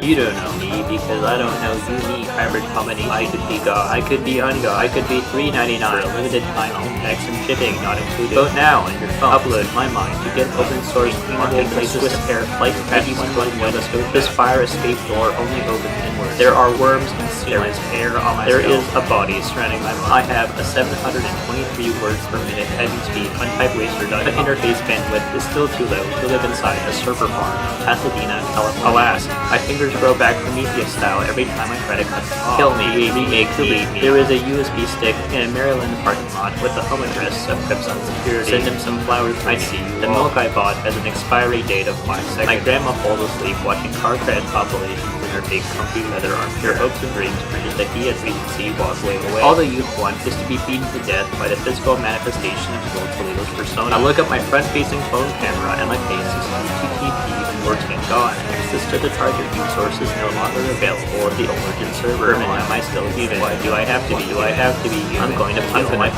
flesh off. I'm going to peel all my flesh off tomorrow.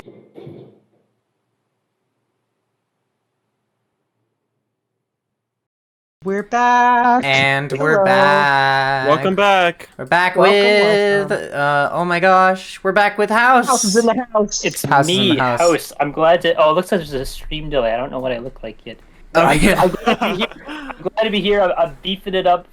Oh yeah, there's a I don't. It's just the picture of you looking in the mirror. That's what I got on my end. Yeah, okay, all right, yeah, sorry. I just assumed that it would be instant because it goes through the internet, and the internet is so fast. Yeah, the Anyway, internet so- is yes, the internet is a force of amazing magic that is. Yeah, Well, the it really data's is. got to go through Toronto and those deep sea cables and all that good Like, stuff. the deep sea cables to the sea that separates Canada from the United States. yeah, Yes, exactly. the big thing that happened last month. It's a big deal. I know. Okay. Like my laptop was fucking. I can swear. Yeah, I can swear in here. I'm swearing. I'm swearing right now. My laptop. I brought my laptop out in like negative. I was like negative 15, negative 7. What's that in Fahrenheit? Negative 17 Celsius. Do the conversion yourself. And I thought my laptop like froze and just shut off suddenly. At least like I got No the footage. shot. I was so Like- scared that I'm gonna have to bring it like over there. In the movie, Get it out. like when you were making the movie. Yeah, like when I was filming the shots outside in the snow. That was, Jesus like, Christ. 17 out. Oof. Wait, What? so you were filming outside with a webcam? Yes, with a webcam. I Like, can't believe Degree you. weather. Yeah, I was holding. You I was must holding. really love. the You laptop. must really love your 5G tower. It's 1 degree Fahrenheit in Oh, converted. Christ Thanks. Almighty. Okay. That's still really fucking cold. No, it's Yeah. cold. No, filming in the cold's the worst. I can tell you. Thank you so much I've done for it too joining much. us. Oh my gosh, this is crazy. This is so God, fun. your film is so funny. It's really funny. I like had to have it in the beef. I know you were wondering if it should qualify because it doesn't have animation, but I don't give a fuck because this shit is like art.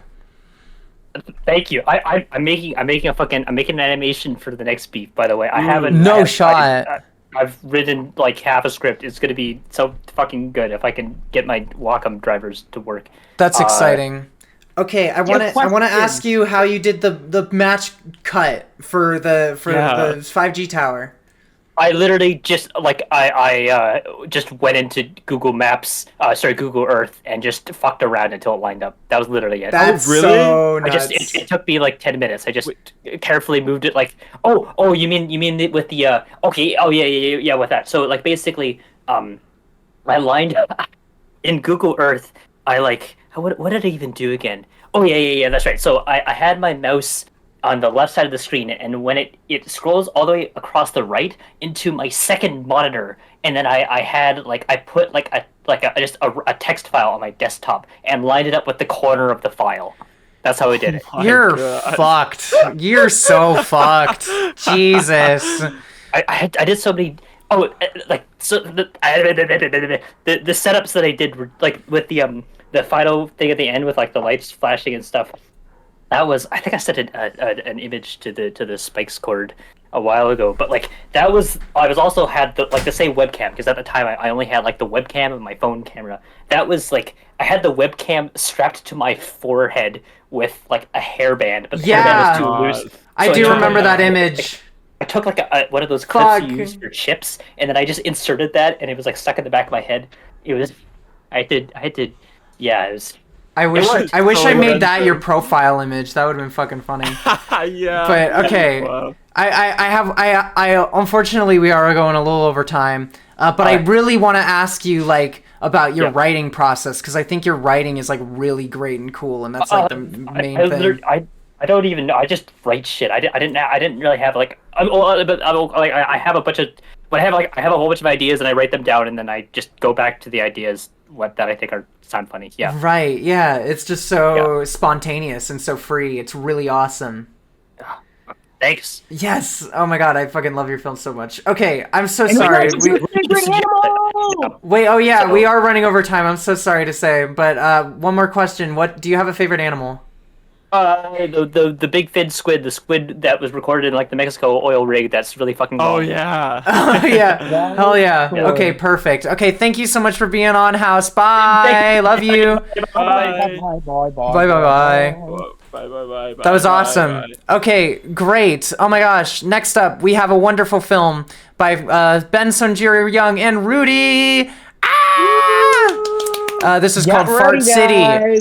Content warning is you're gonna fart. The artist statement is Fart City was made as a creative brain fusion between two buddy friends who've wanted to collaborate, and we're brought together for a cosmic purpose to create a film to send as a message to aliens light years away, as a register, an exclamation that our species, our planet, exists in this one small moment. Wow. yeah, and you're about to see all of humanity completely captured in one moment. So please enjoy. An explosion. You're gonna form.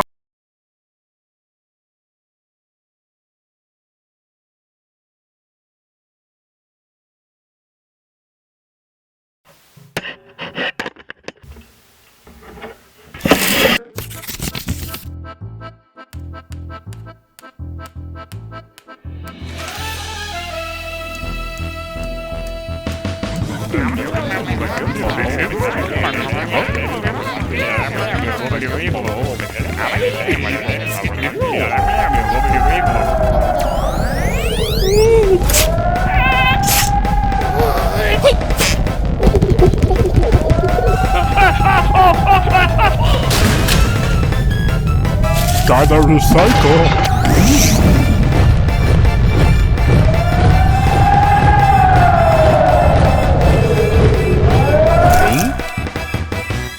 Warning to Michael Lewinsky. You're gonna fart. You're gonna fart. You're gonna fart. You're gonna fart. You're gonna fart. You're gonna fart. You're gonna fart. You're gonna fart. You're gonna fart. You're gonna fart. You're gonna fart. You're gonna fart. You're gonna fart. You're gonna fart.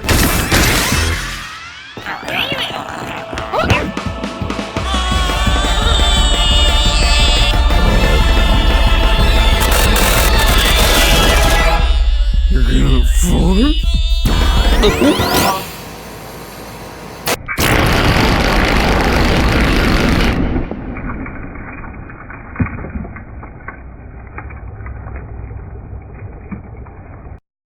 Oh boy. Let me make sure it's recording. It's not recording. Wow. That would have been so awful. Holy shit.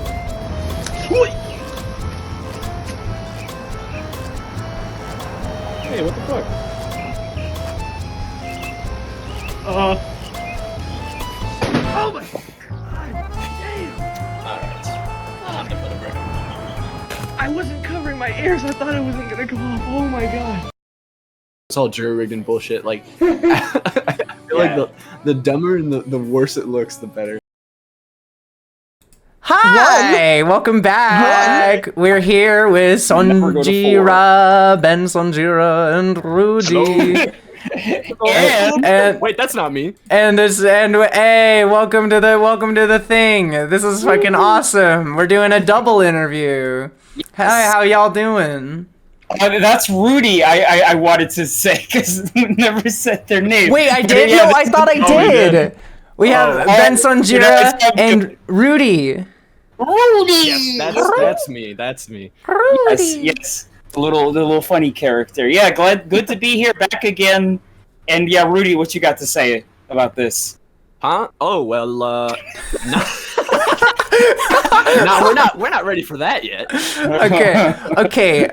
How did you guys make this? Because I know you collaborated. Like, you had to you weren't like with each other, right? You're long distance, right? Yeah. So like, what was like? Because this film is so physical. It's so like tactile and it's so practical. Like, what was it like? Like, what was your process for like collaborating on a film with such a long distance? Oh, you wanna go ahead. Yeah. So I think our original concern was like keeping the art style consistent, right? Like that's what it felt like was super important, and we started realizing how much work it would be, right, Sanji? Yeah, like I don't know. It's especially when you're just like making it as quickly as we made this, because I feel like, well, we had the idea like a year before, and then we sat on it for like a million years. Yeah, we wanted and to then submit last year. Oh, really? We made this for the Hellevision little animation right. hoopty hoo. Yeah, Right. Restarting it up again, and yeah, I mean, like, I guess, at the start it was like, okay, yeah, we need to really like carefully plan, like, really detailed like storyboards and stuff. Yeah. And like, getting this whole big like spreadsheet and stuff like that. I don't know, I feel like in the end though, we that was like we couldn't start working. I was like, I just wanted to get going. Exactly, yeah, because I feel like in the end, I feel like it was just kind of like, I feel like it at least gave a good foundation to be like, okay, like, this is how we can, like, jump off. But then once we got going, I feel like it just, like, rolled, and I feel like we both, like, trusted each other enough. Yes, that, like, yeah. Mm-hmm, I agree. Yeah. That's And really then- cool. And it just really, like, made it, like, I think also, like, really fun and surprising. Because especially, like, Rudy, like, I feel like what you did, like, so much of your stuff, like the day that it was due. Like, he shot, Oh, what? I shot, like, yeah. But, like, that made it so great because I didn't, like, know what to expect. They were just like, okay, I'm going in my backyard and I'm gonna shoot the rest of my scenes. Oh my god, that's funny. Yeah. That's so fucking funny. Mm-hmm. I'm glad like you were able to still retain like that spontaneity, like, because like that's always been like my like trying to like that's always been like my hoop to like go around whenever like I'm trying to do something long distance with someone. Is like I feel like everything has to be regimented and you have to have the right files and you have to send everything through to Google Docs and shit, and it's like so annoying, but it's like, it doesn't have to be that like strict. You can just fuck around and make Fart City, Yeah, I think it definitely helped that Sanjira is a lot more experienced with this sort of stuff in terms of like organization in a way that works for them. Right. Because a lot of times you like look up how to organize files and how to do this stuff, and it's like, do you really need to do all that? Does it really, no. Right. Mhm. And does it really? Yeah, sometimes it works for some people, but it doesn't really work for everyone. Exactly. But, yeah, having Sanjira like help with that sort of organization kind of helped carry me through that, like making the film, right? Yeah. I feel like for me, I need like at least a couple of systems in place in certain parts of the process to make it so I don't have to worry as much in like others, and I can be more just like wacky and free and stuff like that. Like, Yeah. I don't know, like I feel like for me it was like, okay, I needed to like, I like having my ding dang spreadsheet so I can get like the handle of like what the bones are that I need. Okay, as long as I'm just like hitting a couple of these like main sort of beats, I can just kind of just like fuck off and go crazy. Like, Right. especially in the editing process, because I was like, I feel like especially like because I didn't see like almost like half of their like stuff until it was shot, and so I was just like, okay, like I hope that like it comes together. And it does. It's fucking brilliant. It's so cohesive. Thank you. It's honestly like I know you guys were like concerned about like having like a cohesive art style. There's like so many parts where I'm like I have no idea like who did what. Like I feel like you guys worked like so much like so well as like one unit, and it like totally paid off. Hey, real quick, before we run out of time, I had something written down that I wanted to read. I would not be able to say this. Oh, without literally having it we written. have like 5 minutes, dude. Don't sweat it. Oh, perfect. So, all right, here's where we gotta start breaking out the let's calm down and read this, right? Oh shit. So, Hunker. originally, right, this film was just based on like a running joke that I had with like a really close friend of mine in high school. Mhm. And I don't remember how it started, but we would sing it pretty often. Like we would do that song. You're good. I don't know if like other people have experienced this before, but when it comes to like hearing those kind of like jokes or that kind of like music, I get a lot of visuals get attached to that in my head. Mhm. And I'll have like a whole pretty much music video just play out in my head. Right. This is like that video. That video is that like I would just see that in my head.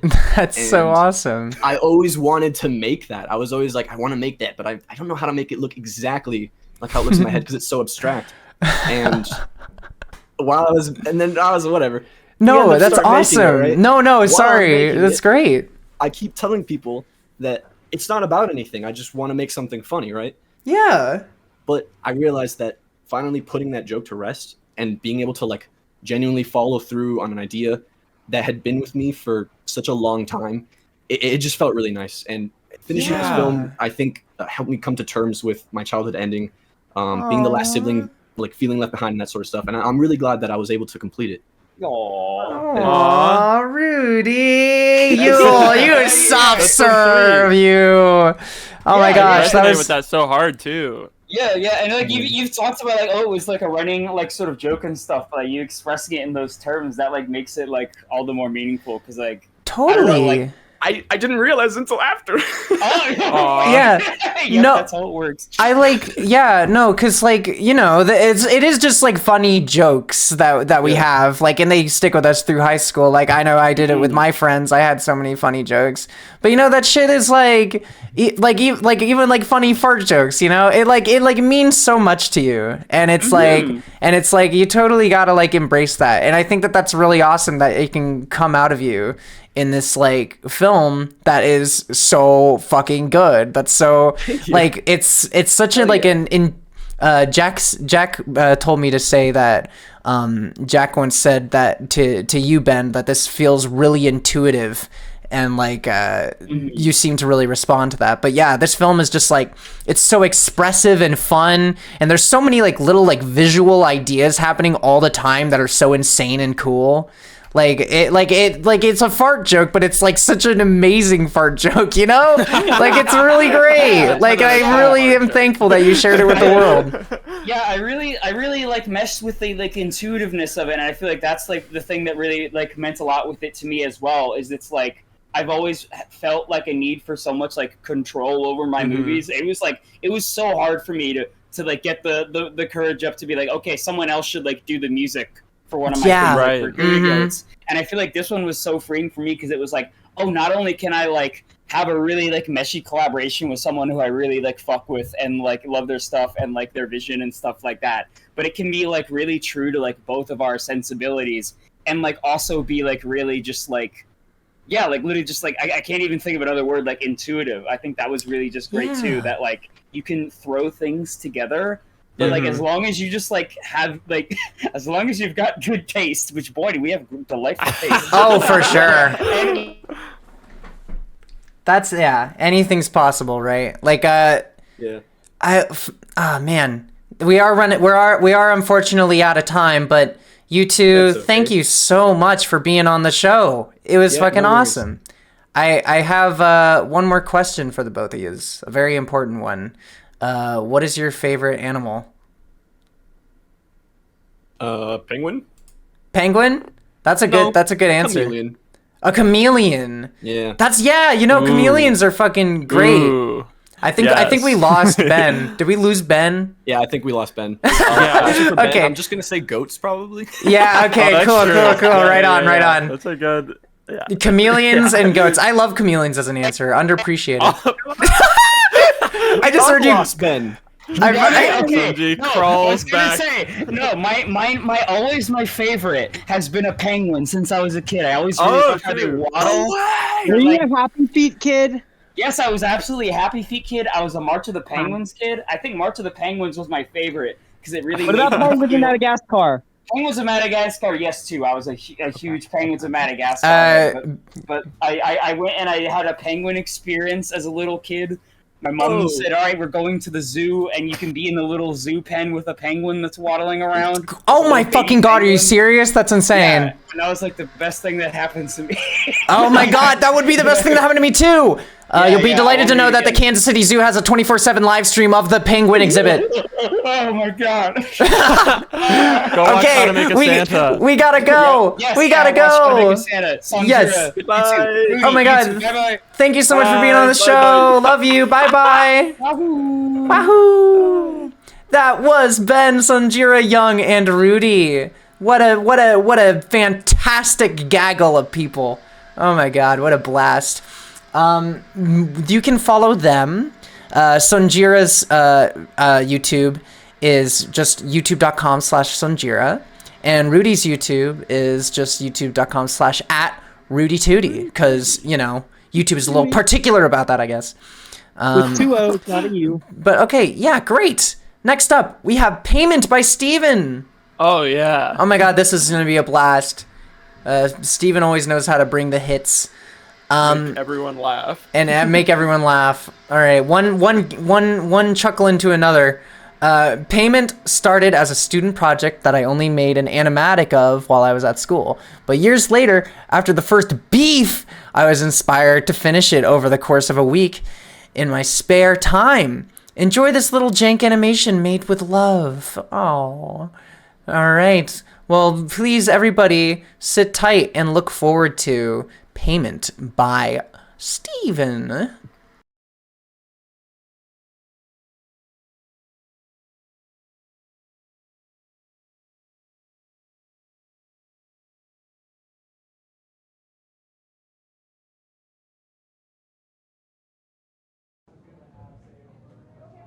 Hello, welcome to McDonald's. What can I get started for you today?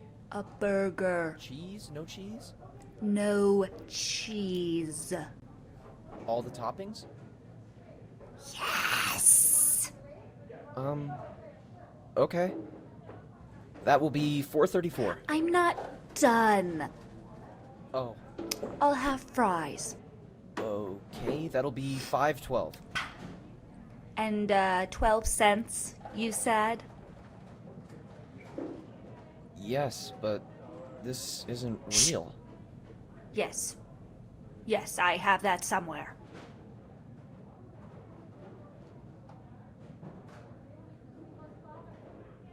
So, I can't take this. Do you know who I am? You most certainly can. I don't know who you are. Well, I'll have you know, I am Mrs. McDonald. So I think my money is good here.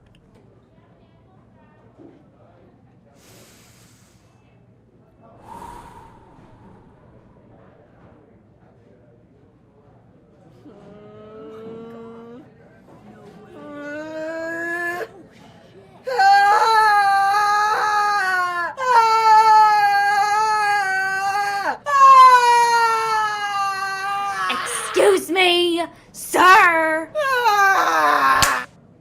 Well, I never.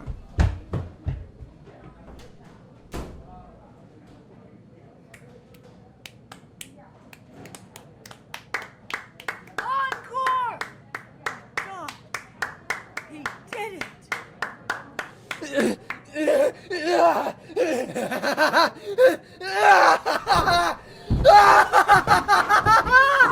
Fuck the customer!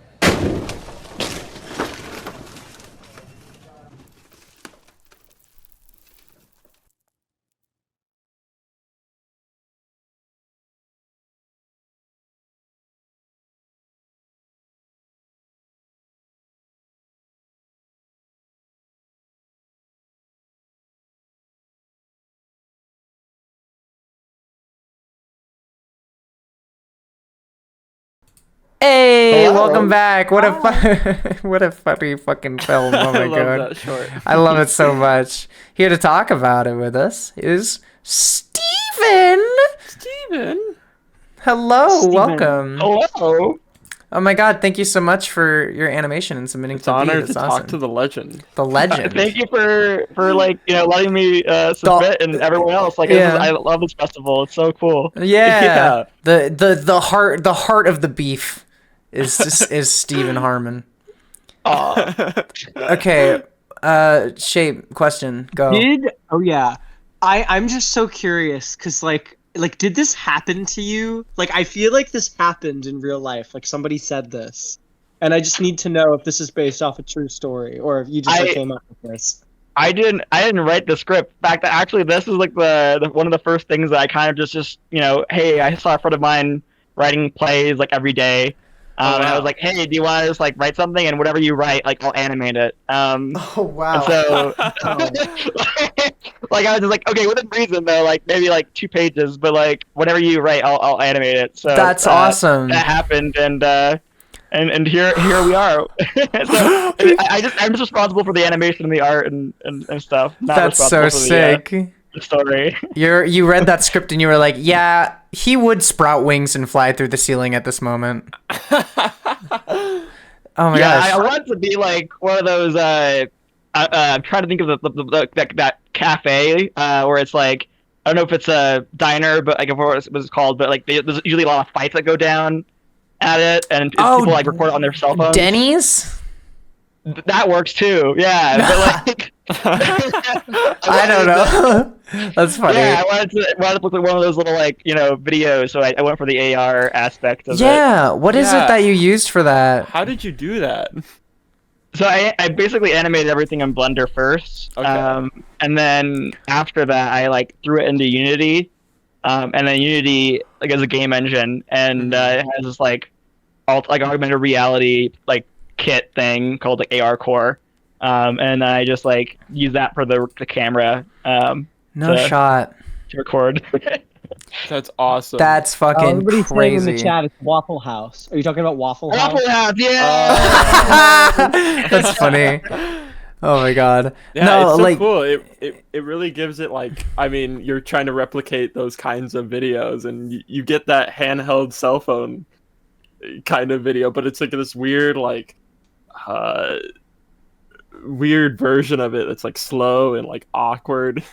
yeah, it's very great. Oh, thank you so much.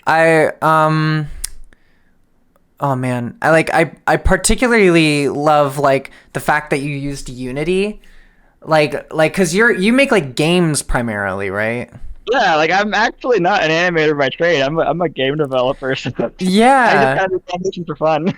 But I think it's so cool that you like took your knowledge as a game developer and used Unity in a way that like, you were able to incorporate that into like an animation. Like I think that speaks to like the power of animation as a medium, that you can just kind of like, you can use anything at your disposal to just kind of make something really cool. And you did it. You made like this wild wonky cartoon that's so fun to watch. Yeah, and I'm just glad that people can watch it from whatever angle they want, and like see everyone's like all the side characters' reactions, listening into the main thing, and I don't know. Yeah, I think I've never seen anything like that before, so that's like really interesting and cool to see like that used in the world of animation, because it's so fun. Could you do that? Could you put that on like YouTube as like the YouTube 3D thing? Oh, you mean like 360? Yeah. Oh, I did that before once, with like a short called Into the Thanos. But cool. I was like into Thanos' asshole, and you're like from the perspective of Ant-Man. Jesus Christ! That's like one thing. Like a lat long, like a 360 monoscopic panorama. Jesus Christ, that's so visceral. Oh my god. Okay. What a medium to do that in. Steven, thank you so much for being on the show. Thank you for having me. You're a delight. What's your favorite animal? I'm gonna say like those like flower hornfish, the ones with the big heads. Flower hornfish. Oh, the ones with the big forehead that comes out? Yeah. Those dudes Asian fuck. Restaurants. Those dudes are awesome. Okay, sick. Thank you so much for being on, Steven. You're a delight. Take care. Take care. Bye-bye. Bye. And there goes Steven. Thank you so much to everyone. So cool. Oh my god, Steven's the best. Okay, next up, we got a newbie. We got Fresh Blood. Oh wait, yeah. They did not put it on social media, but they recommended if you're in Denver to check out this Thai place. They're apparently very good and deserve your business. Sorry, yeah, it's called Jay's Noodle Star Thai. Yeah, we're not gonna say the name of it. Just like pick one and go there. I linked it. Okay. Jay's Noodle Star Thai. Very cool. So next up we got an animation by Tucker Woolley, who's been following the Beef Discord for a little, or not Discord, following the Beef Twitter for a little bit, and I'm very excited to show off their cartoon because I think their cartoon is fucking cool. It's called Clam Saga. No content warning on this one, but this is an anxious clam tries his hand at self-comedy, a thinly veiled metaphor for content creation and how it wears the soul of an anxious person, especially. All right, jumping in, Clam Saga by Tucker Woolley. Enjoy.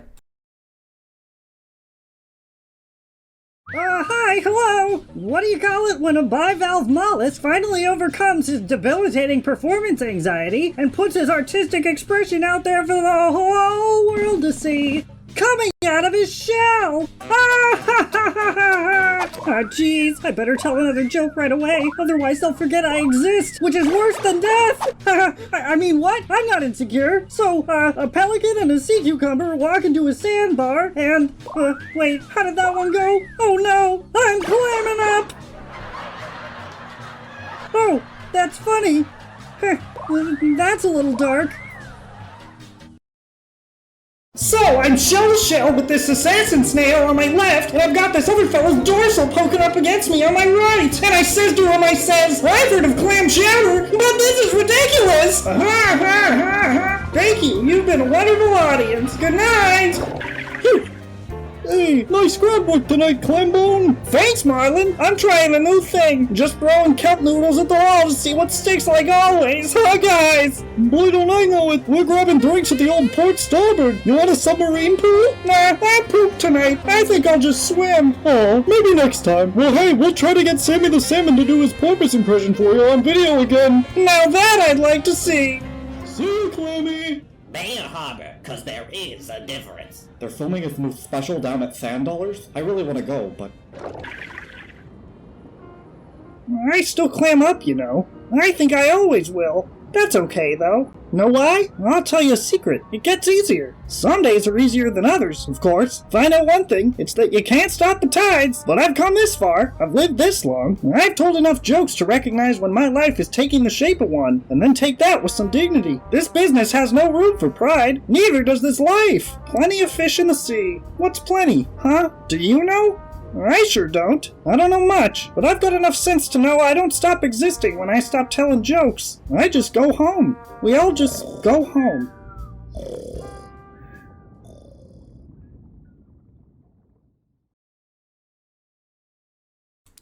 And welcome back, my friends. I love that cartoon. Ooh, Tucker's here. Tucker's in chat. There we go. Tucker, we are live, welcome. just so you know. Hello. Hello. Hi. Thank you so much for being on the Beef. Thank you for having me on the Beef. I love a good beef. Yeah, who doesn't? Who doesn't love a good beef? I think today just goes to show that everyone loves a good beef. Yes, absolutely.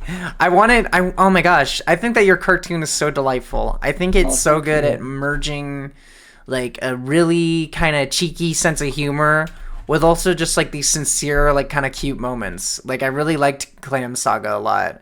Thank you. I was wondering, like, cause you said this was like a compilation of two different things, right? Like, what's some more context about that? Yeah. So yeah, the first video. When did I even do that? Several months ago, at least. If not like a year. The first video with the stop motion clam, and I use the word stop motion very liberally because it's literally just 3 frames. But yeah, but it's still fun. It's the same. You get it. Yeah, he's still a physical guy. He's still a physical little man. He's on my shelf somewhere. Oh, fun! Among the other garbage, yeah. So I had originally made that clam asset, the physical one, for a project that I was doing. The best thing I can compare it to is like those Aardman like animals interviewing, talking to the camera thing. Creature comforts. Yeah. Right. Yeah, that's it. It was kind of like that. But it was taking me like way too long to do, and so I just decided to do this like shorter thing I had just watched the Bo Burnham's Inside, and was having a lot of feelings about that. Sort of thing. Performer audience, whatever. Right. And so that's kind of where the first one came from. And then the second one, because I had like left the first one in like such a dark place, I just like, I kept thinking about it, and I just was like, I kind of want to give him like, maybe not like a completely saccharine happy ending, but I want him to be like okay, you know? So like, and originally I was gonna do it with like that mixed media kind of style again, but I just didn't want to. I just wanted to draw a comic, basically. But I also still wanted to do the voice, so I compromised and I did both. Right on. Do you like do comics like mostly? Is that like your primary medium or? Yeah, kind of. I mean, like I bounce all over the place. This past like year or two, I've been making a lot of like short videos and like animations and stuff for YouTube. But yeah, before that, it was mostly like comics and zines and stuff. That's so cool. And I'd only just recently started to like merge the two like that. I'm still kind of figuring out ways to do it that look like dynamic and are interesting, you know? I think it's really dynamic and interesting in the way that you did it. I'm sorry that I'm far away. My cat is meowing a lot, so I have to pet them. Oh, no, it's okay. You love a cat. Oh man, I think like the sincerity you managed to conjure is really fucking cute and cool. Like, do you feel like as like a storyteller, like that's kind of like your primary aim, or like how do you usually go about like approaching like these kind of sincere like monologues, like the one that you did with Clam at the very end there? My stuff ends up being monologues, like just a lot of the I'm trying to like branch out from it, which is why like the first half of the second Clam thing was kind of just like in media res, like kind of a scene, like there was more than one character, you know. But yeah, a lot of the videos that I made over the past like year and a half have ended up just being sort of like characters talking to the camera, and I wanted to like play with that a little bit for the second Clam one, and by starting it out not in that format, but then when I did go back into that format, I wanted it to just be like there's no joke. Right. Yeah, like because the first one, I mean, the whole thing was kind of a gag, but it was also just me trying to express this anxiety that I have over people, you know. Yeah, definitely. And there's definitely like a transparency in the next one. That's it kind of, but it like brings the whole thing together really nicely. Thanks. Because it like the first one it feels like such a demonstration of that anxiety, and it's like well, what do we do with this emotion? And then the second one is kind of about that, and that's really cool. I feel like that comes together very good. Yeah, I learned to process it just like a little bit better between the first one and the second one. So I tried to like put that into it, you know. Right on. Yeah, that's awesome. Well, I'm sorry to say, but we are out of time, my friend Tucker. No, not at all. But it was great to have you on. It was great to show off your film. I think that's really awesome. I'm glad people got to see it. Thank you so much for having me. Yeah. Your art style is so cool, by the way. Thank you. Yeah, it's bouncing around a lot, but I'm finding a voice. Yeah, no. Well, you're very good at what you do. Thank you. God, you guys too. I can gush for hours, but I. Oh, that's so sweet. Okay, well, okay. What's your favorite animal? Oh yeah. Favorite animal? I love the manatee. That's such a good answer. That's such a good answer. I've always been a huge fan of the manatees. Manatees are very good. Okay. They're long oppressed by boat propellers. Yes, and oh no, say it ain't so. Okay, Tucker, thank you so much for being on the show. Thank you so much for having me, you guys. Yeah, for sure. Toodaloo. Yeah, have a good rest of the day. All right, bye-bye. That was Tucker Woolley with Clam Saga. Hooray, hooray. What an awesome shit. Or short. Oh my god. What an awesome short. Dude, chat. I had 5 hours of sleep, dude. I had okay, we're fine. Hey, we're live. We're live. We're live. Okay, next up, this is gonna be fun. This is Shedding the Skin of the Scare. Oh, fuck. Tucker Woolley, you can follow him at Tucker13x at twitter.com. His art is great and it's worth keeping up with.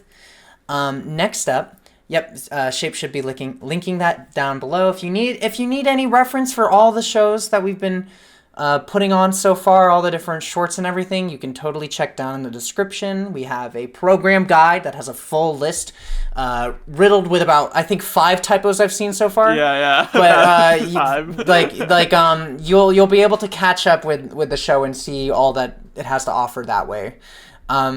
Next up we're going to be showing a short called Shedding the Skin of a Scaredy Cat by Romeo Meluzzo.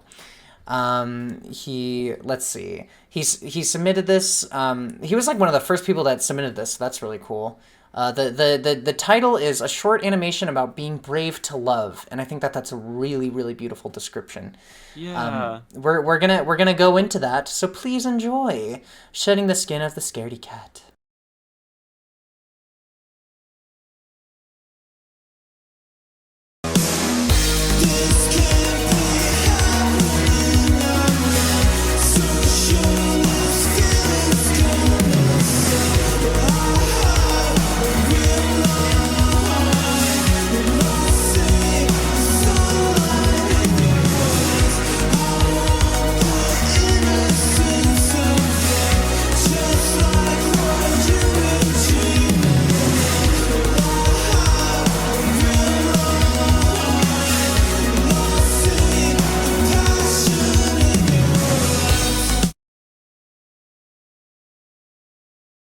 No, we're back now.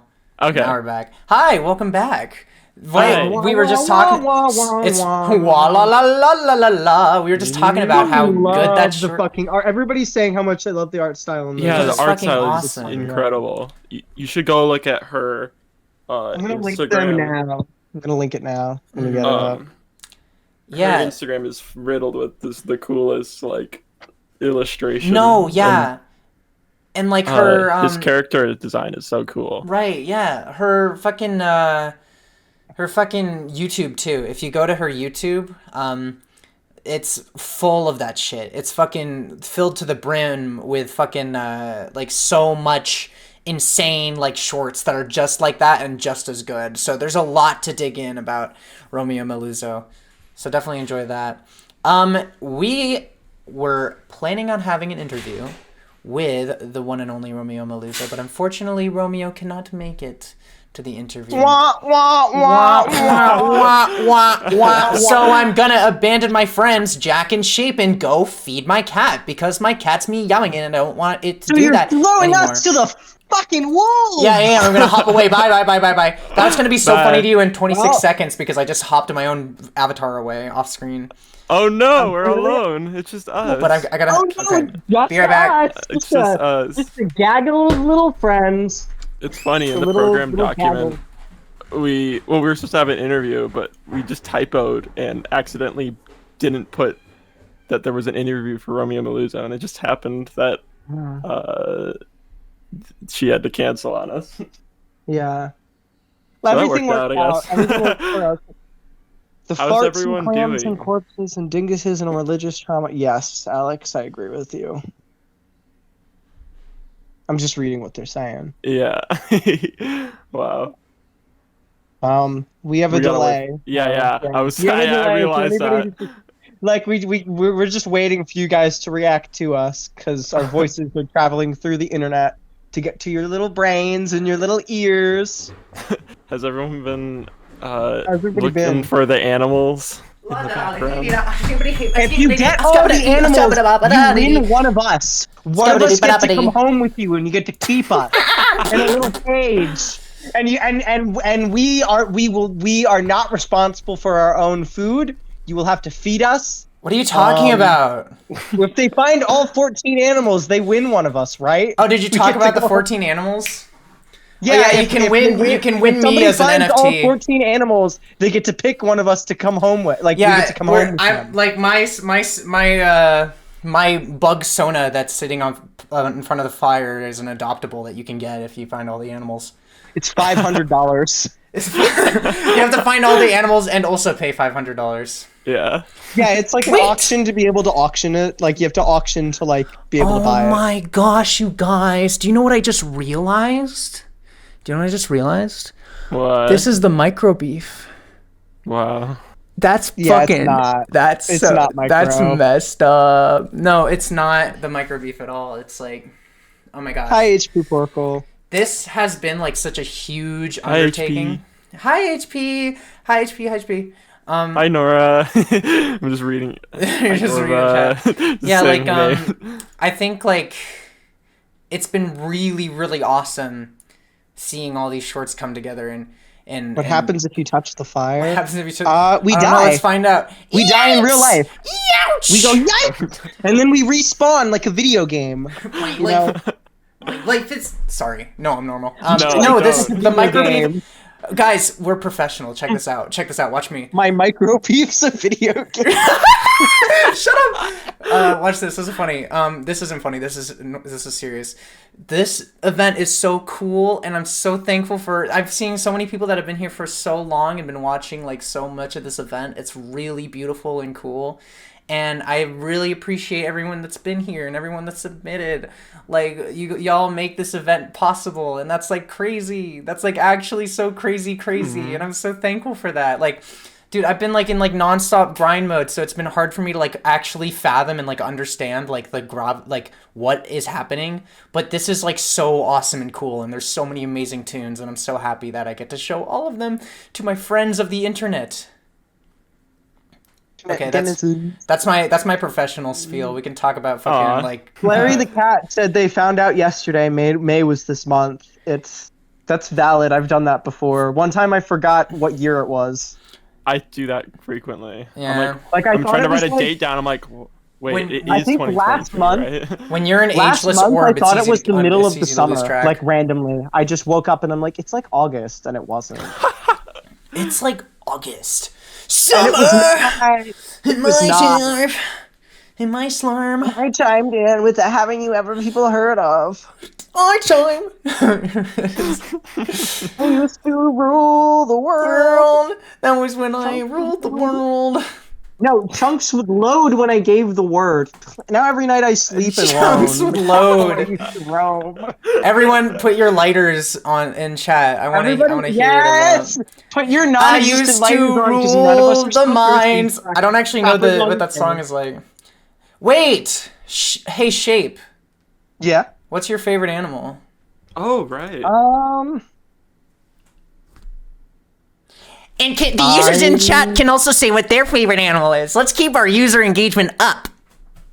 Yeah, guys, everybody like and subscribe. Like and subscribe. Like and subscribe. Like and subscribe. My favorite animal if you like it. I wonder how many people we've scared off. No, nobody, because Nobody. Because we're cool. Okay, cool. Right on. Okay, well, guess what? It's actually time to move on, and we didn't even answer the favorite animal question. I'm melting. You have to save that for the end. Oh no! Okay. Yeah, yeah. Everyone, hold on. Everyone, chill out. Actually, watch my film. Everyone, chill out. Everyone, chill out. Shape, shut up. This is like, I'm sorry to lower the mood, but this next one is Levy Martinez's World of Next and Lemon, and this is like a very like grim and intense movie, which is like incredibly good. This is a really, really great film, and I'm so excited to show it to y'all. But like a big content warning for this one: suicide, themes of self-loathing, and loud sounds throughout. It deals like very intimately with a lot of these themes. So if that's like a concern, absolutely be wary of that. The artist statement for World of Next, which is the first film and the biggest one. The concept of World of Next came in existence when I got the idea to lie down, close my eyes, and imagine dying. Or rather, imagine what would happen after I died. Think of it like an exercise in automatic writing, but inside of my brain instead of on paper. Some might also call it getting lost in thought. So what would happen after I died? I go to the afterlife, of course, and so I imagine some possible afterlives. After first exploring others' afterlives, I arrived finally at my own. Isn't that exciting? I drew all of the pictures in my big journal, and then I made some instrumental music for each afterlife sequence, which I'm very, very happy with. I didn't know that Levy made the music for this. The music for this is really great. Now, without further ado, pronounced a duh. Okay, without further ado, I, Levy Martinez, present World of Next. But then the next one is going to be, I made this the next one is going to be for the cartoon Lemon. I made this in MS Paint in like an hour. Enjoy my masterpiece, parenthetical, pronounced master piss. Okay, that's important. Enjoy my master piss. Okay, enjoy everybody. Buckle in. This is World of Next and Lemon. Take care.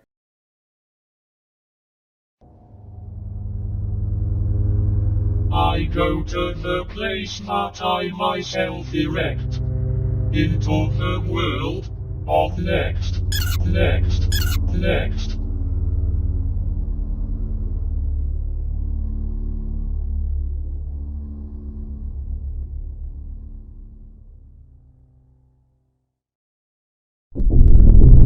There is a person who fears the Holy One because he is afraid of the punishment that awaits him in the other world.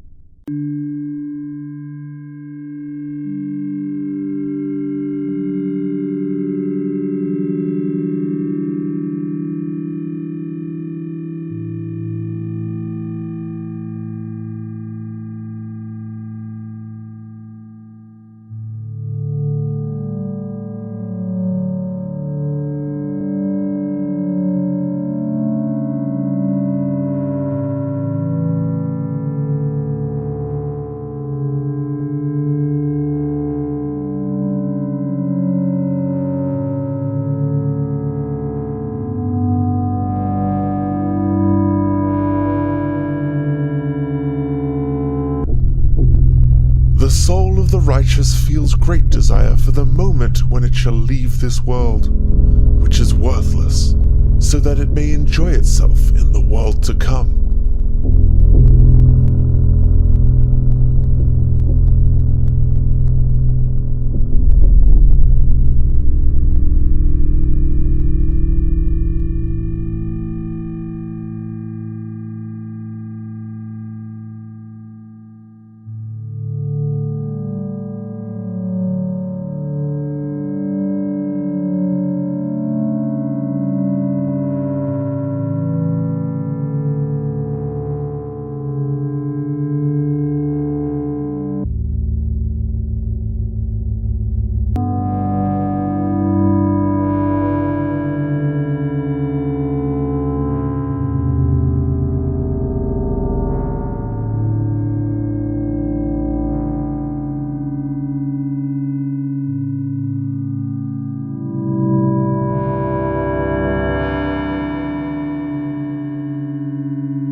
Certain places where souls that have been polluted by the filth of this world are purified by fire.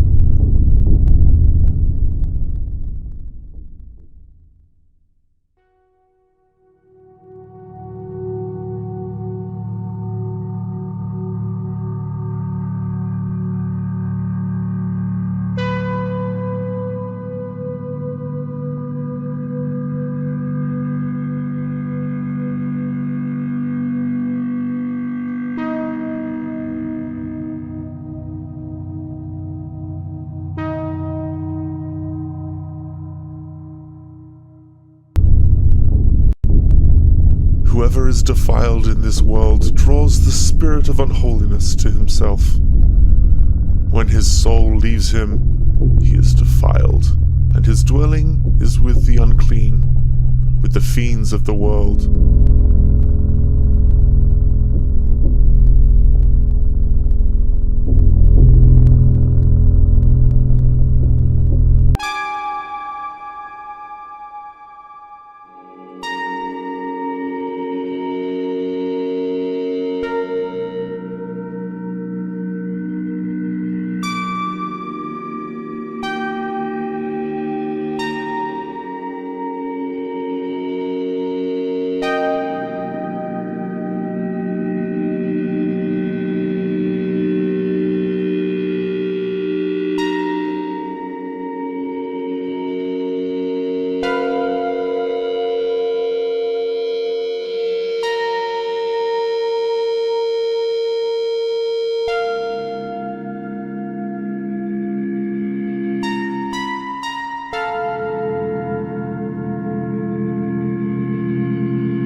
Spark made an engraving upon the supernal light.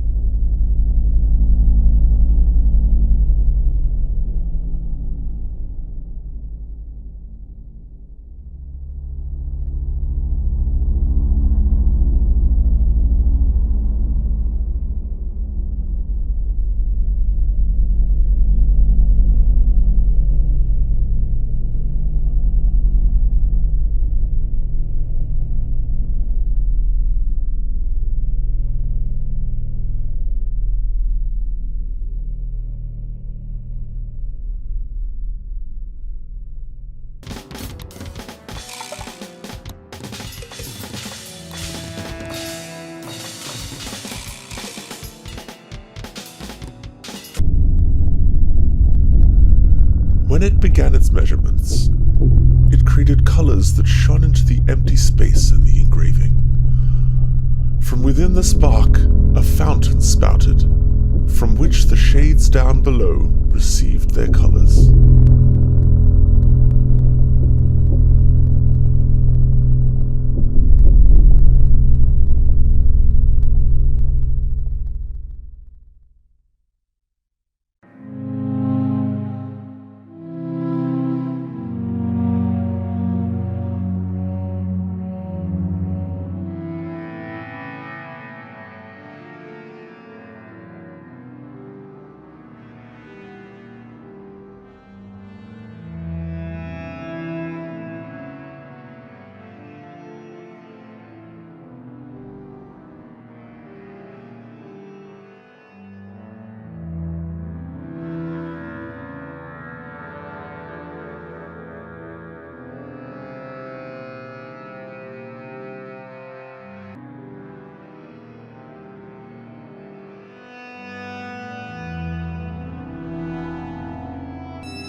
all those that have not been shaped into a form or an image have no permanency. They are created and last only for a certain time and are immediately consumed by the fire that devours fire.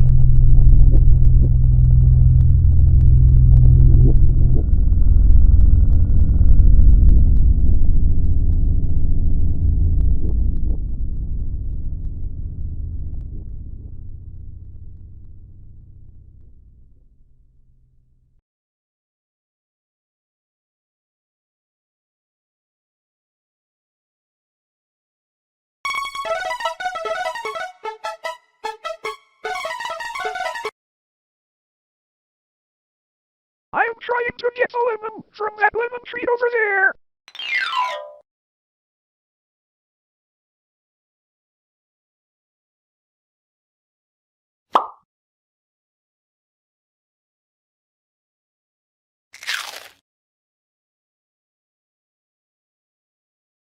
Everything's gone sour.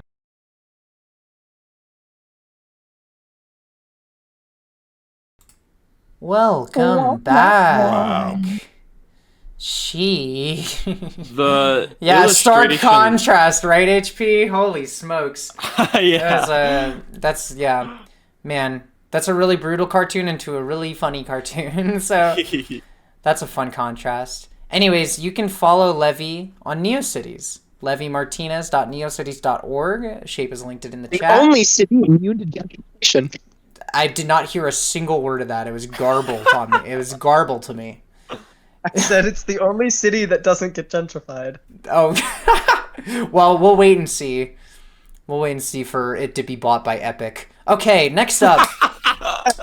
Right. Next up, is a really. I have a story for this one. I found this artist through.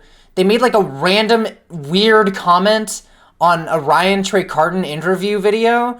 It was just like some nonsensical garbage, and I was like, what the hell? And then I looked at this channel and I found this cartoon, and I was like, what the hell? So I reached out to this person and asked them if they wanted to feature in the beef. They didn't submit it through the forum, but I just got their blessing to just like show it. And honestly, I'm so glad that I did, because this is, and I'm gonna get the right necessary amount of eyes. I by Omnia. No content warnings to speak of. Please enjoy the surrealist fucking garbled awesomeness.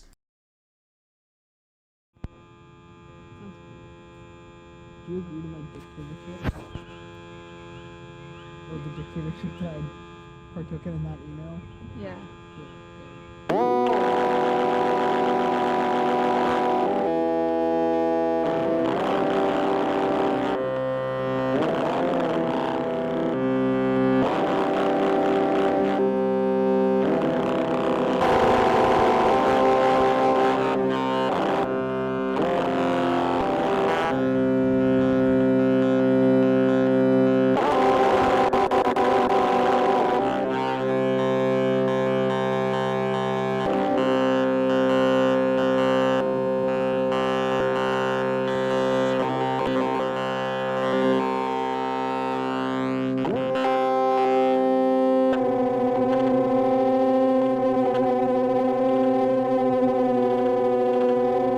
It's the new center of my universe.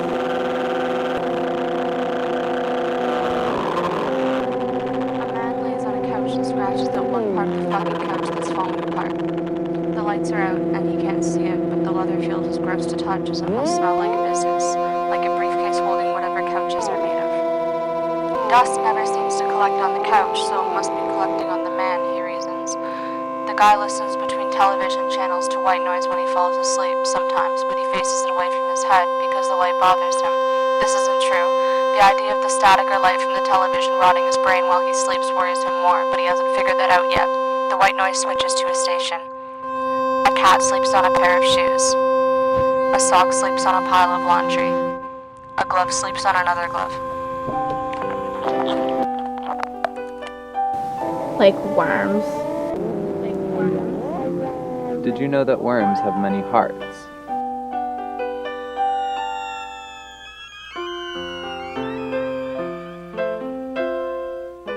I think chickens only have one heart.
Hey, you left your egg unattended.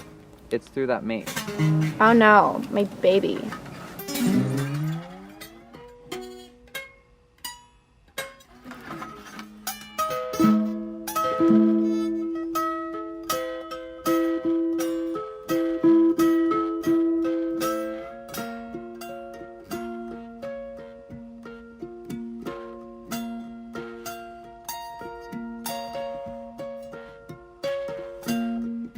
XOXOXOXOXOXOXOXOXO kisses XOXO. She has some fears about being a new mother.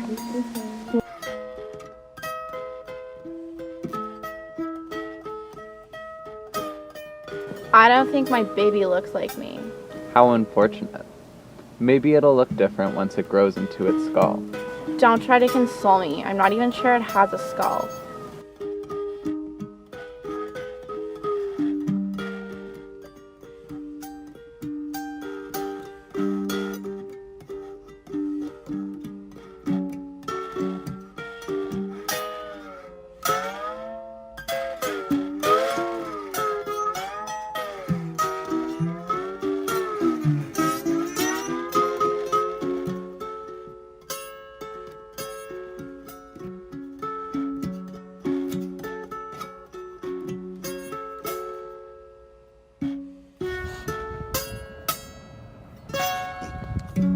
I thought that it was glass.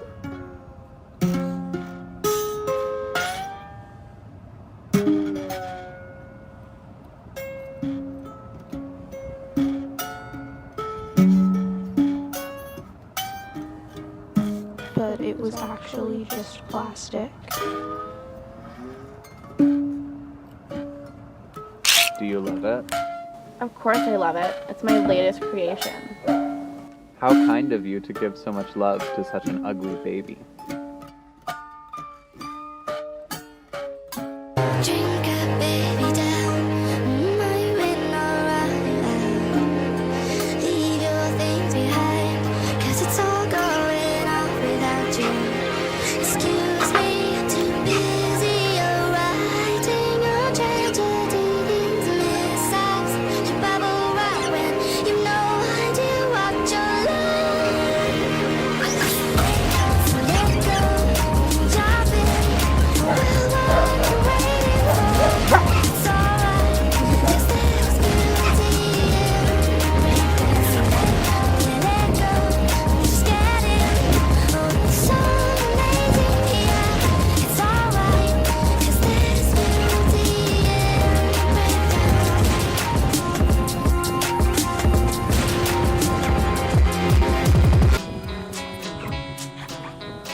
I love my ugly, amazing baby. I often find that life is a joke. Not in a negative, I make no effort kind of way, but in a way that makes someone's eyebrow raise. When I say that life is a joke, I don't mean that life is a comedian to laugh at. because it isn't haha funny. It's more of a what's that funny smell kind of funny. Or maybe more of a walking out the door and thinking, did I forget my keys kind of funny.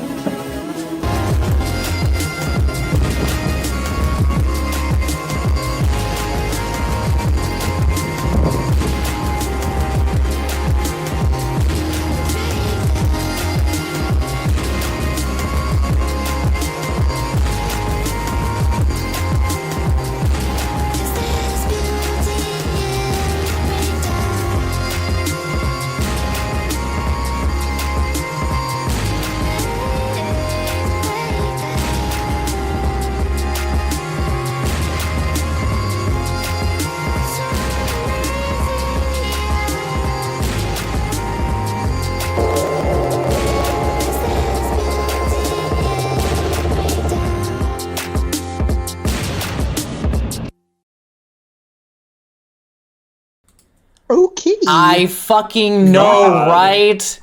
I know, right? Like, I know.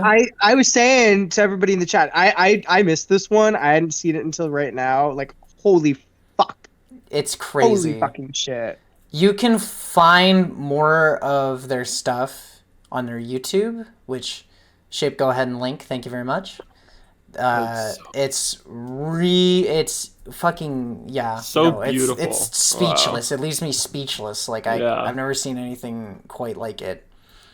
Very grateful to show that off. Very grateful to have found that at all through the most weirdest circumstances.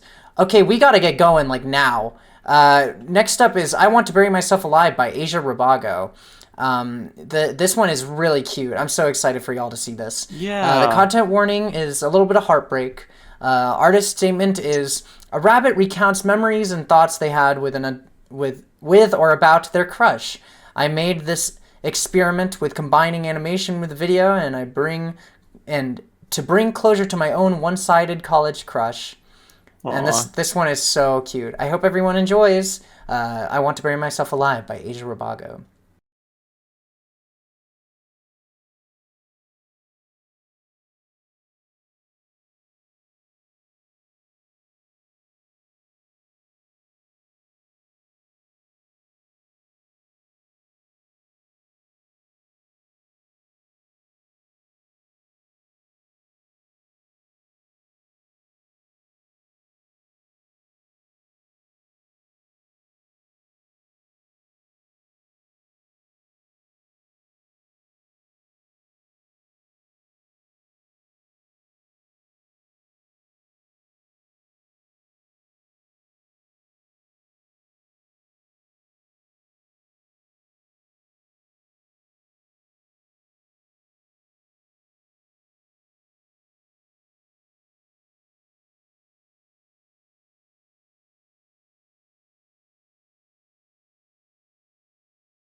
Welcome back, my friends. I hope you enjoyed that absolutely delightful little cartoon. That cartoon in question was made by a certain someone named Asia Rabago, and that certain someone is here with us right now. Say hello. Welcome. Yeah, no, I love your cartoon so much. I think it's so cute and fun. I think your art style is adorable, and your ability to like merge it with like this kind of multimedia approach is like super duper fun. And like I was wondering like what your kind of artistic priorities are for like when you're working with like these multimedia type things. Yeah, I think for me it's just I really hate planning. Yes. So, Yeah. Yeah, so I just like to just like go in, and I think it's easiest for me to go in when I just like experiment with like different things, like the orange and like just, Yeah. some scraps. Yeah. The orange was so cute. Thank you. You're in luck because this is a festival full of people that hate planning. That's why we do this. But yeah, no, like I feel like the way you kind of tell the story in a very like kind of diary way is just so like it's so easy to like hold on to, and like the visual style being as scrappy as it is like super like cool. It's just such a good like homogenous kind of package you got here. Like I was wondering like when you're telling stories like this in this diary way, like what about it is like appealing to you, do you think? I think for this one specifically, it was just that like as the artist statement said, I'd like a crush on someone for like 2 years. And I was like, I just need to get over this. So it's actually a diary entry, and then I just wanted to animate it, and then I needed to make a film for class, so I was like, oh, this is perfect. I'll just mix it all together. Yeah, and I just tried to combine it. Well, it works so well. Thank you. Did you find it to be like very cathartic to put these feelings somewhere like physically? Oh yeah, totally. Yeah. Awesome. Yeah, like I'm wondering like what your process is for like your multimedia ideas are. Like do you start like, cuz a lot of these are just like these little like pictures of like accompanying these like diary entry passages. Like did you kind of like write these entries in chunks and then just kind of like think of the visual accompaniment to go with that, or did you already have like a bunch of ideas for like animation experiences that you could just tag in to like these certain segments of the full writing? Oh yeah, so I think like half of the film was like I just wanted to make random things, and then I found an old diary entry and I like started connecting them, and then I just made things to fill in the gaps in between. That's really cool. Like it works so fluently in that way. Like it doesn't even. Thank you. Yeah, I saw a lot of crayon work in here too. Oh yeah. Are you crayon savvy? Is that?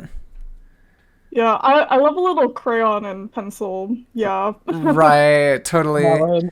Like oh my gosh, I just love all the multimedia stuff. It's so crazy and fun. Like when you're thinking of like your multimedia approaches, like do you just feel like is it just kind of like intuitive to you based off like what you have available like in your immediate vicinity, or do you like have thoughts about like what medium you want to use to do this particular effect? I think it's mostly like vicinity, because I think most of it was just trash. Yeah. Yeah. That's very cool too. Like how do you feel like that kind of like embellishes your storytelling? I think I honestly don't know. Yeah. it made me less precious with it, which I think helped. Yeah. Oh yeah. No, that's very stress good. Off of trying to make it look so perfect and neat, and just like embrace the roughness. Yeah, totally. I really love the pin going into the receipt. Right. That was great too. Shots. Oh, yeah. Oh my god, that was so cool. God, there's so many clever little ideas in here. Yeah. Yeah. Well, hey, I appreciate you coming on to the show, Asia. This is awesome. Thank you. Thank you for having me. I was excited to hear about this event and everything. Yeah. Yeah. Huzzah! I love your icon, by the way. It looks very cute. Oh yeah, the little shrug and the tilt is fun. Yeah. Yeah. Okay. Well, let's see. What's your favorite animal, by the way? I like frogs and rabbits, and I like when they hold hands. Yeah. Yes. We got rabbits in the room here, so Yeah. you're pleasing the crowd. Okay, well, thank you so much for being on the show. It was awesome talking to you, and it was awesome seeing your tune. Yeah, thank you for having me. Yeah, of course. For admitting something so beautiful. Absolutely. Yeah. Take care, Asia. Thank you. Thank you. Bye-bye. Bye. All right, that was Asia Rabago. You can follow Asia Rabago on Instagram. HP says you're gonna cry. Shut up! Oh my god. You can follow her at Wary Frog on Instagram. And all of her art is very delightful and fun, so make sure to check out all of that stuff. Next up. Speaking of HP, we got another film by HP right now. Can someone else please read this? I can do it. Thank you so much. This is The School System and Mr. Moon. There's two films here. So the statement is this is content warning. Oh, well, Warning. okay. Flash lights, cloud sounds. And the statement is, this is my micro movie called The School System, which represents the corrupt nature of our current school system processes. Unfortunately, school isn't actually about learning. It's about indoctrinating kids into becoming efficient little worker bees for the government. Sorry if I sound like a cynical tinfoil hat-wearing conspiracy theorist, but I'm also not sorry, because it's true! Inspiration struck me down when I first entered my first year of high school. I noticed the upperclassmen would not shut their traps about college. It was almost like they were hypnotized into believing college is their savior, which they sort of were. And way before any of this happened, I already conceptualized the idea of satirizing school to be a cult which gives good report cards to this god named Lord Grodd. Since adults are so adamant about kids getting good grades and act like it's the end of the world if they don't. So that's where the idea came from. The film itself is extremely fast-paced and mind-boggling because that's what school feels like to me and many others. Overall, I'm pretty proud of how it came out. Hope you guys enjoy it. Make sure to turn your volume down a little and get your Tums ready though. Or Ginger if you're awesome like that. It's gonna get swirly and nauseating. Yeah, thank you. And the other short, Mr. Moon, this is a statement. This is a little short film about a creepy moon guy giving advice, which is now practically a pilot for my upcoming film, also about the creepy moon guy. Can't wait to finish that. Hope you enjoy. So this is H. Porkles, The School System, and Mr. Moon. Enjoy.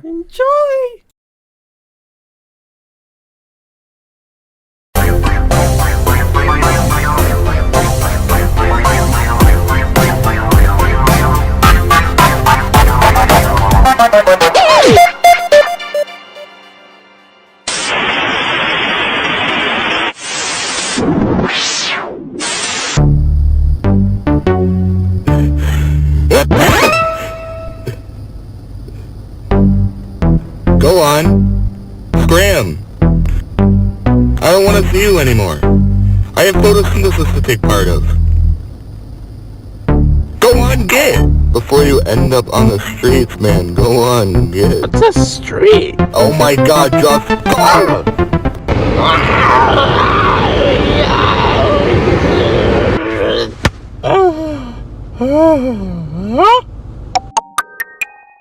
Why, greetings, one, and welcome to the school system. SCHOOL 6 cool hours of our lives. Help me. I'm Pretty Pal, and you're here for a reason, and one reason only, to learn. And to learn, you need a paper, a pencil, a brain, ears, arms, preferably legs, a mouth to regurgitate cool important facts that you'll need for the forever world. I remember when I was in the forever world. Welcome to life, you sick, twisted badger. I hope you like letters, because they're the most important thing in the world. Toodle-doo.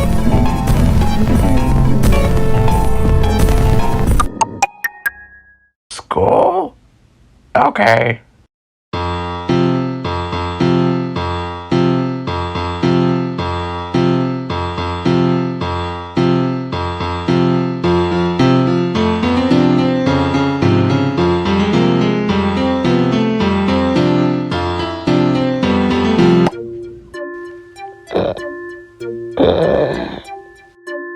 Hey! You may be our new student pupil? Hey! What's a student pupil? Ha ha! What a silly question! What a silly question! I'm your English teacher, named Mr. Elliot P. Nice to meet you. I English your teacher brain. Hey, how do I get out of here? You're in here until you get good A letters for the Triangle Man. And then you're rewarded with the funny hat. Funny hat? The funny hat means you go to the bigger world. So please, would you join us to appease the Triangle? The funny hat, man. Please. This is all I have. I can throw a book at you. Ow! God darn it, where am I now? Why, hello. My name is Mr. Marith. I'm your math teacher, and that's how it'll remain for the rest of time. Haha, time's a math thing. We're already learning in here. Hey, I'm having lots of questions. I was just like born out of a flower, and now I'm here somehow. What's going on? Why don't we learn some algebra instead? Some slope? Y equals mx plus b, mayhaps? You're speaking nonsense words. The only nonsense word is anarchy, son. Conform to our system, and soon you will be a successful doctor man. I don't even know what that is. Oh, nonsense. If you didn't know what anything was, then how would you be able to talk right now? I don't know. Nonsense, giant baby. Here's a paper.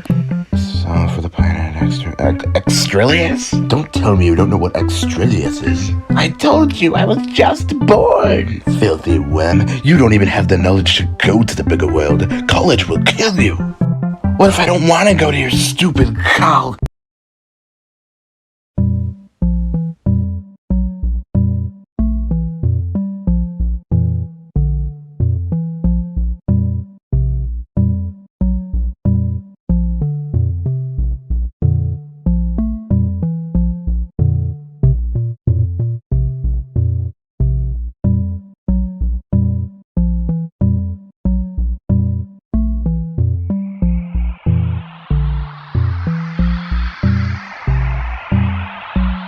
Now would you look at that?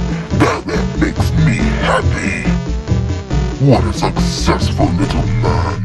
We love you.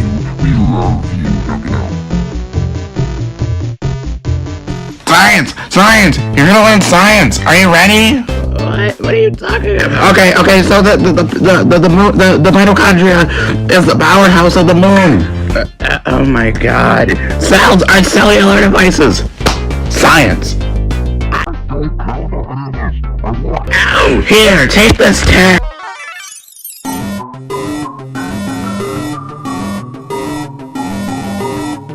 Incorrect. You're a failure. You'll never succeed in life.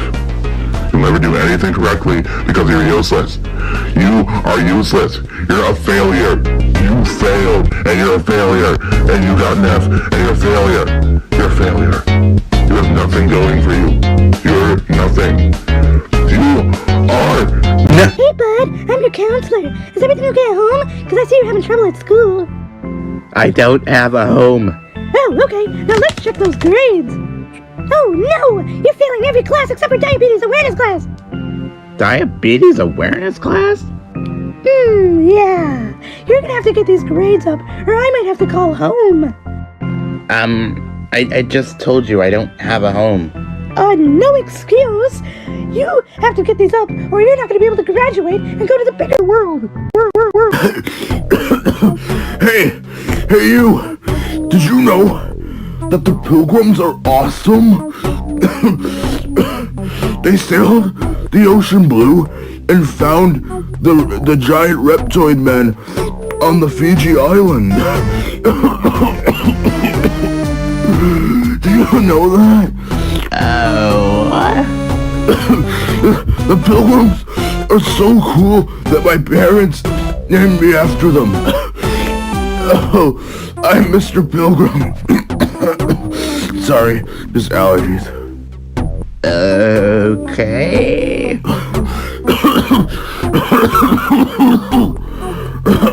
Okay, you passed my class. That's all you needed to know.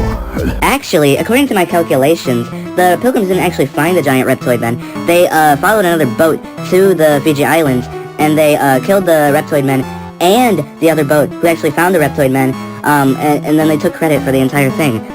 It's often misinterpreted as the Pilgrims finding the giant reptoid men, but it was actually the other boat that was said to be sailed by pirates. So, yeah, you're wrong, Mr. Pilgrim. Sorry. You weren't supposed to say that. Ow. Hey! What do you think you're doing in the halls without a hall pass during class? Oh god, are you gonna tell me that my mom's a giant baby from outer space or something now? No, I'm the school police officer, and you are not, which means you deserve a good punch in the face. Ow! And here we are, once more, flying in the air, in this random place I don't want to be in. Oh, god!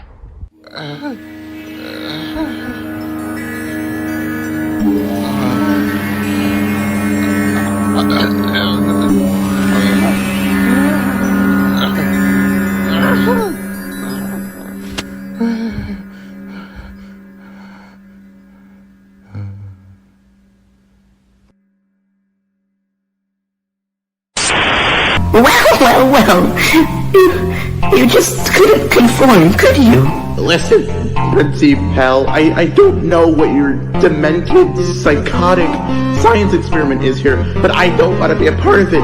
It's making my head hurt. Oh, so you don't even know why you're here. I've been saying that this entire time. I just want out of here. Well, if you truly wanted out, then you would have conformed to our system. You see, our beautiful little system here relies on little worms getting good A letters for our Lord and Savior, Lord God. Lord God.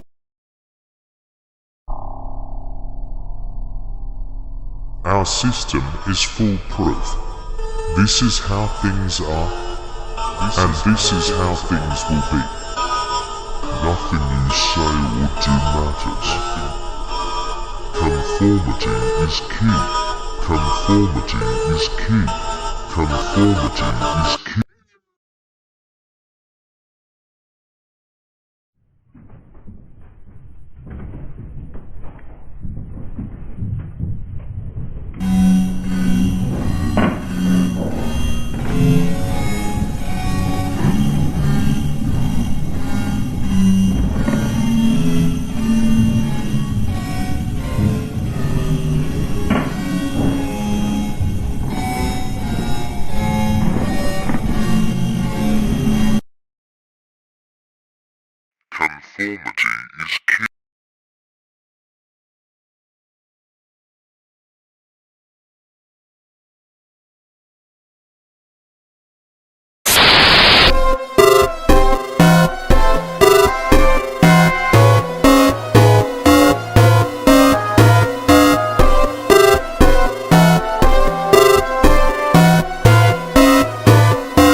Mr. Moon, I'm so depressed.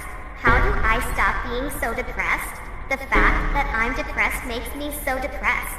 Oh, sweet child of mine, have you tried meditation? Have you tried going to church? Have you tried jumping off of a... Yes, Mr. Moon. I've tried all of those things, and yet I'm still depressed. Is it too late for me? Am I doomed to live a sad, pathetic life? for the rest of forever. Yes. Okay, I guess it's all hopeless. Time to turn into a stork so I can deliver babies and contribute to the society. Thank you, Mr. Moon. Okay, have fun with that. Hey, y'all. Hi. Wow. Oh my god. It's been a minute since I've watched the school system, but that shit like goes so hard. Oh my god. All those characters are so great. They're so fun and funny. I love them so much. Okay, we gotta get a move on because we're a little behind on time. H Porkle on YouTube at H Porkle. Shape is go ahead and link it. Yay. Next up this is a really interesting one. Like it's really slow and somber.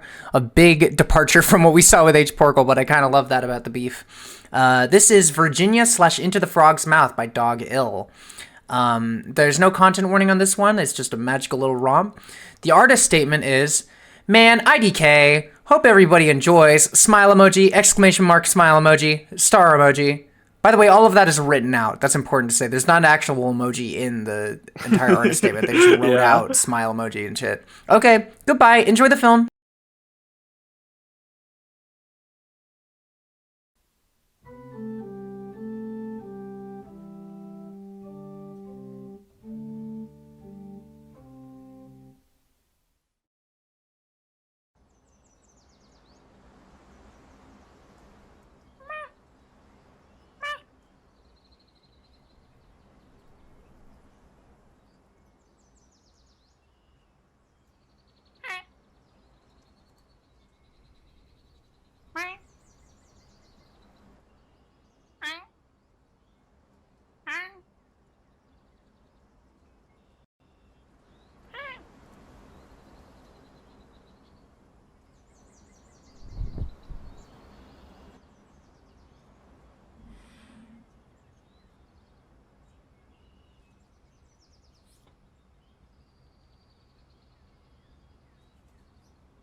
Hello, everyone. Welcome to the beef. We're here with Dog Ill. A Dog Ill is a whoops. That is not Dog Ill. I'm pulling up your picture right now. I'm doing the picture juggle. Let me see what I got. There we go. No. Yay! No! Yay! Got it. Okay. Hi. Welcome. Thank you so much for submitting to the beef. Your cartoon fucking kicks ass. It's so good. Oh yeah, thank you. I spent a good amount of time on it, so I'm glad people liked it. Yeah. No, I was literally gonna ask like, how long did this thing take you? Because it looks like it took a your in betweens are insane. You have like a trillion of them. Yeah, sorry, you're cutting out. Like I'm calling on my flip phone, but oh no shot. Okay, yeah, no, I was just saying your in betweens are insane. How long did it take you? It took me about 7 months if you add the sound. No. So that was a bit, like every day of the week I just spent like an hour just working away at it or something, and yeah. That's so nuts. Like, I feel like the way you animate with like in-betweens and stuff is so interesting and cool. Like, it's just so intricate. There's like so much of it. Like what's your process for doing in-betweens? Like what about that is so cool to you?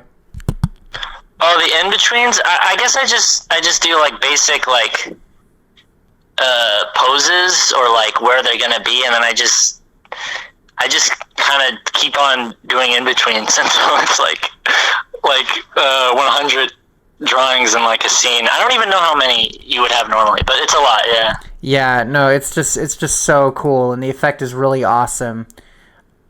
My process was also just like, I don't storyboard, so I just improv. All of the entire thing is just improv, basically. Right.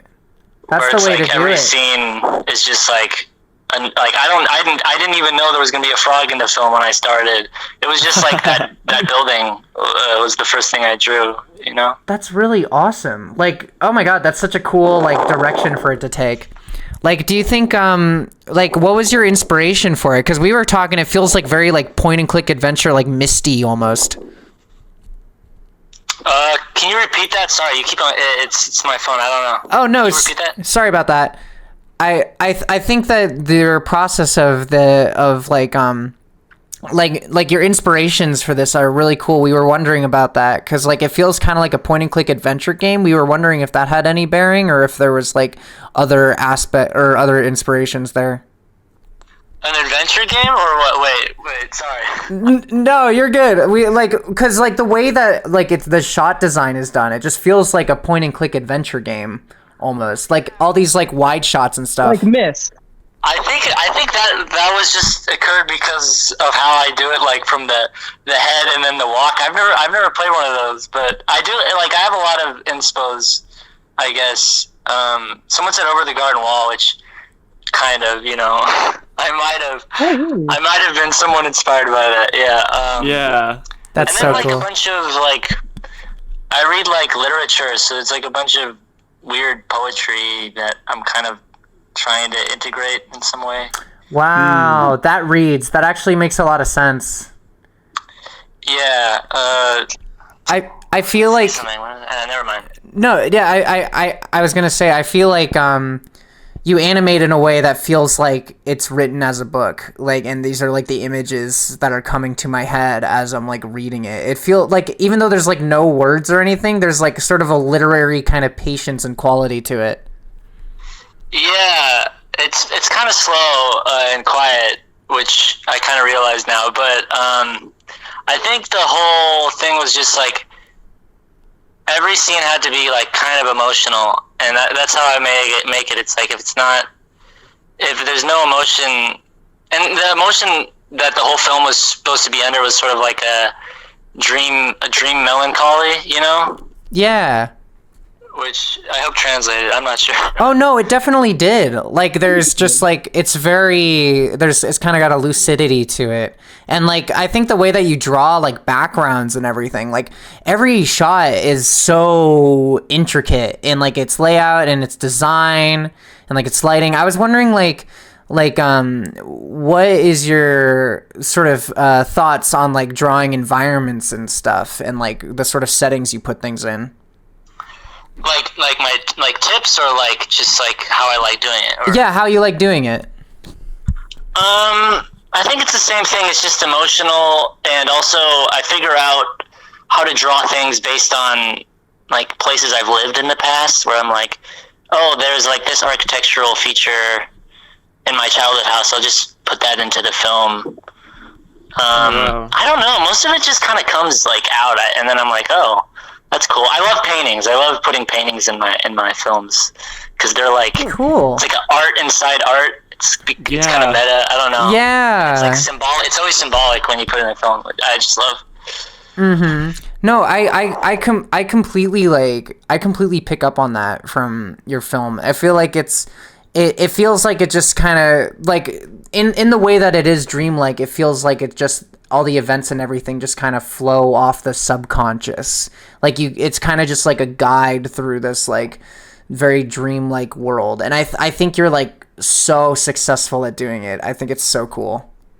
Yeah. I think that word subconscious is good because most of the things I draw, I don't even know what they represent, and I'm like, okay, I'll just put that in there because it feels right, and it's like, and then absolutely, I like psychoanalyze myself after or whatever.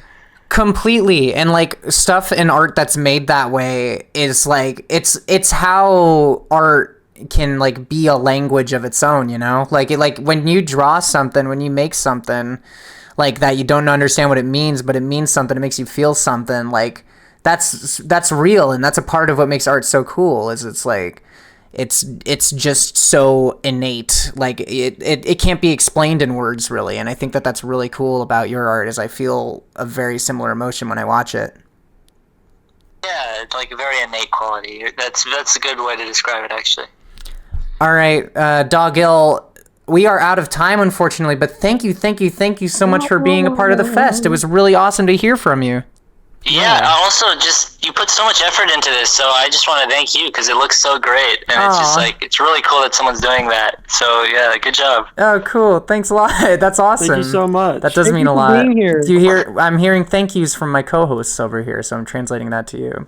One more question before you leave. What's your favorite animal? I've had time to prepare it because I've seen other interviews, so I know I like dogs. I mean, you know. Yeah, there you go. Explanatory. Yeah, the Doggill, absolutely. Yeah. Right on. Okay, cool. Thanks so much for joining us, Doggill. Take care. All right. Adios. All right. See you around. Bye bye. Thank you so much. That was an awesome interview. Yeah. Oh my god, it's so cool. Such an interesting perspective. Yeah, really. It just really rolls off the cuff for them. I can tell. But yeah, okay. Next up, there's no social media links for Doggill, by the way. But you can probably find Virginia Into the Frog's Mouth by Doggill on YouTube if you typey it up. Next up is going to be Blue Day by AOV and Eric VL. This one's fucking crazy. It's so cool. Yeah. The content warning, we have no content warning.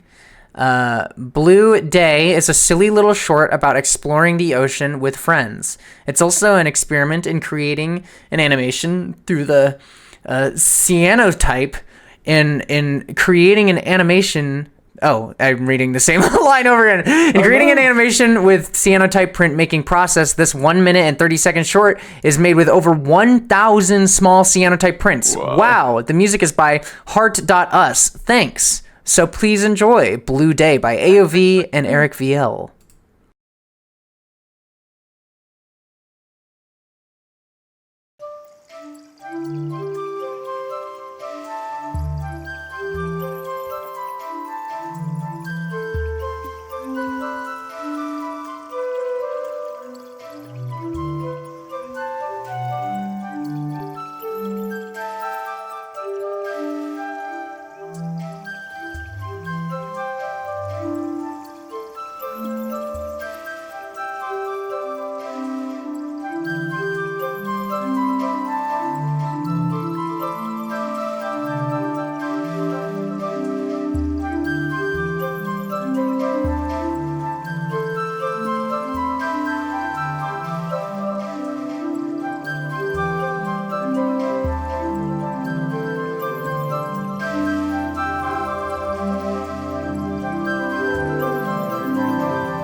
Hey, welcome back. Welcome back. Isn't that such a lovely cartoon? Holy shit. That's so pretty. Fucking fun and cool.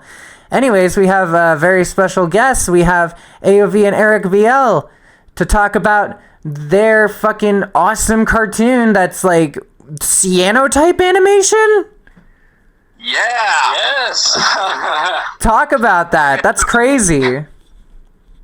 Yeah. So with a lot of the work that I do in my own like creative practice, I feel like I feel like a jerk when I say creative practice, but a lot of the art that I do is photography, and cyanotype is like it's like an old like photographic printmaking process that kind of I guess predates what we know as like film, like emulsion and all that.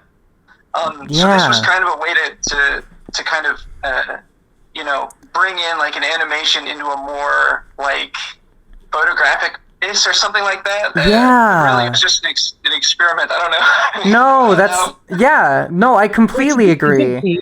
Like I think like the thing that always frustrates me so much about animation is like how digitally inclined it is, and like even in just like in-betweens and stuff, you're still like assembling it all together in like the digital form, and then you have to like yada yada yada, like all that will get lost to time.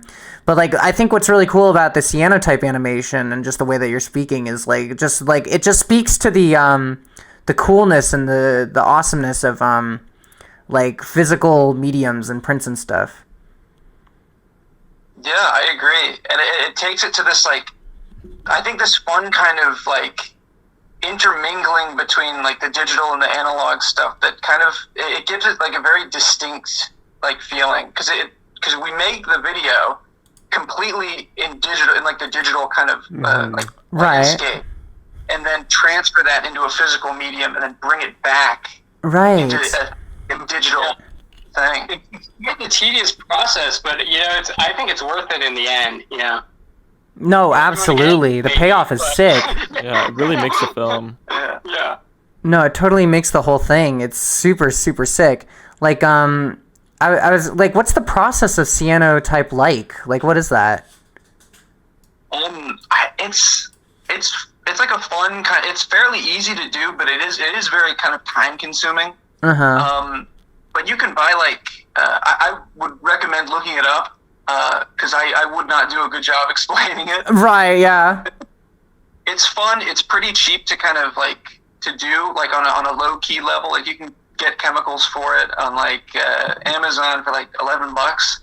And like really like to print, all you really need is like sunlight to do like some cool stuff. Cool. Oh yeah, I know what you're talking about. Yeah. That's really interesting. I love that shit. Oh my god, that's so cool. Wow. Yeah. Oh my god. Can you ask them how long it took them to print all these? Yeah, how long did it take y'all to print all these sheets? Well, let's see. So I guess figuring out how to print it and how to do everything right and setting everything up to like print took, I want to say like a week or two. Yeah. And then like I think I printed everything like just over the course of a weekend, but that's like full like 9 a.m. to like midnight. Wow. Shit. Oh my god.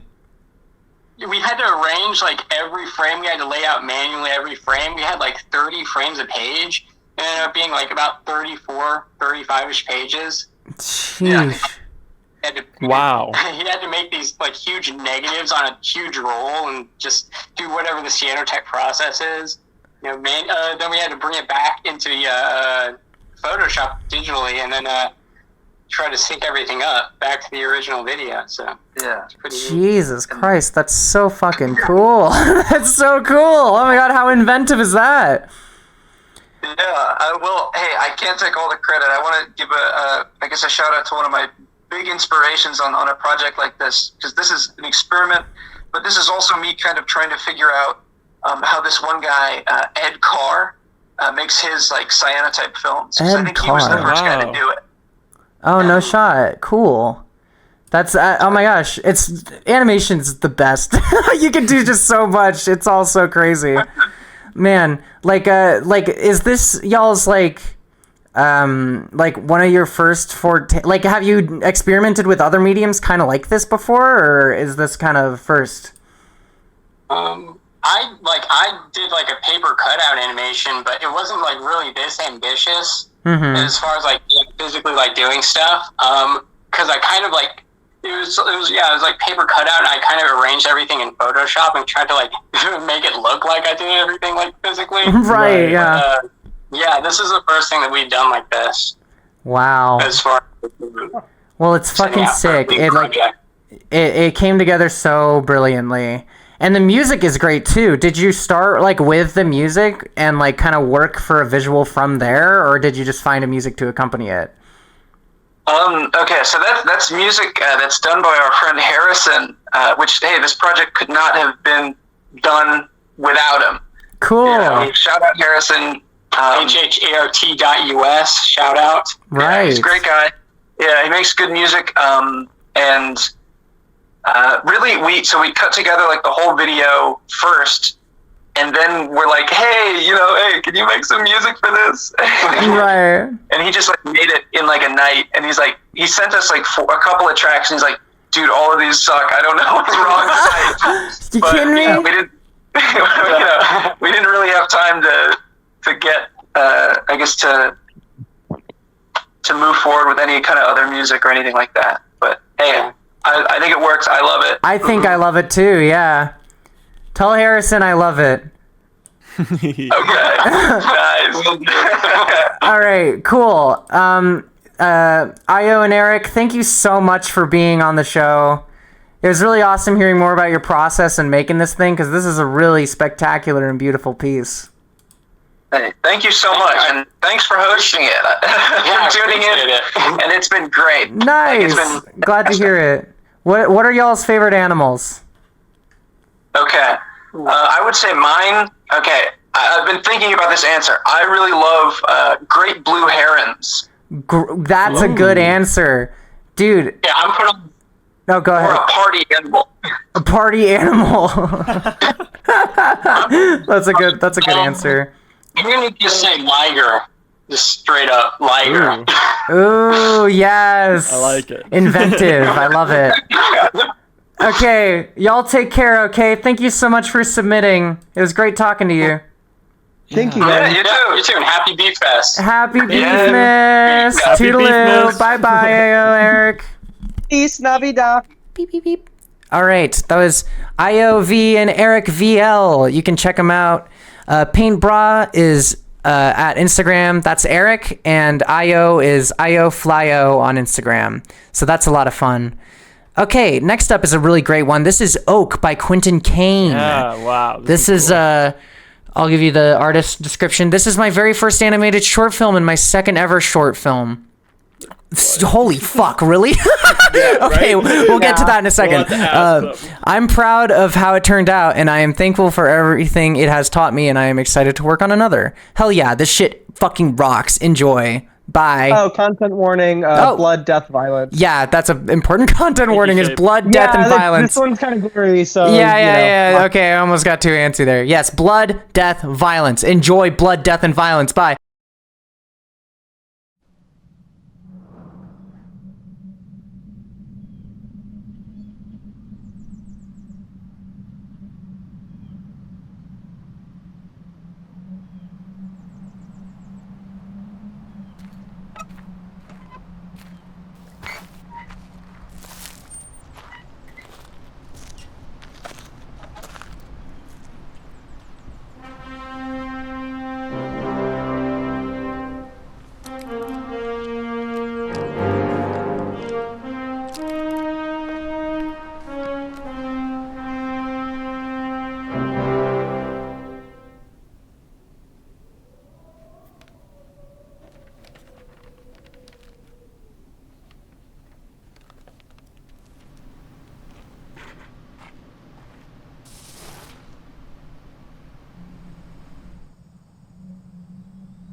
Is it you again, my old friends?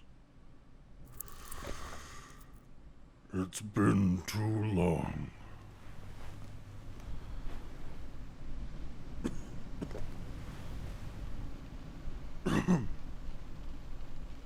There once was a man who lived at the edge of town.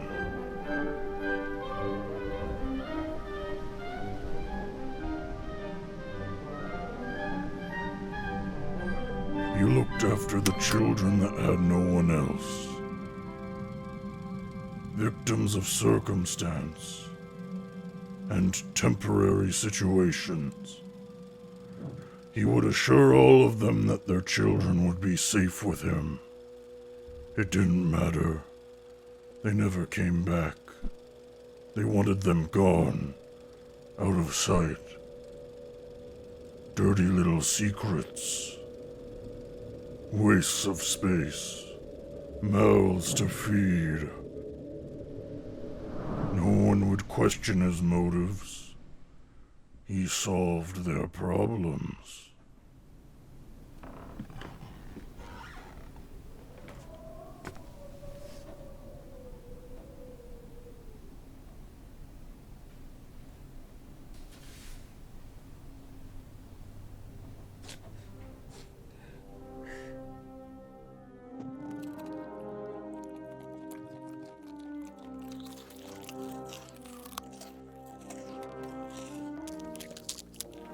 Maybe he did it because he had to. Or perhaps he just enjoyed the taste.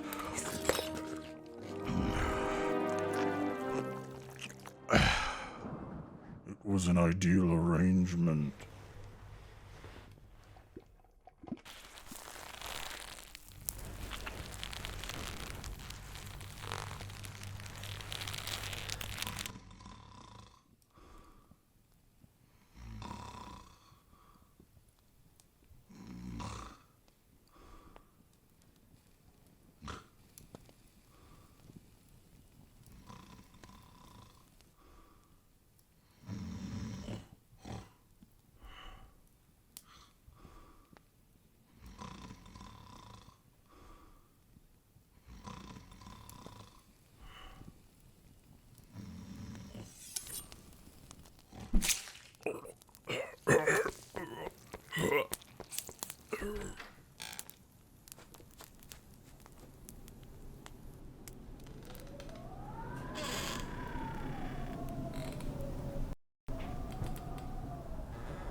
It's a shame they don't visit anymore.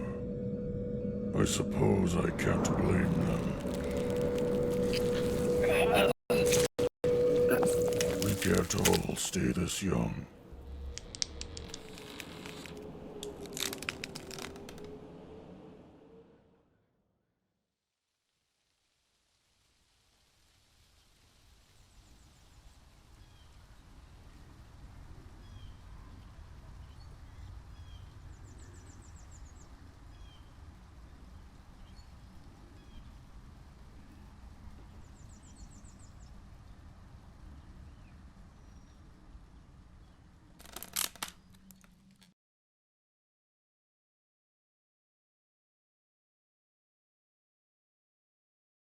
Welcome back. What a fucking awesome... Oh my god. You said what? That was your second short film? Yeah. I'm here with Quentin King, by the way. I'm sorry. I'm so blown away by that. Like, we were trying to figure out, Jack and I noticed like a lot of like a few other people worked on this short. Like what was everyone's roles and what were you doing? Yeah, so I made a few of the background landscapes and all of the puppets. Okay. I had some help with some of the other parts of the big sets. I had my friend Caleb help me with that, and then I had a few people help me with like sewing and clothes. And then the digital backgrounds were also a big part, as I filmed everything or most everything on like a blue screen. And so I had someone help me create those. But I did all of the animation and all of the editing and everything like that. And I also had some help with the sound design. Jesus, dude. And like this is your first. Do you have a history of like like set design or like working with puppets or film? Like with this being your second short film, like how long have you been working in film, and like have you had like other artistic outputs before that? So I guess I really started. I started in film school in like 2019, like fall. Right. But I only really started in animation. This film started in February of last year, and I got it done in May or something like that. So I'm very new. Yeah. But I've had a history of kind of a bit of sculpting and like puppet making, but no like stop motion or anything.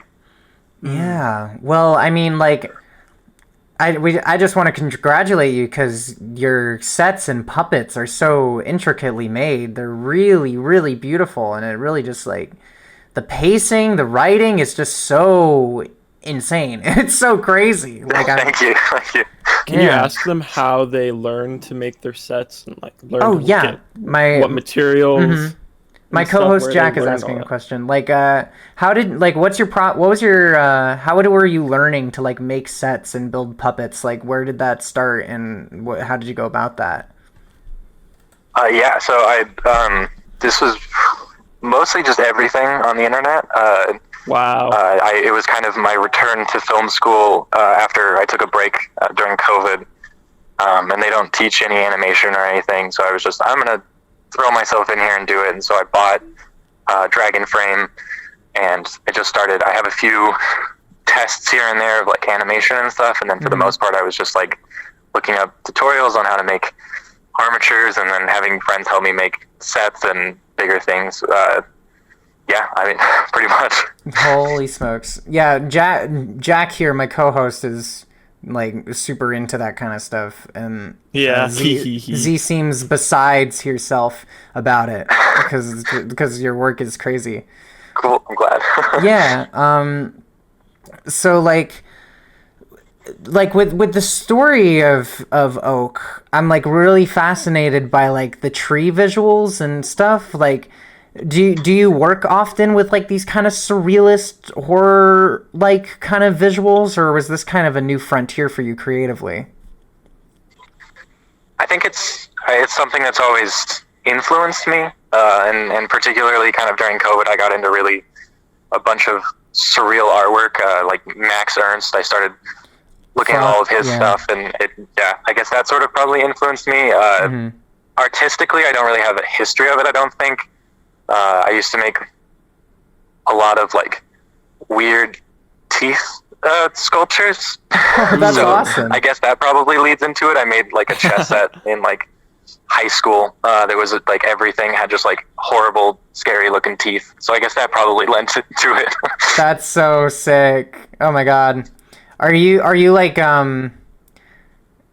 you this was like your first animated film, you said, like your first animated short film aside from some tests, like have you been like a fan of animation for a long time, or is this kind of just like experimenting with this new medium that's really exciting to you?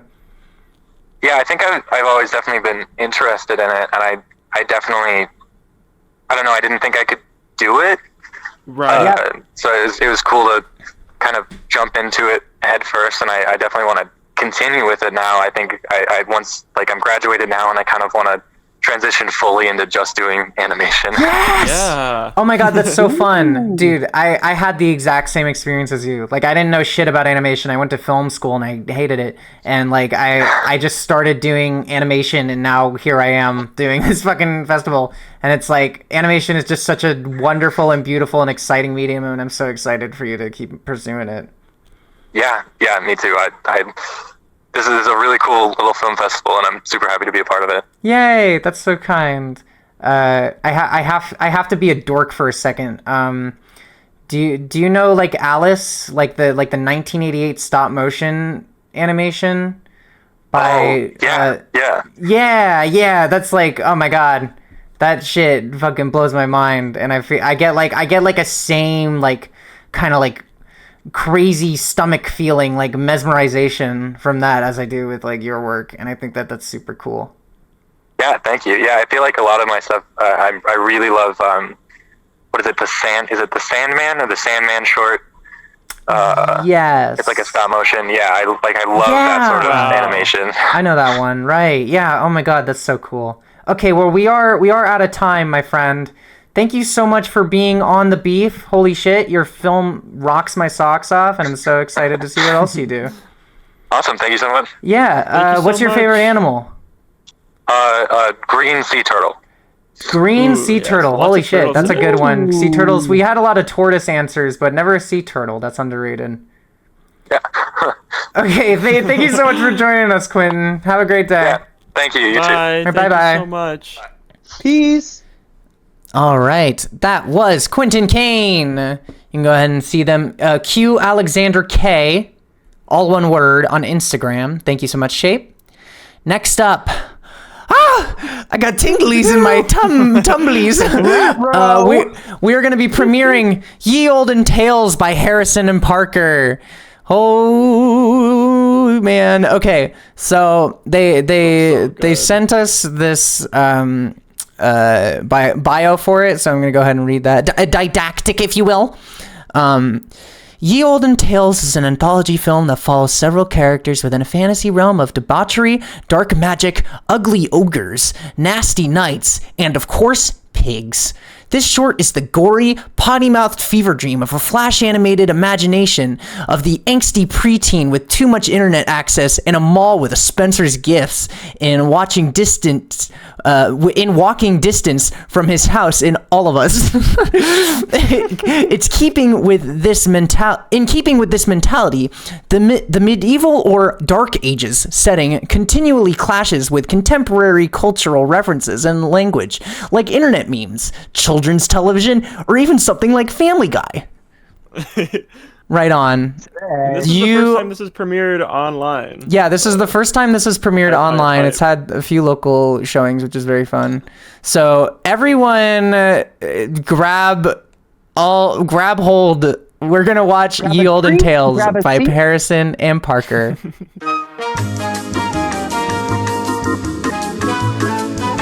Hello, hi. Hey! Thank you for your patience with the technical difficulties. Oh my god! That was fucking insane! I fucking loved your cartoon so much. Thank you. Thank you so much. We're honored to have it. It's another online premiere. Yeah. Oh my god. That's so crazy. Okay. Like this was like 2 years for y'all, right? Like, holy shit, that must be insane to like finally be parting ways, or to be finally like setting the boat off and shit. Oh my god, yeah. Yeah, we're very happy to be putting it out there. Yeah. Getting it away. One of our last videos we worked on for 4 years, and we were so ready for that one to get done. So I think now 2 years, I think we're learning to work faster, which is nice. Right on, yeah. Okay, that's super sick. Oh my god. Okay, I wanted to ask y'all, cause like y'all like collaborate so much and stuff, and I think that's like so magical and so cool. And like to see like all the shit that y'all have been putting out over the years has just been like insane. It's been so cool. And I was really curious about like what it's like working together like so much, and like how y'all both like influence each other, and how it kind of culminates to this like big fucking gargantuan thing that with Ye Olden Tales. Yeah, I think it's hard for me to do anything without thinking of Harrison's input and and opinions, because it's kind of like the same probably with both of us. Like our opinions tend to line up just because we grew up wanting to do stuff together. So whenever we were finding new stuff, we would show each other stuff. So it's like pretty much the same, in a way, the same brain. But then also it's fun to see how they also like dissect from each other, I guess. Yeah, and we just play off each other really well. Like, he surprises me all the time. Like, I never know 100% what he's gonna do or anything. And with Yolden Tales, it was nice because we kind of wrote each other's scenes with each other and stuff, but we chose to like solely animate each one by ourselves with like little input from the other, so we could show it to each other and be inspired. And then we just like edited them side by side. And I mean, we're never gonna stop working together. We're actually, once this call's over, we have to dress up as robots because we're filming another video right now. No shot. That's so fucking fun. Oh my god. Yeah, like the process for making this film was super interesting because it was like super duper animation heavy, and I feel like a lot of your stuff in the past has always been kind of like mixed medium. There's definitely like, you know, the iconic battle sequence in the park in this film, but there's like, you know, there's just like so much animation going on. Like was it really exciting to like lean so much into like the cartoon aspect of your work? Yeah, definitely. I think this was really started off as us wanting to push ourselves to see if we could do like, I guess, 20 plus, close to 30 minutes of animation. So, because we were in like classes and stuff where, I don't know, you could get away with like doing a minute. This is us like time to put on, you know, the big boy shoes and try to go for something, you know. Yeah, and I think it was definitely us trying to strengthen or flex a muscle, because we hadn't really animated that, like done such an undertaking like that before. And it was nice because our live action process is really kind of easy to film and do. Like, we don't really write scripts, we just think up costumes and we go out with the camera and film with each other, and that's kind of spur of the moment and really fast and easy to make videos like that. So this one that's another reason it took us a while, also because we just like honestly kind of relearned animation over the past 2 years. Like, Parker does a lot more tweening and stuff now. Yeah. We got really into, cartoons is always the thing we liked the most and wanted to do, but it wasn't really, I feel like it was like with COVID, for me at least, like COVID was when I got specifically fixated on Flash, and that became a big part of our work. Right. Yeah, like I feel as though your animation styles are just so like expressive and crazy, and like seeing, like, I can totally see what you mean, like seeing your like style like kind of centralized into like a script kind of format, like your sense of humor and everything, like it's totally seamless. Like it's I can always hear like the improvisational voice in it as well. It's like a really like even balance of both. I think that y'all knocked it out of the park there. Thank you. Yeah, you know, I was gonna say about the live action stuff, it's like half-brained or like performatively half-brained. So like always thinking ways to make sure people are getting that, like, we are kind of, I feel like presenting the dumbest, because that's the funniest part, you know, like the dumbest part of absolutely. We're also just kind of dumb, but like it's very, definitely like wanting to make pretty much half-brained content a little bit. Absolutely. And that doesn't even apply just for comedy. It's like applies for everything. Just like your knee-jerk like bullshit is always going to be like so fucking sick. like way sicker than like anything you're like, okay, I got to make sure that's this, you know?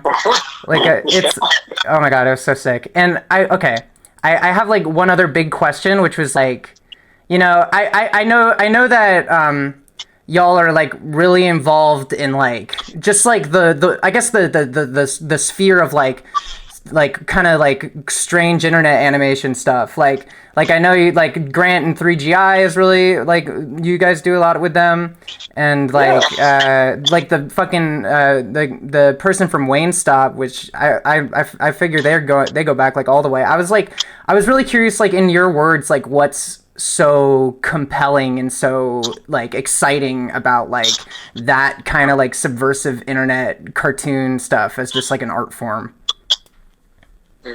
That's the $1 million. That's such a good question. Yeah, that's I feel like for me personally, it's honestly, I mean, Parker and I think a lot of artists, I think a lot of artists, they make work for themselves. You make the work that you want to see in the world, but I think especially for like me, like I think I make work because I really want to make Parker like laugh, or I want to make him interested in something, just because we have it's like our 12-year anniversary of our friendship and working together. Wow. And honestly, it goes back to being 12 and meeting Parker in middle school, and he like blew my mind with like all these videos he found on the internet, like Bart the General and stuff. Yeah, that's what I was even thinking. Salad Fingers, yeah. Stuff that just like scared the hell out of me, but I was like, he's really cool. So he like, I think this guy knows what's up, and I dig it. Yeah, definitely, just because, like Harrison said, I know it's longevity. Yeah, it'll make Harrison laugh, and then there's also something I think something cool with the internet and stuff on the internet that isn't presenting, like 3GI and Wayne Stop, like they're making art projects for presenting it as just another blip in the content stream or something. Mm-hmm. And I think that's always attracted me, because it's like helping carry a torch or something, like carry the torch of this like niche sense of humor to like more I guess children who will stumble upon it on TikTok or something. That's such a sick perspective. Random kids on TikTok commenting on stuff makes me really happy. That's so fucking sick. Oh my god, that's so funny. That's like so perfect. That's such a perfect motivation for that shit. Full circle. Yeah. We want to inspire the next Harrison and Parker if they're in Arkansas right now, or I don't know where they are. Yeah. Whatever beatnik town they're out of. There has to be at least one set of 12-year-olds who have somehow stumbled upon the cartoons. Mm-hmm. And our best friends. And they're like, whoa. Like to have cool sleepovers. Yeah, this is something we do, and then they'll make like 10 years of really bad stuff. Yeah. And that's what it's all about. That's the human condition. Oh my god. Well, hey, it was fucking rad to have you on the show. Thank you so much for premiering this shit. Thank you all so much. Is this the first time it's showing on the internet? I think so. Yeah, well, it's shown in person, but this is the first time the Olden Tales has been seen online, so thank you for that. Thank you, netheads and tuneheads, for tuning in. Fuck yeah. Oh my god. Wait, that's ask them their favorite animal. Yeah, no, okay. Last very, very important question. What's y'all's favorite animal? Ooh. I changed mine recently. It used to be crabs, but now I like raccoons and red pandas. Yeah. I'm crab and red panda pilled, so I totally get that. I think for me, it probably pigeons and hairless cats. That's so good. Yes, pigeons is such a dude. I was in Chicago for like the first time ever, and I'm from KC, so we never have pigeons. But those bitches are so fucking cute. They're awesome. They're everywhere. Yeah. Yeah. Oh my god. Okay. Well, thank you so much. I'm for the underdog animals. Like I feel bad for the rats, and I was talking to someone today. I feel bad for cockroaches because you're scared of them. Though. I'm scared of them, but they're in my house. So it's like, it's like they should probably be allowed in my house. Yes. Marvelous little critters. Like, they're like what? Yeah, like what do I have to offer around here? This guy probably has got just as much. Yeah. They got families to feed. Yeah, they've been doing this shit longer than I have. It's dinosaur time. Dinosaur. Way long after. Oh my god. Okay, thank you guys so much for being on the show. It's been awesome. Yeah, thank you. Yeah, take care. Okay, bye. Yeah, you too. Bye. That was Harrison and Parker. Oh my gosh. The creators of Yield and Tales, and oh my god, That's like one of my favorite artists ever. That's so cool. Also, shout outs to Mr. Zany aka Bembo. Oh yeah, for Bembo was editing in. the old entails, Oh and yeah, they're yeah, in and chat. Bembo was in chat, I believe. So, thanks so much for hello. also being one of my favorite animators ever. So that's cool. Exactly. I love your work, for real. Okay, we're moving this show along. We got to move it along. Okay. Next one is really great, and I hope everyone sticks around for it because it's Disruptor by Ian V. This is one of my favorites of the year so far. This shit is so intense and crazy, and I'm so excited for everyone to see it. This is like, oh man, this is like so many people of the Land of Spikes and Beef of last year just came together to make this shit, and this is like insane. Oh my god. Okay. So, Disruptor by Ian V. There's a lot of content warnings for this one. Blood, gore, death, flashing lights, sudden loud sounds, frightening imagery towards the end. Okay, so make sure to keep that in mind. Like, there's like a little jump scare, like sting at the very end. So be cautious of that. Right. Yeah. So please enjoy Ian V's Disruptor.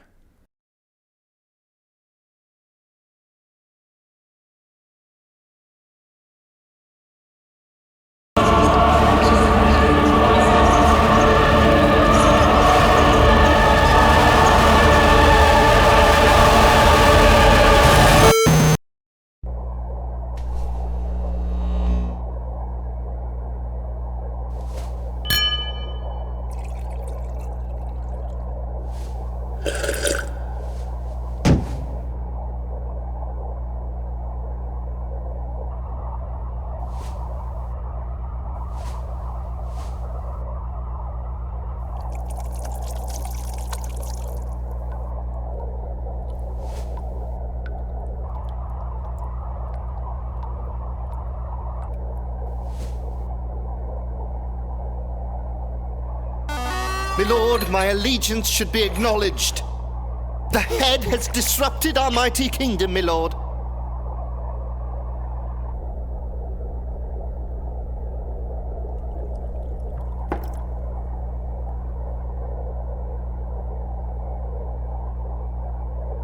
Turned us against each other, made us bitter and small-minded, milord.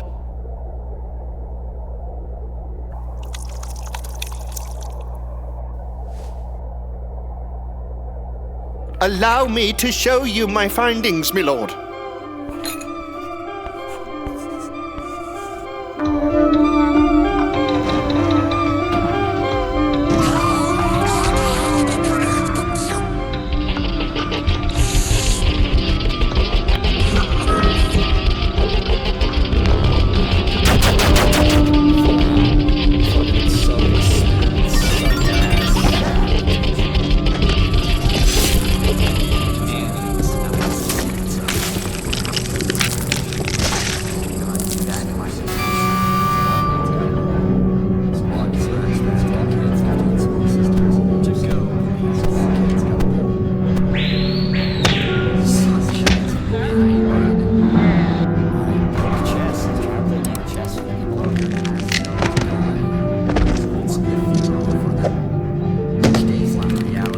I know that as a child you rejected the idea of God. We live in a meat grinder. But as a controller, you embrace a God's responsibility. I worry that the head has already taken our lifestyle as a hostage. Play the song correctly. Wrong!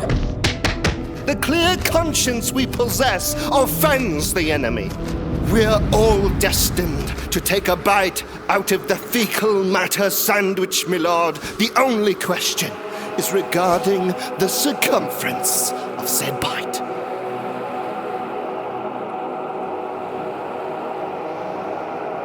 I bestow upon ye a blade of great power, with which...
Welcome back, awesome people. Hope everyone's feeling fucking swimmingly.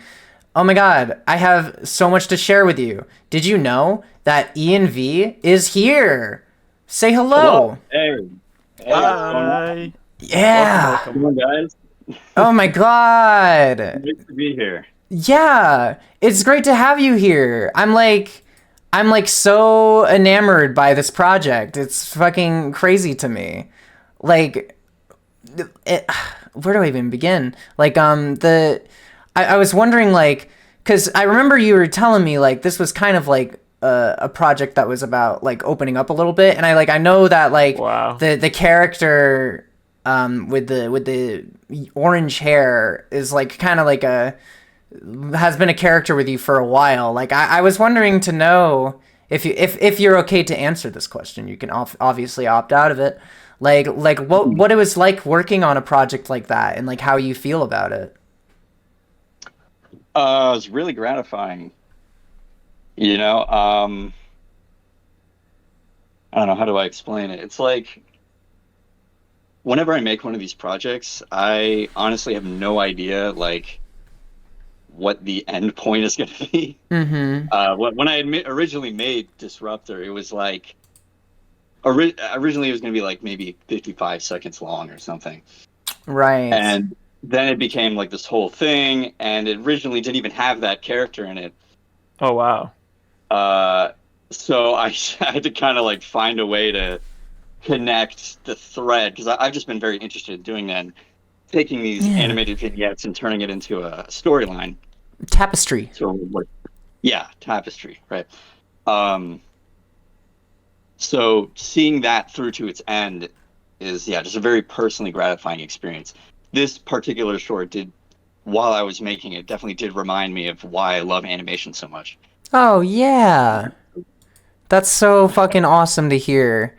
And like that was actually going to be my follow-up question, like about the animation tapestry, as it were. Like like what about, because like I just like, it's so fun to examine like your channel and everything. Like what about that like speaks to you as like storytelling, as a medium of storytelling, you know?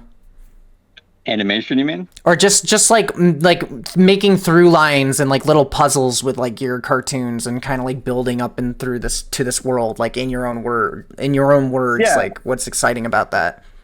Yeah, I got you. Well, it's sort of like the thrill of discovery, I think. Mhm. I like ARG stuff, you know. Right. Creepypastas were my thing when I was a little kid. Right on. The kind of breaking a reality, or you're reading the story and the conceit is that it's real. You know, I remember reading I think one of the most famous creepypasta stories is the Zelda one with the Ben Drowned. Ben Drowned. Yeah. Yeah, a classic. Like, that scared the shit out of me. I want to put Ben Drowned in the overlay now. Oh my god. Yeah. I love Ben Drowned. Yeah, I think even today it's still like, it's a little corny now, but at the time it felt very real. It was like this thing is made to be as real as possible. And I think it's a very effective storytelling device. Yeah, just like leaving so much unanswered. There's a horror to that as much as there is like an intrigue. Like it really encourages like a viewer to like involve themselves in the work. Sorry, I clicked away on accident. To involve themselves in the work, like, and just like get excited to like engage with as much of the artist as possible, you know? Yeah, no, absolutely. That's sort of my main thing. Right. I mean, there's a lot of professional animation that, while having much more money and resources put into it, doesn't nearly communicate the same involvement. No, definitely not. You know, obviously the stuff that does, like one of my favorite movies this year was that Puss in Boots movie that just came out. Yeah, fucking love that That was movie. amazing. Yeah, like that blew my mind. But yeah, there's just a lot of really boring kind of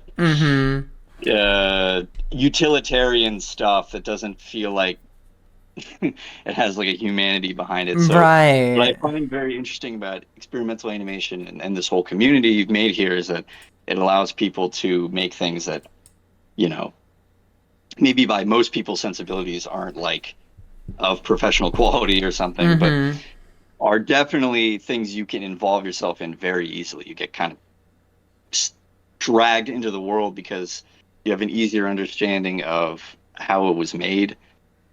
It feels more human. Yeah. It feels like so human, and in that sense, it's just like so easy to connect with it. And like, I feel like that's what's so cool about your art is it just feels like it's so weird and surreal, but it's still at the end of the day, it's like it's very like emotional storytelling. Like I think what is so crazy about your style is like the imagination that you're able to put in it. Like, oh my god, like just the fucking like the people like falling around on the piano and shit, and like the arm cutting out of the fucking tank that splits open into a bunch of different tentacles and stabs people.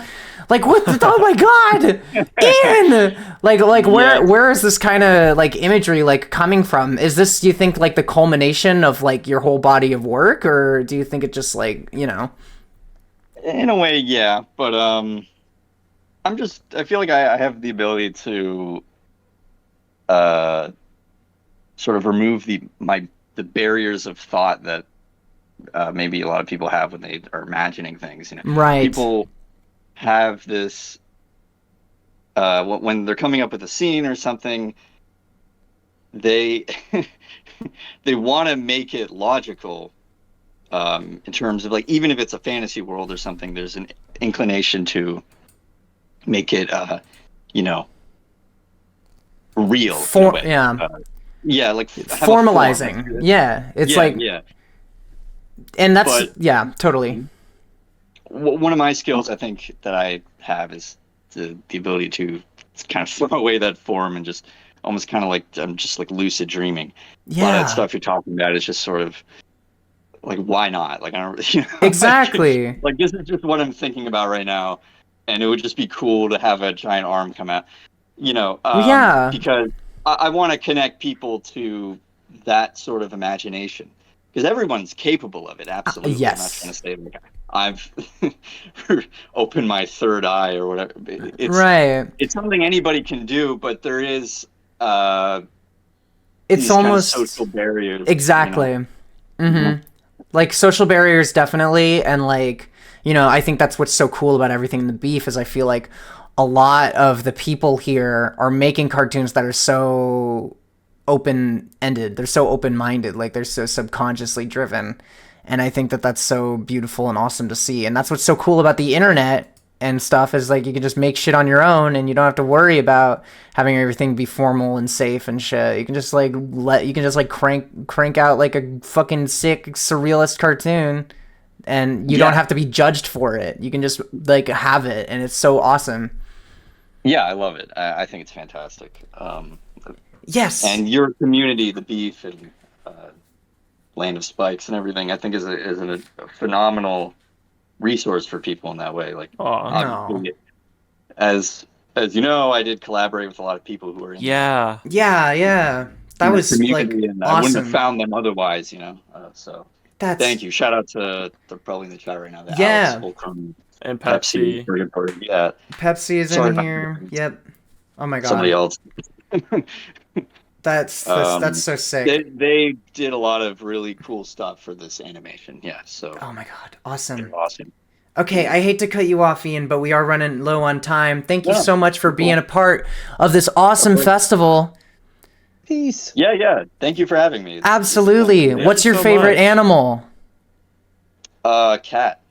Good House answer. cat. Good answer. Good Thank answer. Always a good answer. I have a cat that was bothering me like this whole fucking event. So, Yeah, cat's a little low on my list right now. Just kidding.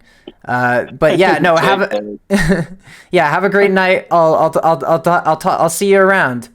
Right on. You too, man. Thank you. This has been fantastic. Yeah, hooray. Have a good one. Have a good Thank you one. so much. Bye-bye. That was Ian V. Awesome. We're moving on to someone else in the chat. Oh, yes. Please look at Ian V's link tree. env.art is their link tree. Shape has linked it. We're going to move on.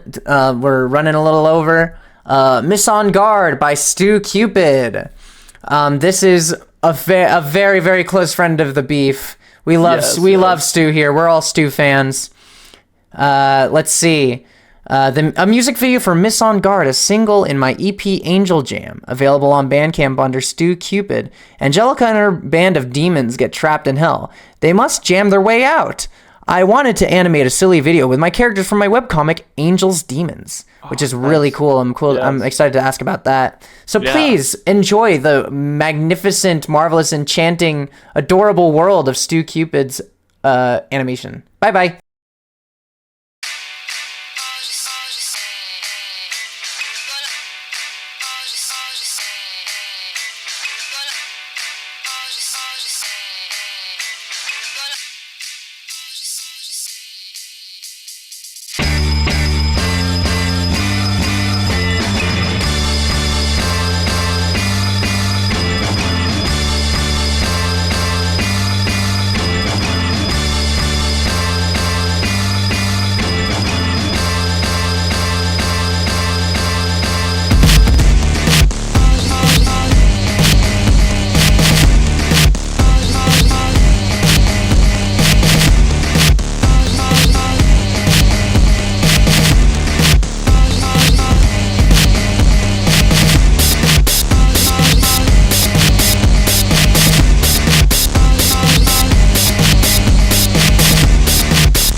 Welcome back, every y'all.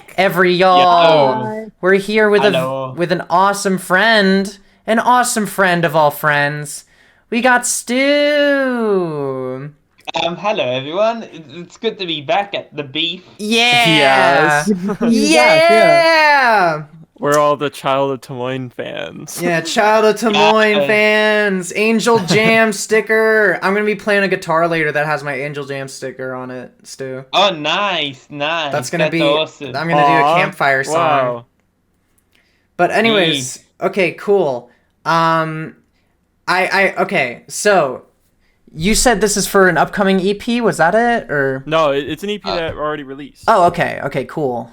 Yeah, it already released like back in December last year. Right on. What's that? What was it like working on that EP? And like, you know, because like I know that especially in like Child of Tomoin, I know I've probably asked you about like your integration of like music and your animation, but I feel like with this tune, it's like that's like the whole centerpiece of it, you know? Like it's the music, and I think that that's really cool. And like how do you feel about it making like a music video exactly? Well, I think I just wanted to like you know, tell like a little short story with like one of my comic characters from Angel's Demons, but I want to like I've always have. I don't know. I just like join all sorts of like cool like critters and stuff, and I like you know. I don't know. Yeah. For some reason, I tend to gravitate towards like angels and demons and stuff. Like, that's so fun. Yeah, it's like on the surface, like you know, these sorts of like mythologies that like you know in pop culture is simple, but it's I don't know, you can interpret like them into like all sorts of like different like ways. Like, okay, what if God is born of Earth one day, and what if Satan decided, okay, let's make some punk rock or whatever. That's so cool. I love that. Yeah. That's so fun and free. That's so exciting. That leans into actually like a question that we had about like the kind of stories that you like to tell. Wait, Jack, do you think you could ask that? In this and in your film Child of Tomoin, you kind of tell a story about two groups learning to coexist with each other, and in this one, it's very much the demons and the angels kind of working. Like coming together at the end, and I'm wondering what inspires you to tell that kind of story. Well, you know, I'm an autistic like artist, and I, you know,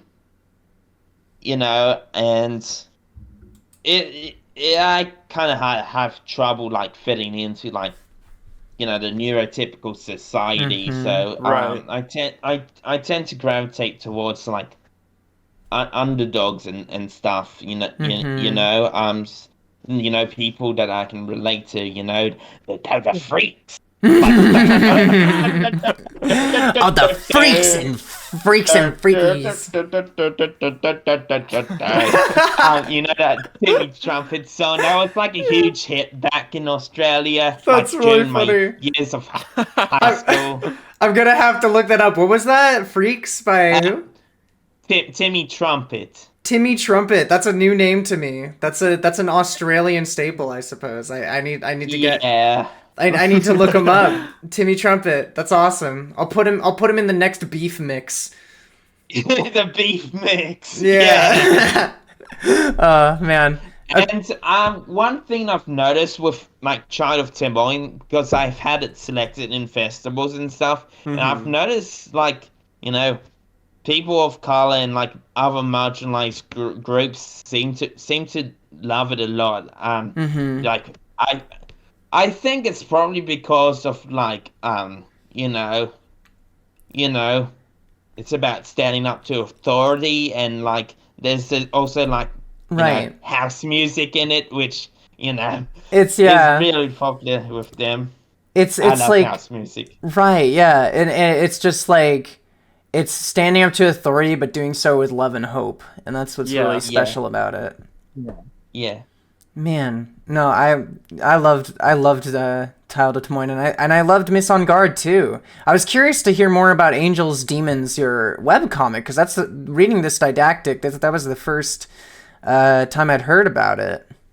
Well, back in like 2020, like I was kind of in like a low point in my life. Like I've been suffering with depression, and you know, I've had trouble like job searching, like as an autistic person, and I have trouble getting hired. Like I've applied to like a lot of jobs, and I just you know, I did get some trials and stuff, but I didn't really go too well. I'm glad I've got a job now, but you know, back in 2020, I had trouble looking for those jobs. So I made Angels Demons to like kind of vent about you know not being able to find a job, and it's about this you know young adult called Angelica, and she to cope with like her depression, like job searching, she would like you know order you know drugs online and stuff. But one day she happens to stumble across like a link on ad, and it tells her to go to this location like in a cave somewhere near her hometown, and then she stumbles across hell, and that's where she does all the music and stuff. Man, that was such a beautiful pitch for this comic. I'm absolutely gonna read it now. Thank you so much for sharing that about it. No worries, but I haven't written like the hell part of it yet. Like I've kind of like ditched it like quite a while ago because I don't know, you know. That's okay. What comics are, you know. I mean, like, I feel like their story is still being told in Miss on Guard, so I feel like it still hits home, like, still, your story with them is still hitting just in one other medium. Yeah. Alright. Yeah, it's been a pleasure, like, chatting with you all. Yeah. Aw, yeah, for sure. Stu, you're like such a fucking sweetie pie. You have been here like the whole time, and that's super cool. Thank you for being so excited about the beef all the time, and thank you for making amazing art you're always ready to submit. It's a real treat always having you on and always having you in the community. You're a real gem. Thank you for that. Thank you. Oh yeah, I got featured in like a local magazine in my hometown. No shot. Oh wow. Yeah, Cody Fordham. Yes, it's very cool. That's What's so your favorite exciting. animal? Favorite animal. Oh, that's hard. Well, do they have to be alive or not? I guess not. No. Anything. It doesn't matter. I like dinosaurs. Dinosaurs are like cute critters. Yeah. Fair enough. Yeah. I would have to say penguins. Oh, nice. Oh, okay. All right. Bye, Stu. Love you. Talk to you later. Thanks for joining. Bye, everyone. Bye. Toodles. All right. That was Stu. Stu on Linktree. Click it. Give Stu your money. Buy all the Stu stuff. Good plushies, like actually, buy Angel Jam. Yeah, buy Angel Jam stickers. They make, oh my god, his fucking I have a plush of his that I'll show you all at the end of the stream. Oh, but yeah. Okay, no, he makes time. amazing plushes too. Okay, we're moving on because we're a little over time, but that's okay. Next up is a film by Lily Gerard. This one's super duper cool. This one is Tantrum. The description for this reads, this film is an experimental animation using stop motion paper and After Effects editing to create two little guys having a tantrum. How cool is that? And it's a really fun and creative cartoon. I'm excited for everyone to see it. There's not really a content warning on this one, but we're just going to get right into it. Enjoy Tantrum by Lily Gerard.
Ah man, what a that shit's so fun. The multimedia shit with the sticky notes is fucking crazy. I love that shit. And the cards, the thumbs going around the card. Yeah. That Oh was my so god, cool. that's so fun. Okay. Shout out to Lily Gerard for that one. Instagram.com/pinklilyg. They're a very sweet person. I was able to exchange a few words with them. They're very and they're in chat. There you are. Hello. Hi. Yeah. Thanks so much for submitting to the beef. And Your now, film was so cool. Yeah, such cool drawings. Anyways, we're gonna move on to Skate Man by Ramblin'64. This is by a frequenter of the Land of Spikes and a close friend of ours.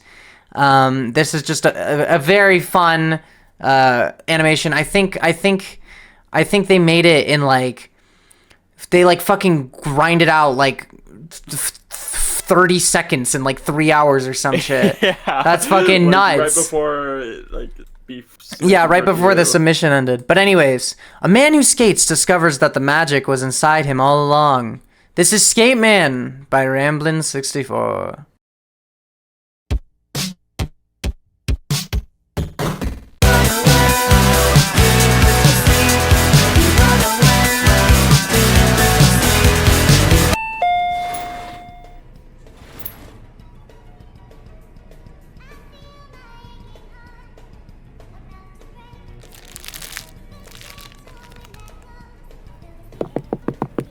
Hey, you were gonna pay for that, right? Yeah, man.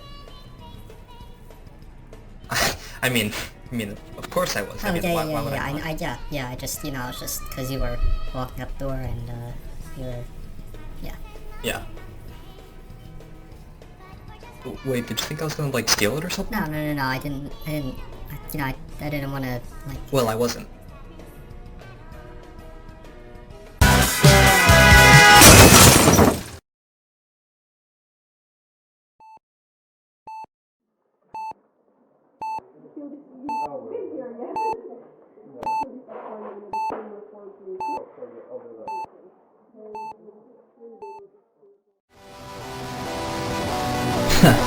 Looks like I still got it.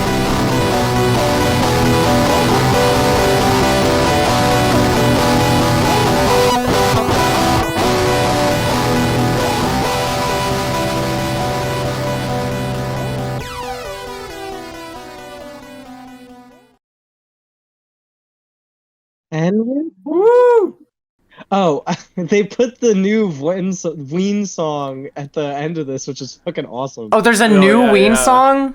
Or it's the one they used in the kids animation. It's the sign or I buy one. The what? Did you say Ween?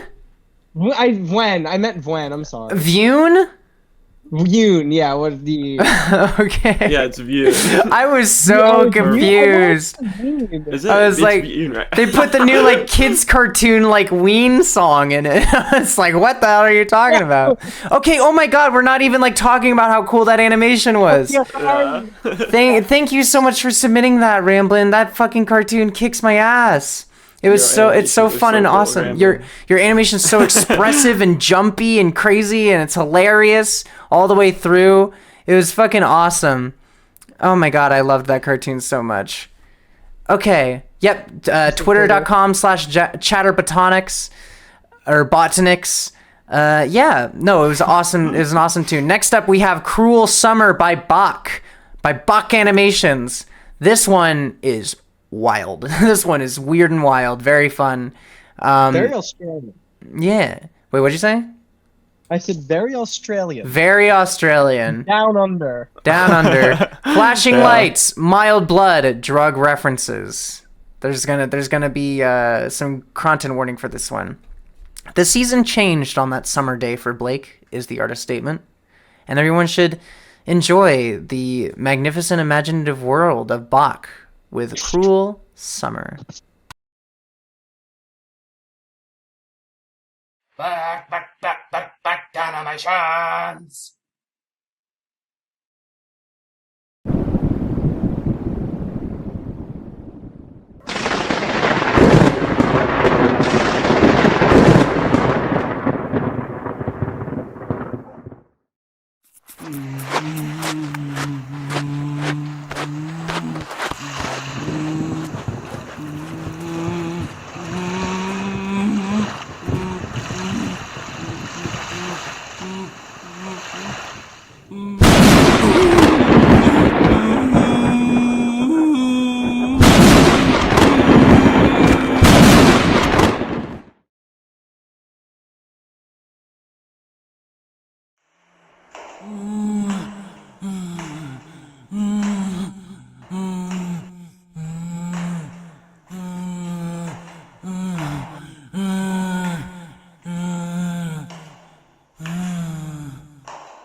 Blakey, Blake, wasn't sure, mate.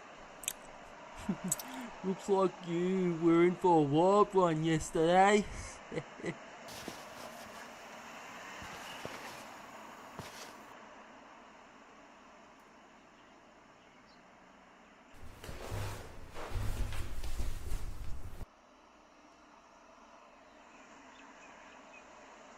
Shit, how the freaking hell did I end up out here? Oh, it's boiling out here. What happened to me yesterday? Well, mate, I was bored. Thought it'd be fun to see how you go on your little adventure I set you up on. Turns out you're petrified of thunderstorms by the looks of it. Petrified of thunderstorms? Huh. Don't recall having a phobia of that. I love a good rumble in the sky in the summer. But I recall checking the forecast this week, where it'll be sunny all week and no rain. No thunderstorms either. It's been pretty dry this month. Mate, I got you good once again. You're a clueless wonder. I know you don't like me pranking you on the spot, but I thought I'd get you good when you can lose your brain or something.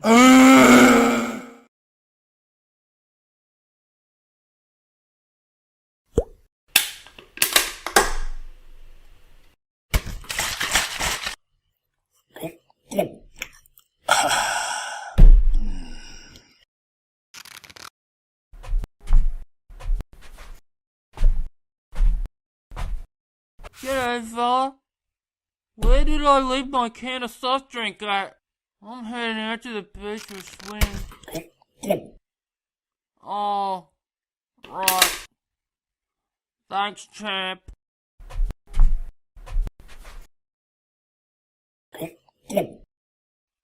Well, mate, you're in for a cruel summer today.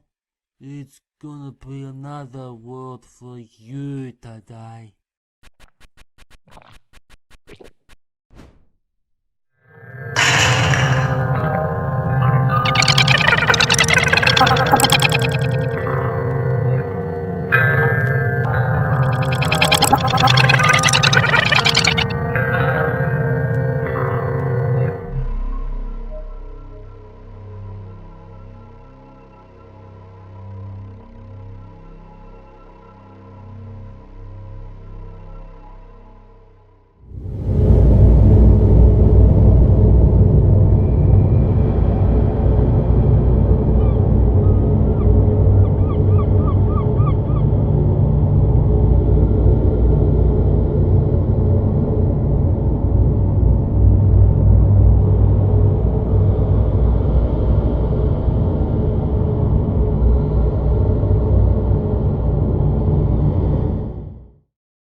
Oh, that was a summer. That was one. Wow. What That would was you say one would cruel- be? That was pretty mean. That was a pretty messed That up was a pretty summer. I was harsh little nasty summer, huh? like a gross summer, like a sicko summer. That cartoon is bonkers. I wonder how they did like everything in that thing. It was like crazy. It feels like a Flash game, but in the best way. Yeah, it's totally awesome. Oh my Beatrice god. said it was one of her favorites of the whole stream so far. I like her comment. The guy is so afraid. Yeah. Okay. Here's Let's see. their Instagram. Yeah. Link Oh, their right, link their yes. Instagram.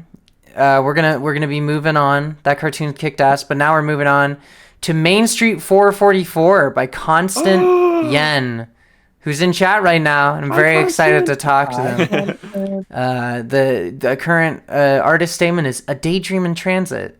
All y'all January beefers might recognize a little bits of this one. It's taken on a whole new form. Please enjoy Main Street 44.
Hello, welcome back to Wow. the beef. Oh my god, it's crazy how much that cartoon has evolved. Welcome, Constant. Hello.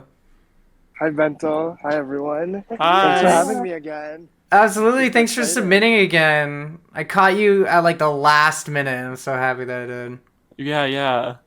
Yeah, me too. I think like this would have been so different if I hadn't done the last beef stream.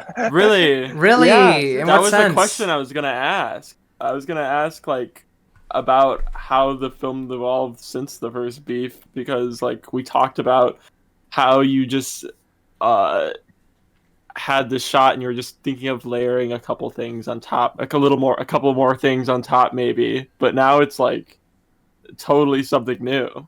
Yeah, and I think like the film, I guess like the work in progress film I had shown like before, kind of evolved into this, and this is also like there's like a duck right in front of me. Yeah, you're at the park. Yeah. Wait, really? You're at the park right now? Yeah. That's awesome. You're at the park. You're at the park. Yeah, I just pet the duck. Anyways. Real? Wait, what? You pet the duck? Yeah. Did you I just heard that. Wait. How do you pet a duck? Can you do that, or do they not kill you? I think they're just used to being fed. Oh my gosh. This is fucking magical. Are you kidding me, Constant? It's all full circle. Yeah. Oh my god. Okay. Well, that's like so apropos of like the magical mysticism of your cartoons. Like, one thing that really that was so cool about your cartoon was the time ticket thing, like the time tickets time lapse. I thought that was fucking so crazy and fun. Like, how long did that take to do? Like, how did you accumulate all those tickets? I would just wait by that box where you get like those transit transfers and just like spam the button.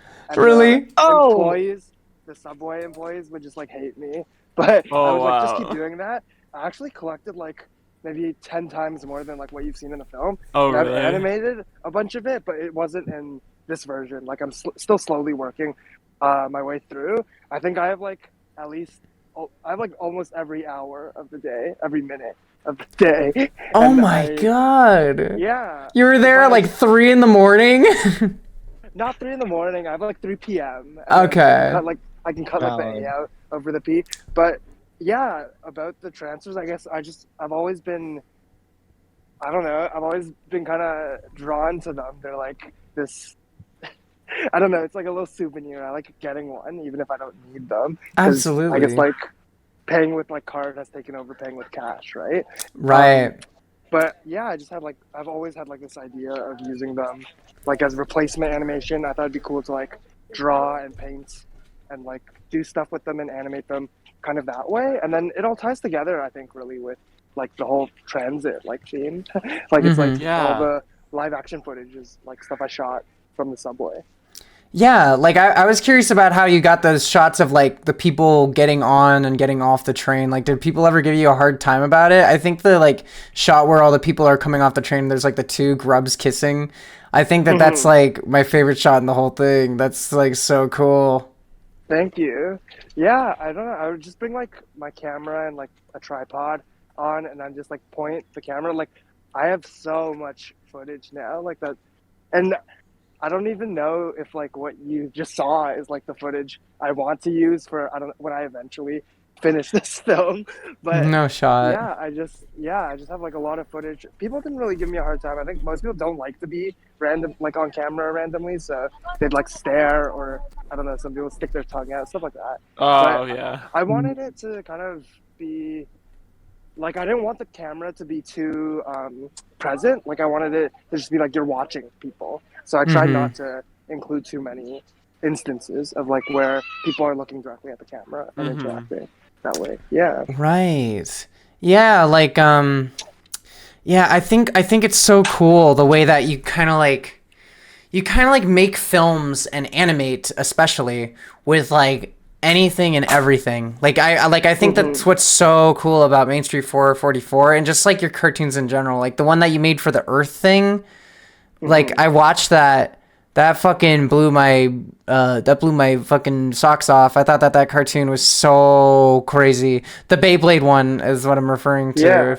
If Thanks anyone, so much. yeah, no, like I think the way that you animate with like, you just see shit like around, and you like, Mhm. and like you're like, yeah, like you could probably make an animation with that. Like I don't know, like that's such an interesting approach to animation. Like I feel like I can see that with like so many other mediums, but I feel like animation is kind of unexplored in that domain of just like just random found bullshit. Like it's so cool. Mhm.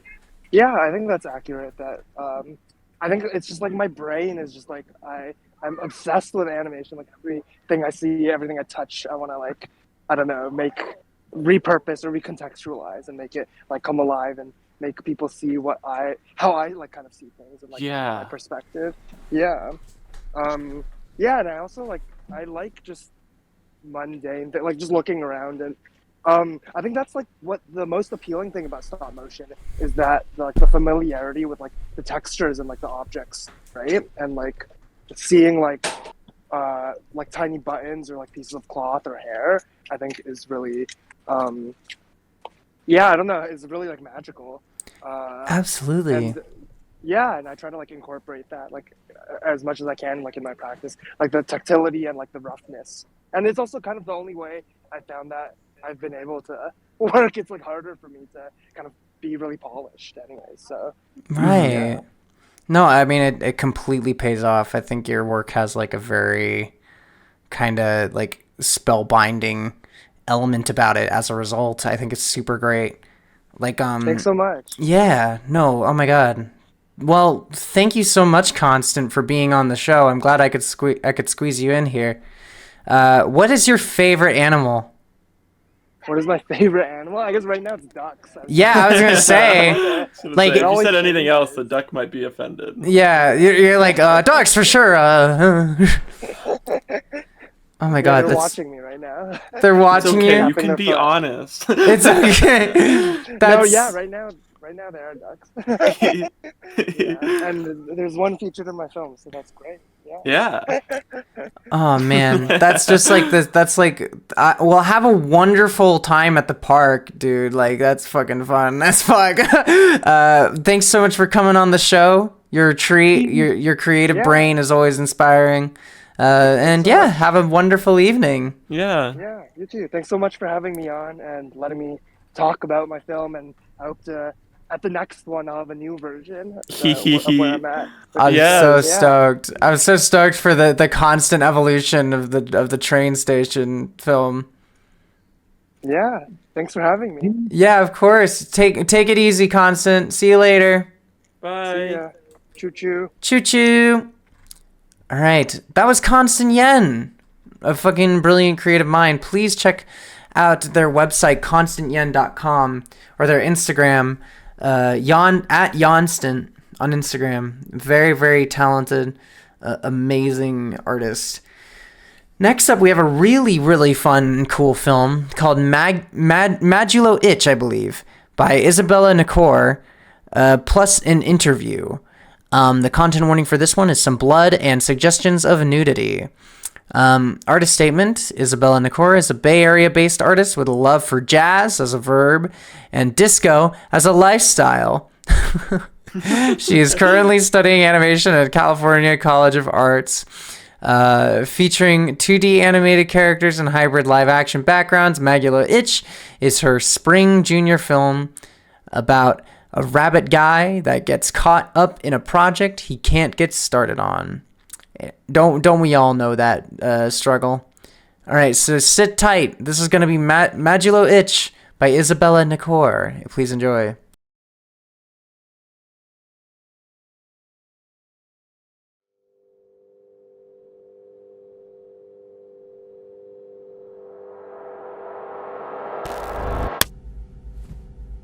Twist. Go home. Go to bed.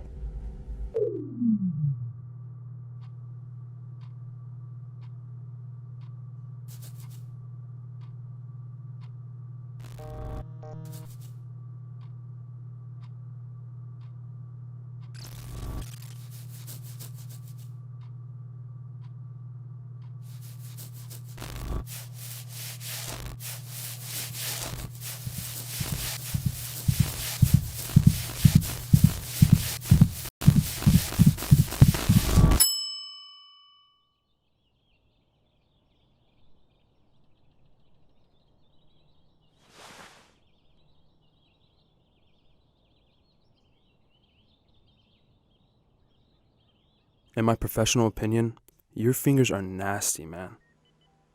Don't forget that stress and eczema feed off each other. Shit's circular.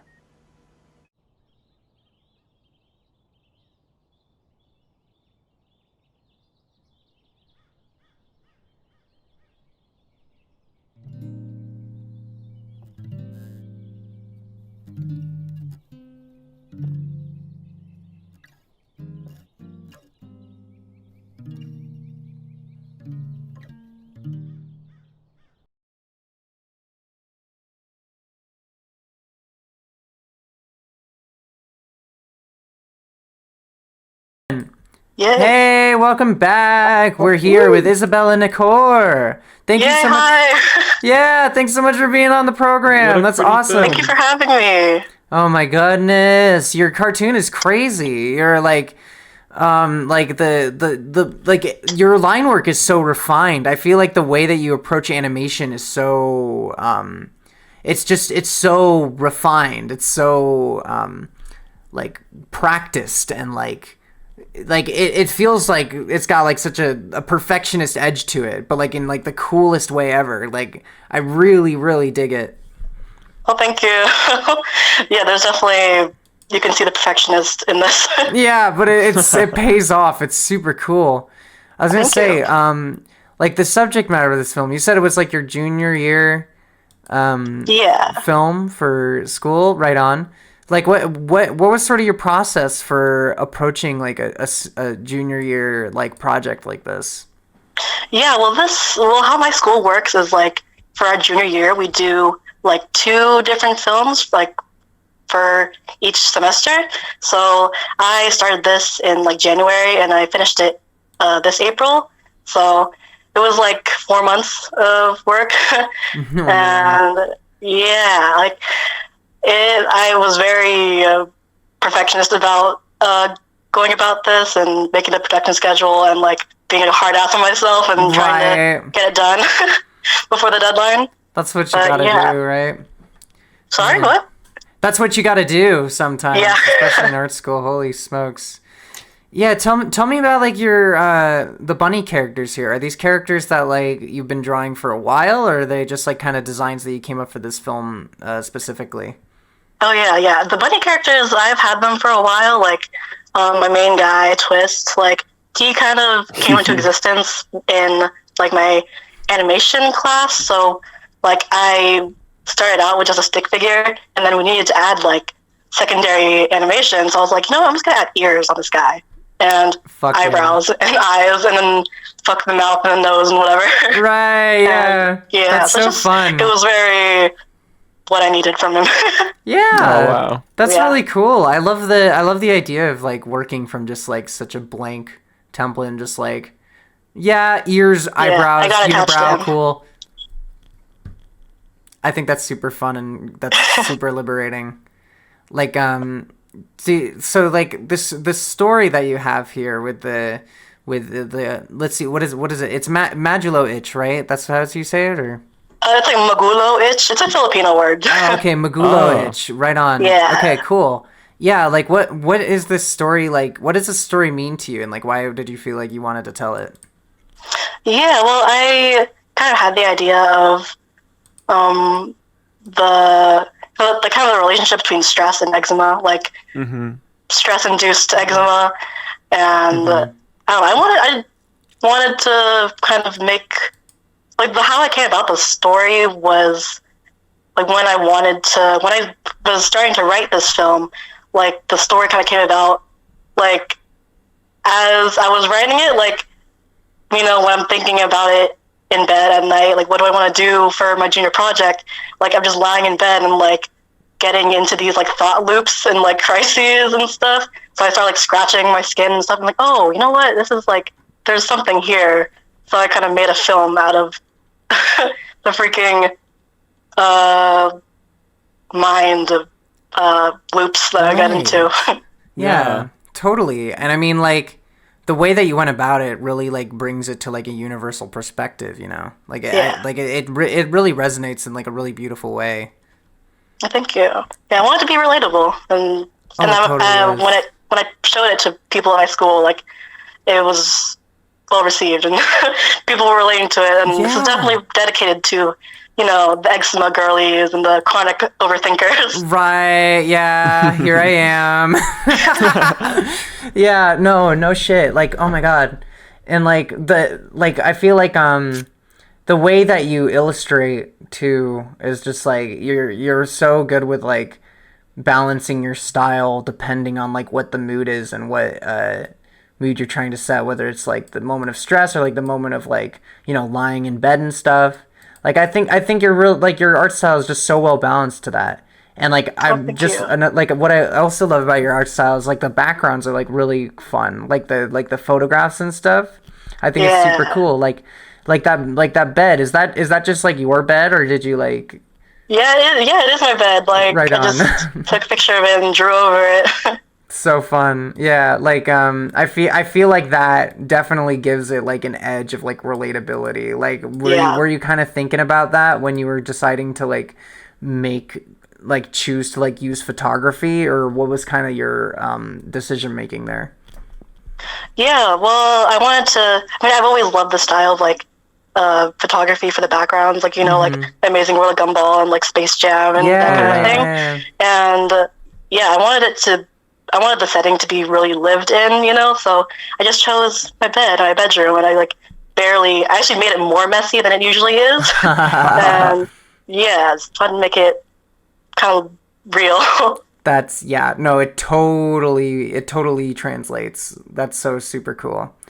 Well, Isabella, thank you so much for being on the program. Yes, thank you for having me. This is like so grateful to be part of this like super special sexy swag. Yeah, I mean, thank you for Magulo Itch is a perfect addition to the beef canon. So very grateful that you submitted.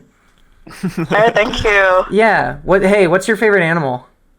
Oh, probably penguins or elephants. I'm always down for a documentary about penguins. Yeah, penguins are awesome. You know, no one said elephants yet.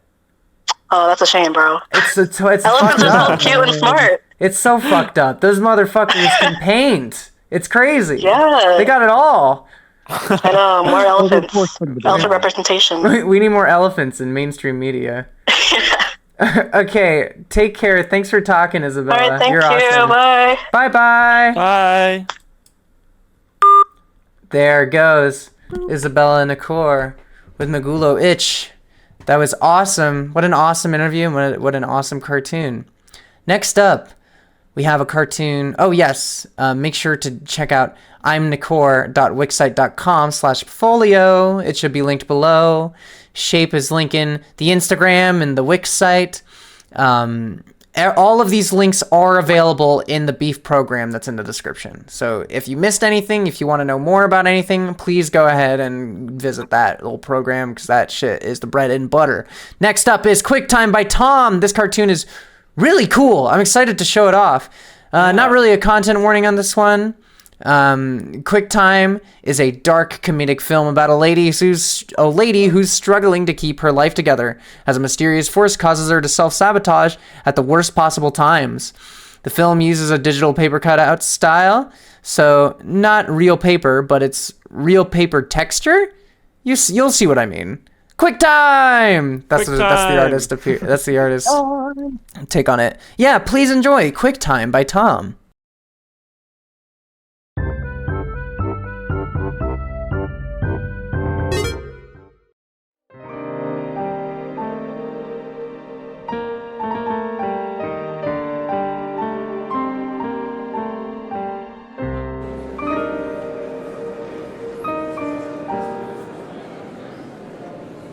I think I finally gotten my outbursts in check. That's cool. After what I put you through last week and the week before that, I've wanted to make it up to you, so I got you these tickets for that movie you wanted to see, Monkey Kitchen. Thank you. I'd love to see it with you. I gotta go to work now. I'll see you there. I can't believe it's finally happening. The nightmare is over. We're going to have a happy life together. I'm never going to uncontrollably... Are you going to order something? Yeah, I'll have a drink. I'm going to make it up to her, the love of my life, The apple to my bottom jeans, Your drink's my... ready. Oh. Oh no. Why now? I thought it was over. Where is this coming from? Drip fucking sucks. I hate drip. I only get it because it's cheap. Ah! My face! Ow, my face! My face is burning off! Ah, my face! My fucking face is burning! My face. I'm so excited to see Monkey Kitchen. I'm happy to see it with you. It's starting!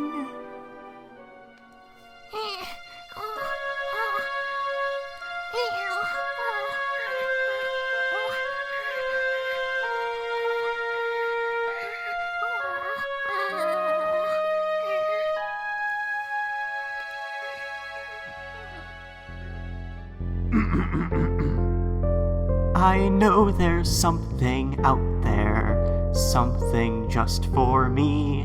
I may be just a primate, but I'm a primate with a dream. I've never it's a quite fucking fit in, musical? but maybe that's a sign that there's something bigger out there, and that something bigger's mine. Who put the fucking monkey in the kitchen? He's burning bananas. He left the peel on. It looks like shit. This food is shit. Fuck you. His food is shit? This whole movie's shit. This fucking sucks. I'm sorry. You two are gonna have to leave. Willow, wait. I'm sorry. Stop it. You can't keep telling me you've gotten better when you haven't. I've tried to look past it, but... Just leave me alone.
And welcome back. That was Quick Time by Tom.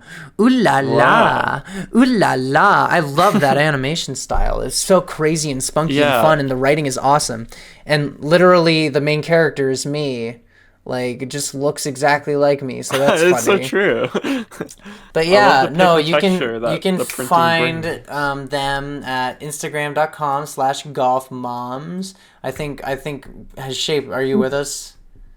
I did. I have to repost that. Sorry. Cool. No, you're good. All right. So I just next. posted the login link. Why did you do that? I got it. Don't worry. I'm doing Everybody the heavy. log in. I'm doing Instagram. the heavy lifting around here.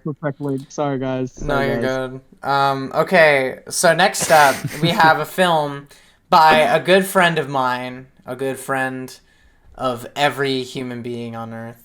This is Freddy. This is Freddy with Chef Pinko.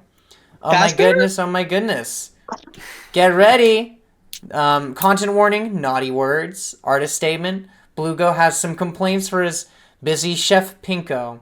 This motherfucker is like the funniest in the world, and this cartoon is the funniest in the world. Get ready to get your chuckles out. This is Chef Pinko by Freddy.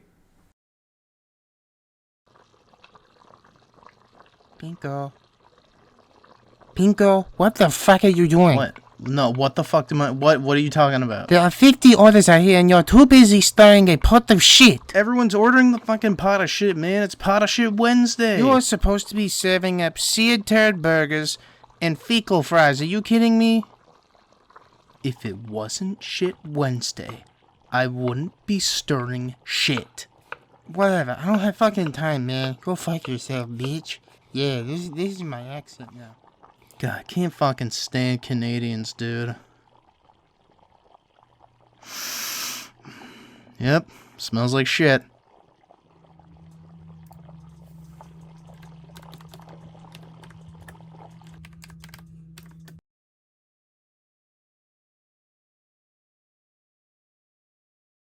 Hi, welcome.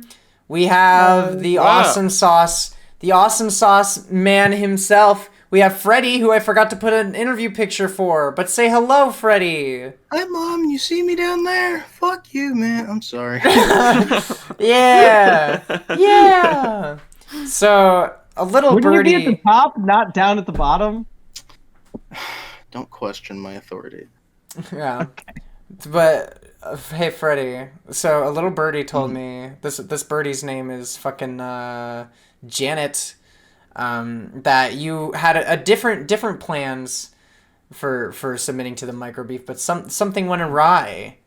Do you know what I'm talking there was about? a completely different cartoon that we were gonna do. It was me and a couple other buddies, but we realized there was too much to do with the time that we had. So I instead elected to keep in mind I injured my thumb right before starting this, so I was already debuffed going into this. No. I managed. Doing all right. Oh man. Well, what came out of it was a fucking awesome tune, and I'm so happy that you ended up making something, because you're fucking funny, and I'm so happy to see you making cartoons. Yeah, it's been... I can't even remember the last cartoon that I made that's, like, actually public. Yeah. Can I call out one of my favorites? Yes. Number One Dad. Number One Dad. If only that was the title. Fuck. Well, that's what's on his hat. That's true. That's true. What was it called again? Single Dad. Single Dad. Oh my god. Ethan, we're on the map now. Yeah. You're fine. You've made it. You've reached the top. I made it to the beef, baby. There's no highway. the big beefaroni. Once you go beef, you can never go back. I go spleef. So what's like the game mode in Minecraft? So creative. So what was it like picking up the old Photoshop again? Well, I used MS Paint and Paint.net. But it was fun. Using the pencil tool is I don't know. I like I like aliasing. I like when it's all crunchy. Absolutely.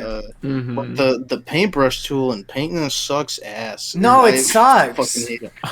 You always get these gross little like fuzzies around all of your lines. It ruins I've hated it it since I was a kid. Yeah. But I kind of like I've kind of subscribed to the school of thought that the aliasing brush can be cool if you use the paintbrush to like fill things in, so then it has this like weird squiggly kind of like line work around it. You know what I mean? Like that. Yeah, that's kind of funny. That's kind of funny and funky. It can be fun. Yeah, I know. I think there's a way you can do to make it look good, but I'm not gonna figure that out. No, God. Stick who to what I cares? know. Exactly. What'd you say was your editing program? Well, I used Paint and Paint.net for the Paint.net. art, and then just to get rid of the flat backgrounds and shit. But then I used Premiere. That's just what I know. Oh, right. The classic. Don't ask how I got it. No, dude, we literally like 2 hours ago all screamed into the mic to make everyone pirate Adobe products. Protein 37. What did you say? Oh my god, that's funny. No, like, fuck Adobe. Fucking pirate the fuck out of that shit.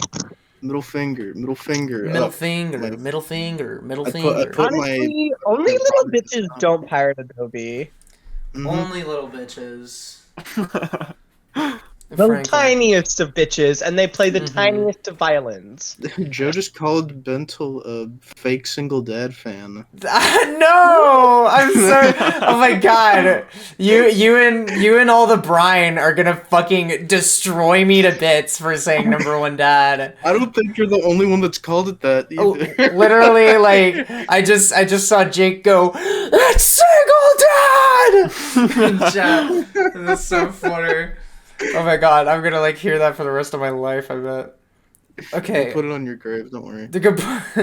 No, number one fake single dad fan. That's what's gonna be on my. That's what's gonna be on my gravestone. So, like, because where did the setting and story come for the shit Wednesday? Like Shit Wednesday. Yeah, the shit Wednesday. It's very like candid and fun. I was the only basis I had was boss walks in, yells at chef because I like kitchen settings. I think they can be funny. I work in a kitchen right now, so there's a lot of little silly things that can happen. And I don't know. I made up all the dialogue on the spot. There was not anything written at all. Like those are all. Every line in that was the first take. That's so sick. Like when you hear the accent trailing off on a Bluga. That's so funny. That was just me forgetting how he was talking in the first place. That's so sick. Oh fuck. Hell yeah. Okay, well we're running out of time, Freddie, but you're a delight. I love your cartoon because it makes me think of you, and you're awesome. Aw. So Thank thanks for you. being that. Everyone, shout out to Shit Wednesday. Shout out to Shit Wednesday. What is it? It's yeah, exactly. Thursday. But okay. Freddie, favorite animal.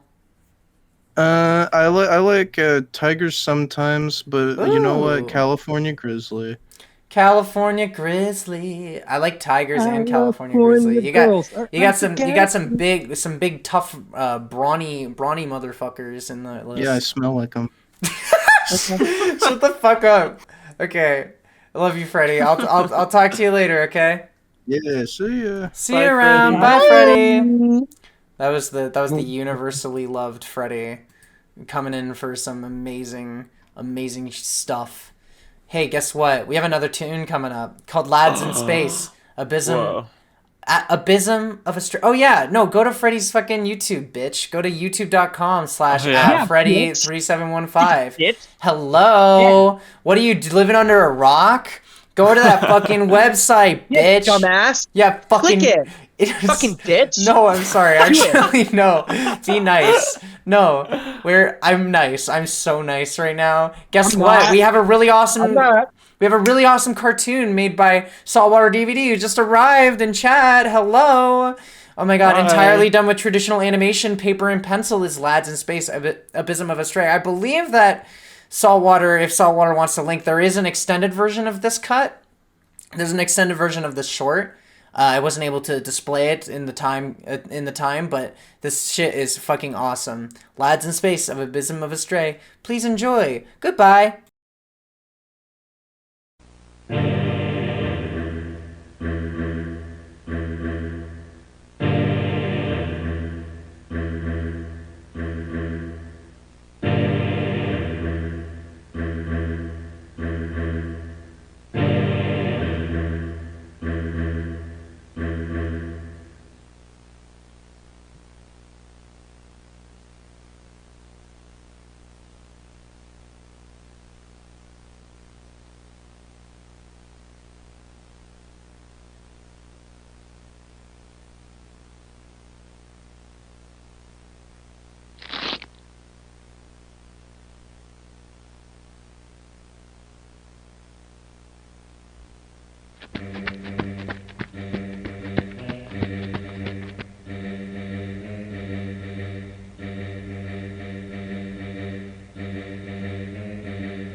and go.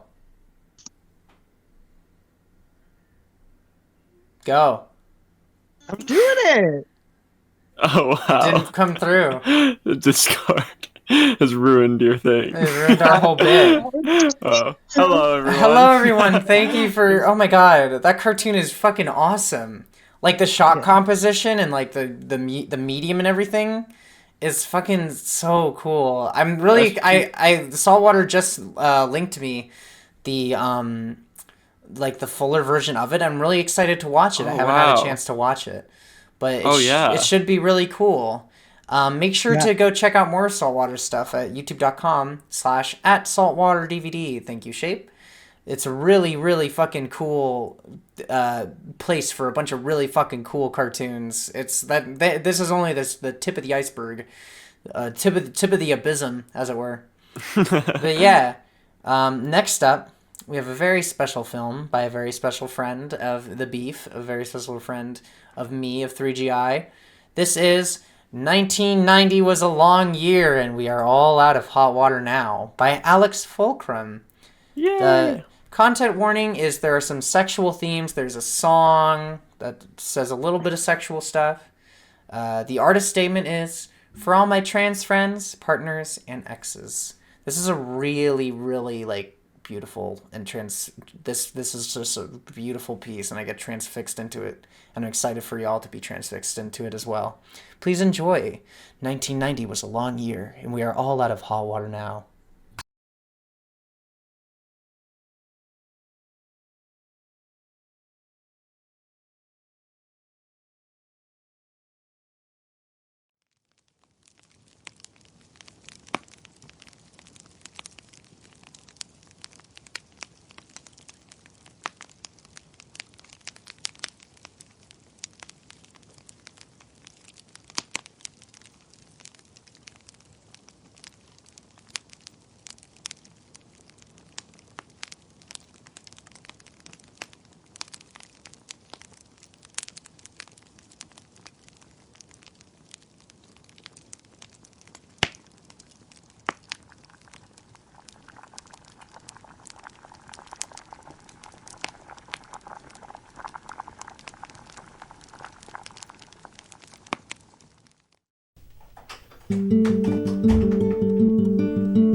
Let the stove get hot. We need heat to heart all the house with our tea. But I can't make dinner properly.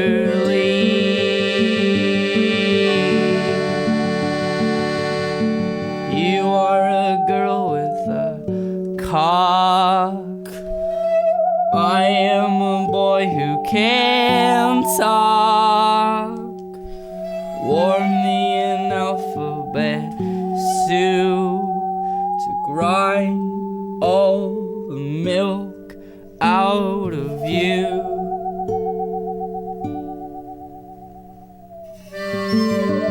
We share the kitchen table and vomit the newspaper back and forth, back and forth, back and forth, back and forth. But can I talk to you?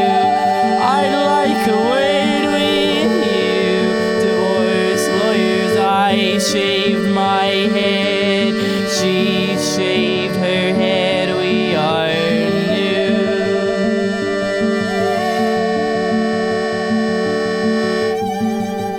And standing near the window, she pulls her pants down a little and says, do you see where I used to be a boy? Do you see where I used to be a boy. I say I've had it in my mouth. I swallowed the evidence down, and the children we wanted around have stayed in my stomach to drown.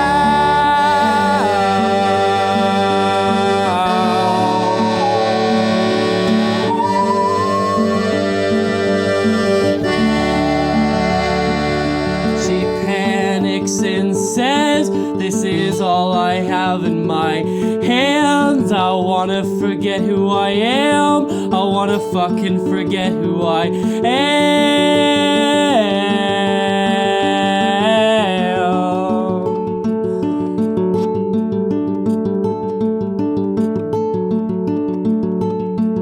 And so we swallow faucets and spit hot water between our lips, like what would we say instead?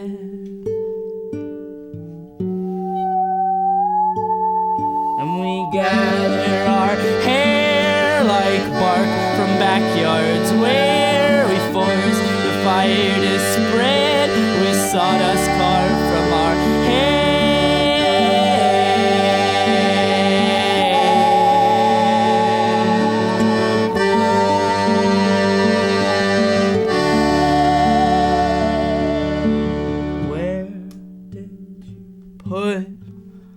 my autobiography? Where did you put all the wood for the winter? And where did you thrust all the oil we kept up? And how do we get warm? How do we get warm? How do we stay warm? How do we stay warm?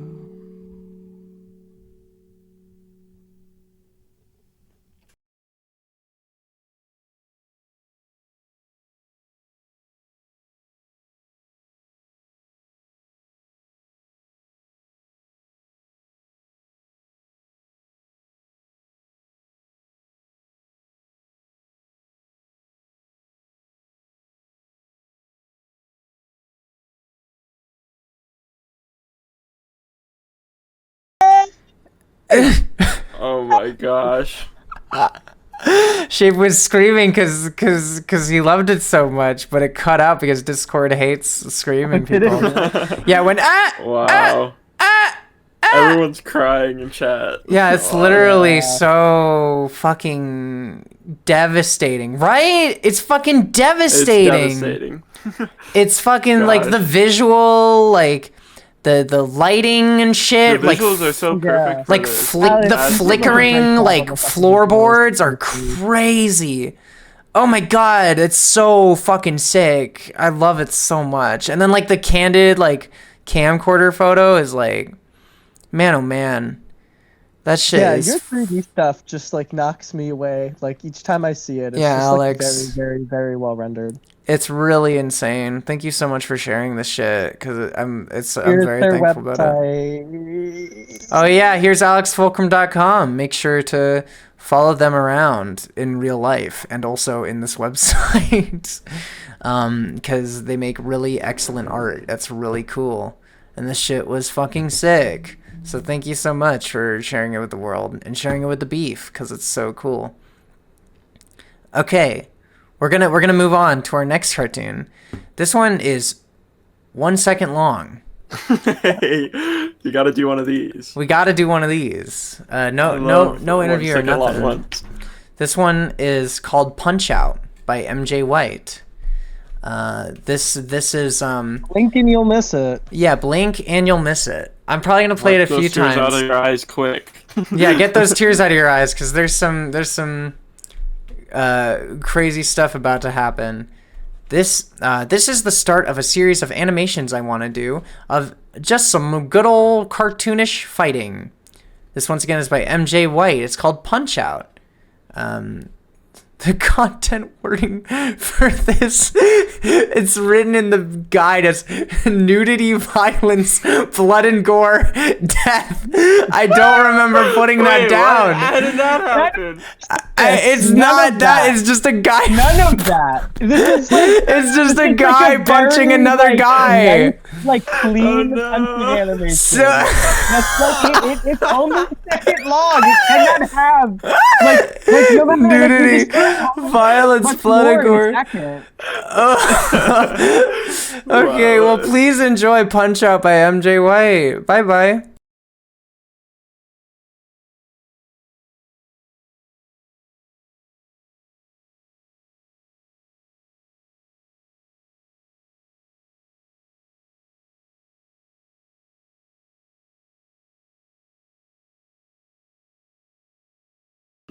Yeah, I hope everyone can recover from that nudity, violence, blood, and gore, and death. Yeah, sorry.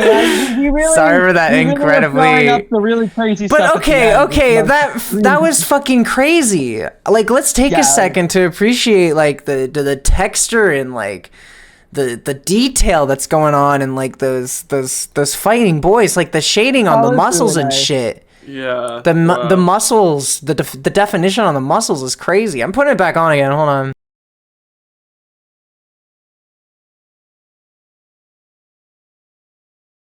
Yeah, like the way the shading is like all like it's like starry almost. It's really like really beautiful.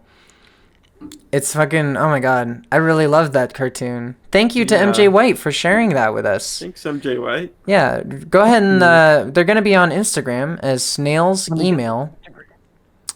If Shape wouldn't go ahead and link it, please. I posted it. Thank you very much. You're so smart. Instagram anymore. Why do you? Hey, guess what? We're moving on. Thank you so much, MJ White, for posting that awesome cartoon. That was a lot of fun. Next up, this is a really cool one, and this one was like last minute, and I'm so excited to show it off. This is lefty_02_righty by Tyler Klein Longmire. Some content warning is flashing lights, body horror, and that's it. None of the other stuff this time. Artist statement is a left-handed child is forced to use their right hand by their school teacher. Created in 72 hours for the Animation Lockdown Challenge, presented by Quick Draw Animation Society, Cal Gray, Alberta, Canada. That's a fucking blast. Well, let's lock in ourselves to this fucking awesome cartoon. Please enjoy it. Lefty to righty.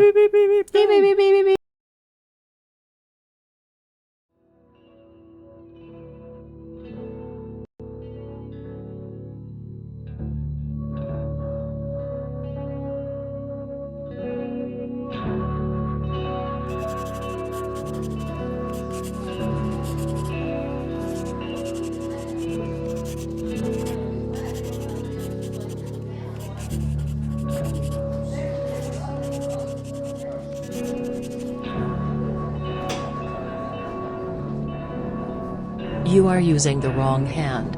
We use our right hand in this classroom. Normal kids use their right hand to hold their pencil. See? Dieu, cette petite merde.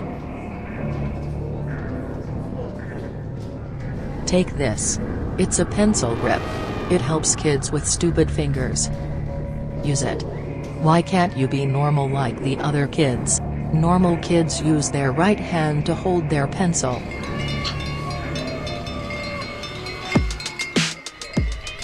Take this. It's a pencil grip. Take this. It's a pencil grip.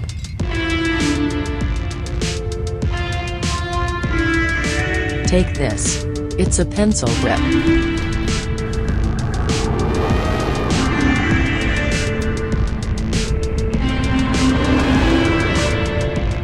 Why can't you be normal like the other kids?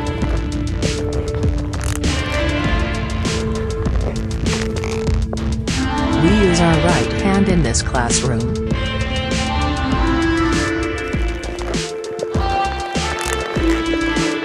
our right hand in this classroom. Surely you can manage that?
Away.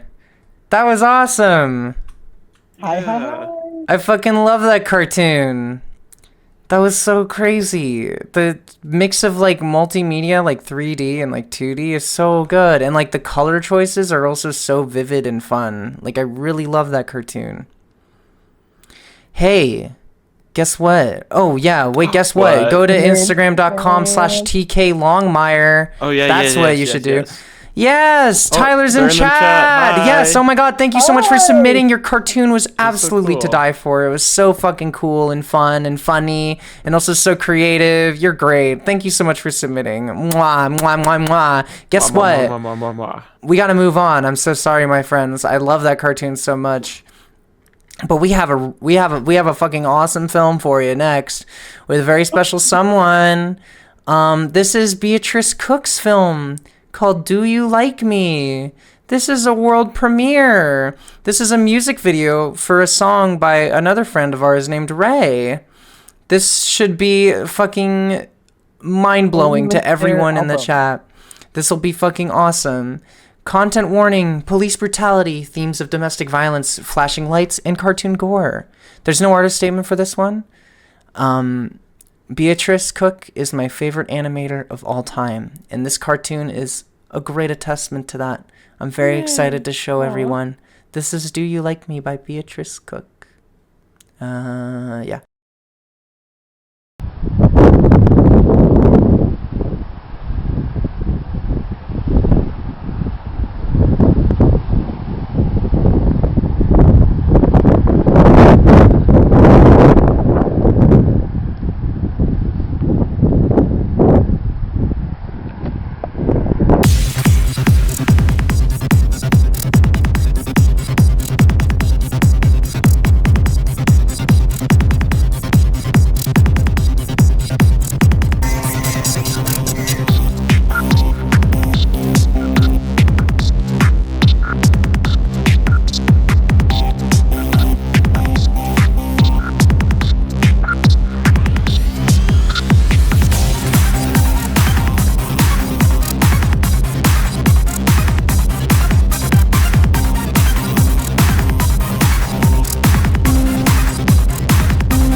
And we have a very, very special person with us today to talk about their lovely cartoon.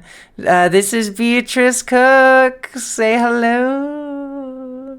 Hi. Hi. Oh my god, there's two Beatrices. I just saw two. Oh my god. That was freaky deaky. Oh, okay. Oh my god. So that cartoon was fucking crazy good. Thank you so much for making that for the beef. Oh my god. You're welcome. Was it yesterday you finished, or was that the day before? I don't know what's time. I think. When did you finish it? Yeah. You finished it yesterday? Wow. For work. Yeah. What, because you've been working on this for a while, right? What was your process with working on it like? It was a couple months when Ray released their new album. I was like listening to it, and I was like, I knew that Ray made like good music and stuff, but I hadn't like sat down and like gave a good old fashioned just straight up listen to a whole thing of their stuff, you know. Mhm. And I was like, this, it was blowing my mind, and I was like, there's so many images coming to my head with all of this, and I was like, Ray, do you have a song in particular that you would like me to do a video for? Because I'm itching to do a video for you. And they sent me this one. I was like, they're like this. They wanted that one, so I was like, I've got so much thought about it. I thought it told a story that I was really passionate about. Yeah, well, it fucking shows, because this video is fucking so crazy good. It was so crazy good. Oh my god. Like, all the visuals and stuff are just so crazy. I saw you go, like, crazy with, like, After Effects stuff. Like, how often do you do that kind of thing? Because I feel like that's not something I see a lot in your style. I did a lot of After Effects stuff in college. Like, oh really? A lot, but then I hadn't touched it since dropping out. Right. I didn't do that. And so I hadn't touched it since then. But then I was like, I really want to do like this running down the gauntlet thing, and I was, and I've like flirted a little with doing 3D in the past with like 3D and stuff for Sisu's game, but I was like, I want to like try building like a 3D environment for this one in After Effects, and so I did that, and I was like, I sort of tried to relearn, remember all the things I used to have fun with in the past. Right. Oh man. And like it's so cool you making a music video like this, because I know music is like crazy important to you, and like the way that you view like silly images and stuff. And like I've seen a couple of your like short cartoons where you do like these short form kind of like animatic things with like music, like set to music. Like, what was it like making like a whole cartoon just with a centerpiece being this like musical song?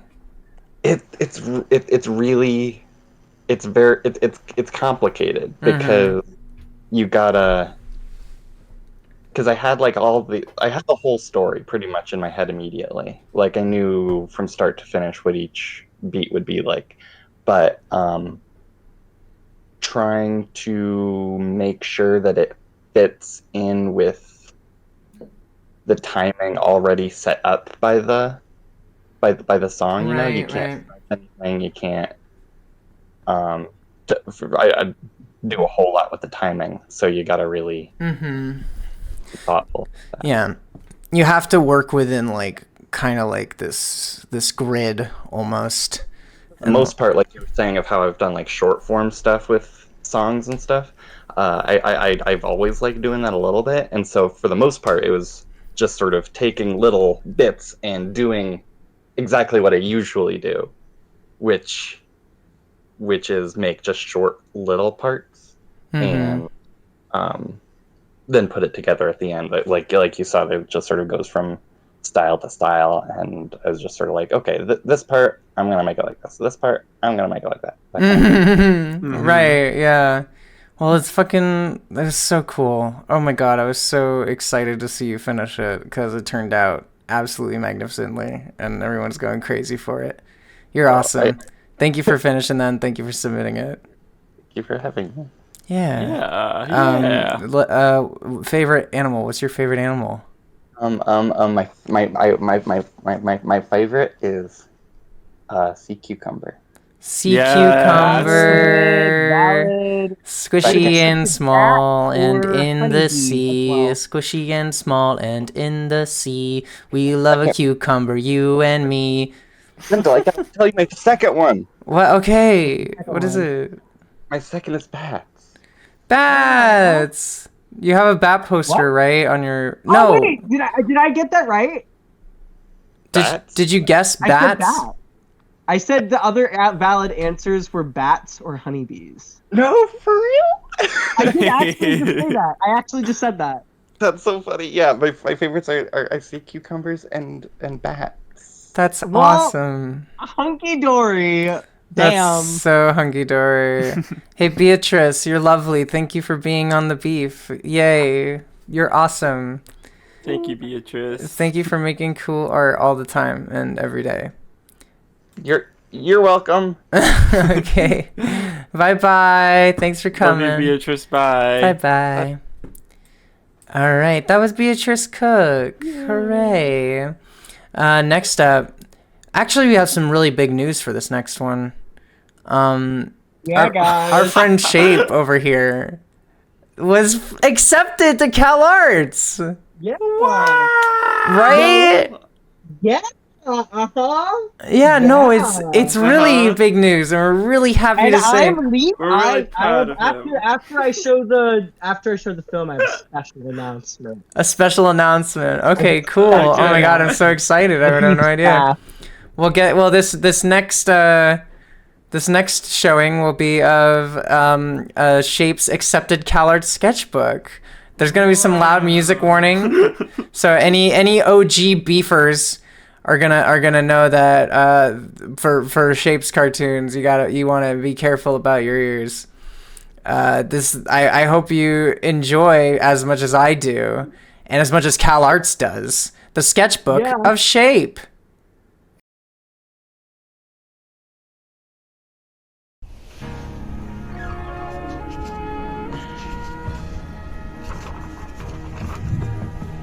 There's got to be a morning after,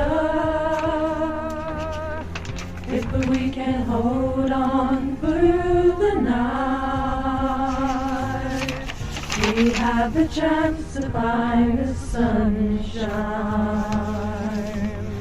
Let's keep on looking for the light. Oh, can't you see the morning after?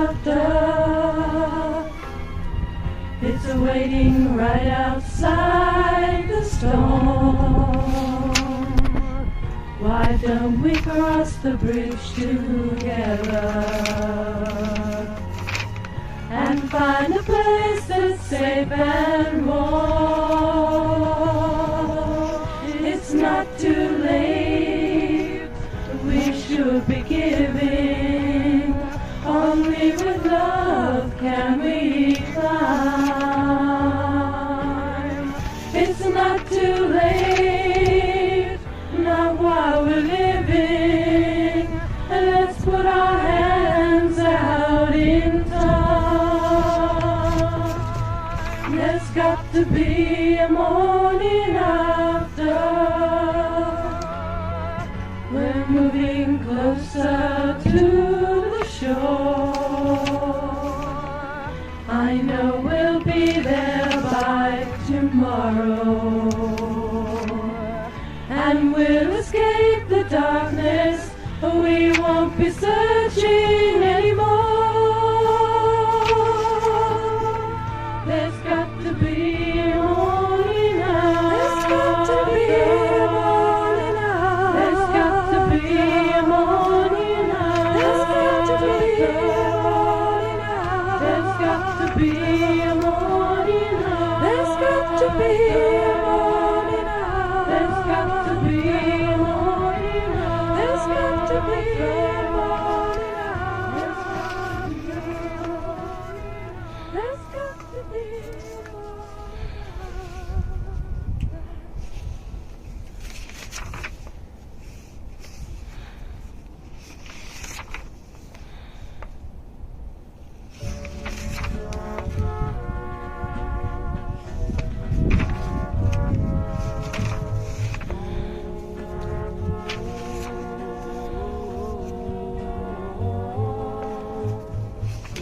You don't remember me, but I remember you.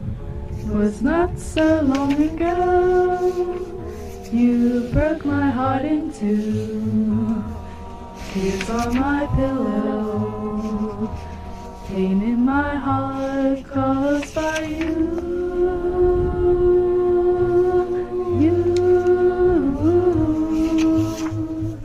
If we could start anew, I wouldn't hesitate. I'd gladly take you back and tempt the hands of fate. Tears on my pillow, pain in my heart caused by you.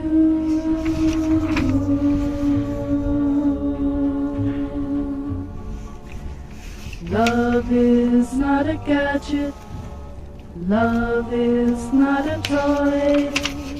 When you find the one you love, he'll fill your heart with joy. If we could start anew, I wouldn't hesitate. I'd gladly take you back and tempt the hands of fate.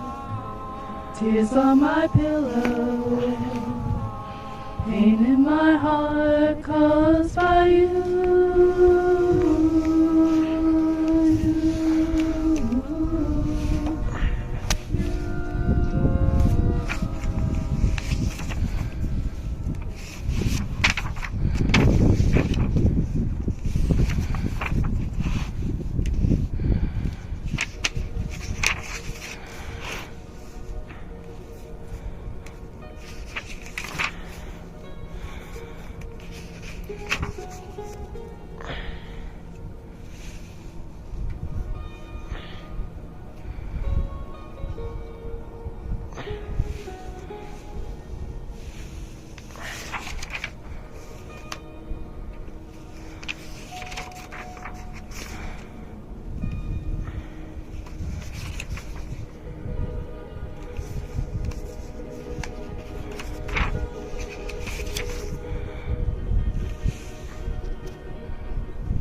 Yes, I would. If I could, I surely would.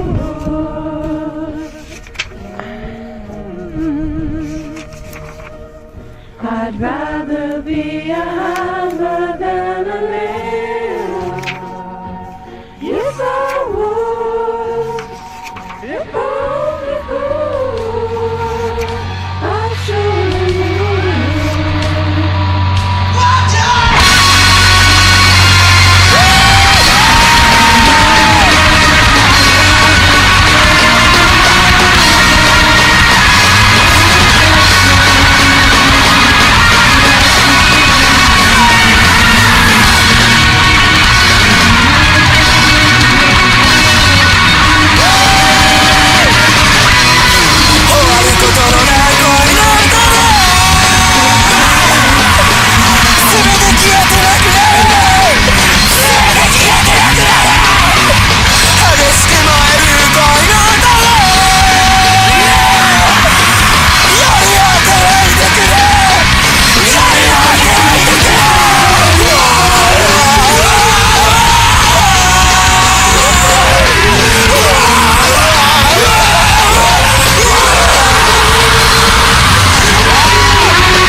Well, how's that for our little boy Shape? We're so proud. We're so proud of you. You're really climbing up in the world. Well, I'm just so glad after 4 years and $30,000 of mentorships, I can finally just say I finally got accepted, and I'm in the 2027 crypto class of Cal Arts. I'm gonna hopefully in I've heard for my first semester we're gonna try to mint an NFT. I actually my announcement is I'm going on an underground train right now. Oh, and fuck. I have an Uber. Wow. I'm leaving to go to Cal Arts. Oh, no. It starts tonight. It starts tomorrow morning. Okay, Actually, be I careful. gotta get there Express to now. Cal Arts. I'm gonna be late. I'm gonna be late. I gotta go. Okay, I gotta got go. it. All right, I'm sorry, Bye. Shape. Okay, Shape had to go to Cal Arts. Everyone, I'm sorry. Yeah. I hope cry. that Shape survives. Cal Arts often has a dark, sinister underbelly that eats I people hope he alive. writes every day. We lose a couple of gays every day to the dastardly establishment. Hey, guess what? We got another What? tune coming up. Oh wow. Do you want to guess what it is, Jack? You can just tell me. I'm sick of guessing and thinking. Okay. This is a cartoon called Estrogen by Jack Forrest. Wow. Yeah, right? Ain't that a treat? Okay. Yeah, it's a little animation meme I made. Yeah, it's very cute. I'm very excited to show it off. Do you have any thoughts? It's just something an idea I had when I first got my prescription for HRT stuff, and I thought it would be cool to animate with the pills I got. Yeah. And but that I was gonna use that for a film one day, but then I just decided one morning I'm like, I just want to make that right now. Yeah, awesome. And put it into a little short animation thing. It was so cute. I'm so excited to watch it again. I watched it 1 trillion times, and I'll watch it 1 trillion more. Everyone soup up. This is Estrogen by Jack Forrest. Please enjoy. Early, I'm about to greet my bitter end, craving the estrogen and minimum comfort, but I can't afford it. My head's in Oregon, feet in California. I prefer my chest pain over my daily headaches.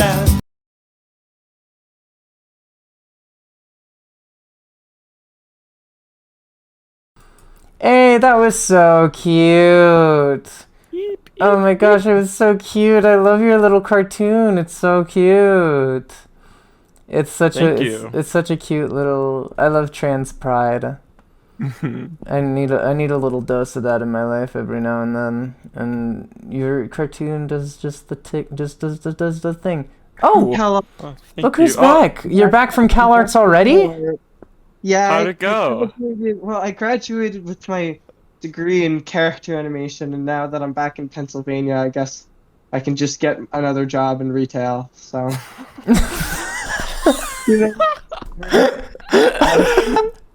So that's it. Oh, okay. What's next? Sorry, I'm late. No, it's cool. It's cool. Also, yeah. That estrogen thing, I made it into a loop, and it's gonna play at Malt Adult tomorrow. No shot, really? Yeah, during the intermission. Oh, that's a lot of fun. I didn't know that. Sarah Schmidt's Malt Adult. It's Hey, are you in Chicago? You should go to Malt Adult tomorrow. Yeah, you should. You should if you're in Chicago. Come. Yeah, that's a lot of fun. That's very exciting. exciting. It's a little animation screening of a few cool indie animators. Hey yup. I'm gonna switch over to the final cartoon of the evening. I guess in keeping with tradition, it's my thing, even though I don't have a lot. It's 2 cartoons. One of them is the first one. It's 00102_06 parenthetical love/poison. it's like a stream of consciousness cartoon that I made when I was really inspired by the IB area. And then the second one is a sneak preview of Lesbian Dogwood and the Disaster Life Thereof Part 2. So be ready for both of those back to back. You're going to enjoy the first 2-ish minutes, I guess, of Lesbian Dogwood Part 2. So that'll be fun. Yeah. I hope everyone enjoys. Toodaloo. See you on the other side. Yeah, roger that.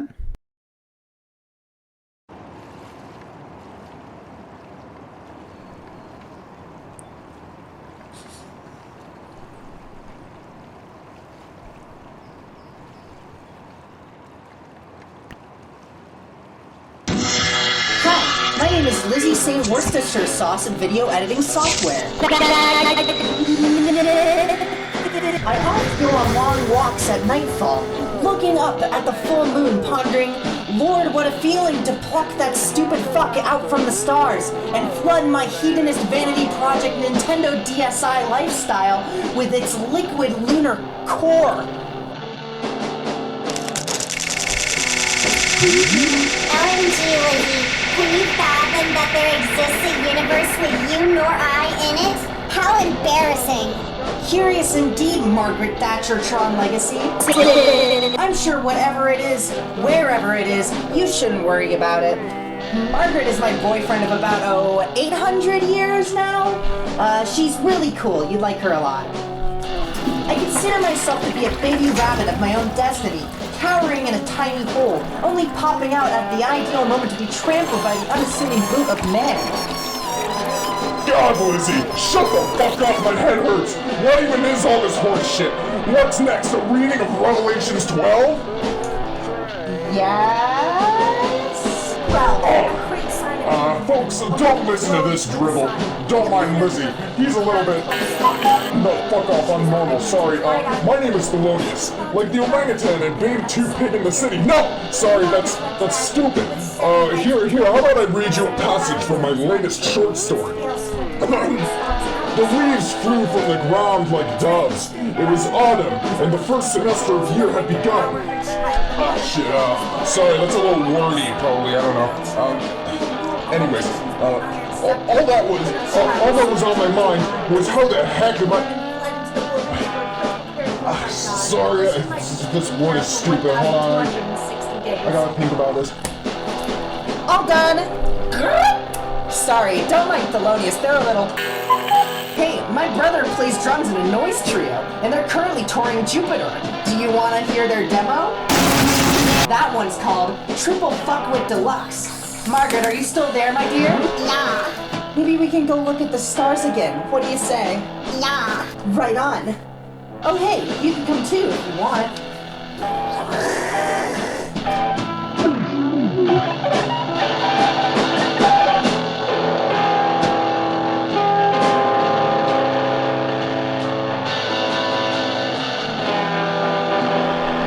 There's a lot out here, isn't there?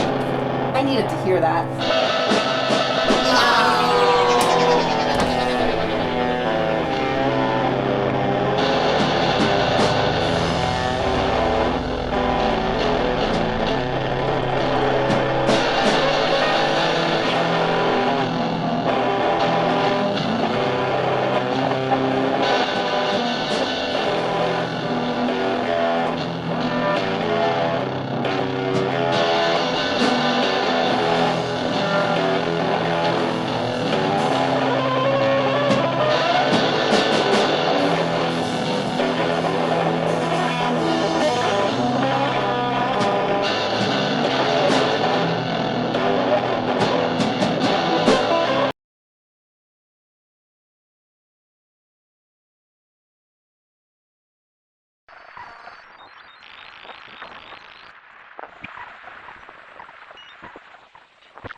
my god, lesbian! I was so fucking worried. Are you okay? Yo. What happened? Hi. First off, I'm good. Don't worry. I mean, Jesus, dude. Like, were you out in the plains when that fucking freak storm hit? Yeah, but like seriously, I'm fine. I was able to get to a glow cave before it got really bad, so I'm safe. Jesus fucking... Like, dude, I will get you, like, a grandpa phone or some shit. Like, you don't have to live like this. Like, you're gonna give me a fucking heart attack. It's fine. I'm here, aren't I? Hey, Who's the sad guy? Oh, this is fish baby number 3594180. 4780-100. 4780-100. I found him wandering the swamplands and all the nonsense struck, and I ended up taking them with me to the glow cave. Oh, okay. Well, what a bleeding heart you are. Oh, whatever.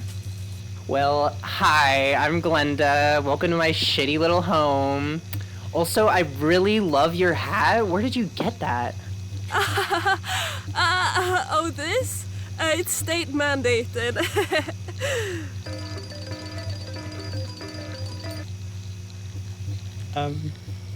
So can we... Oh, yeah, sure, let's...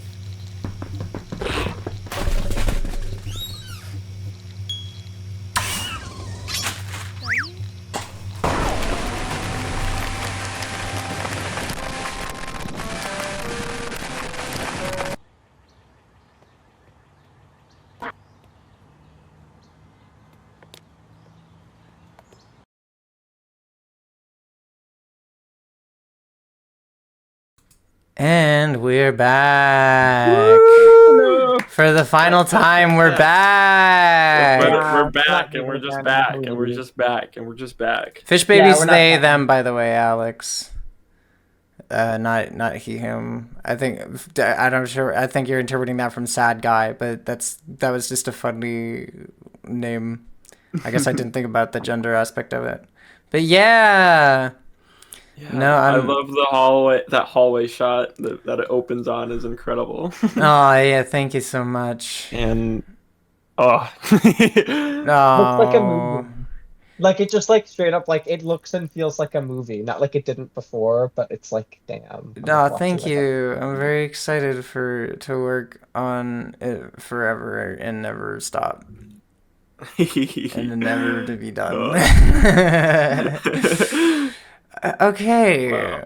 I love that ending too. Like the texture or the close up of like what is that? A mud like wooden planks. Oh yeah, that was just like outside my house. Yeah. Like I needed to finish eraser it. marks of stars. Yeah. I don't know.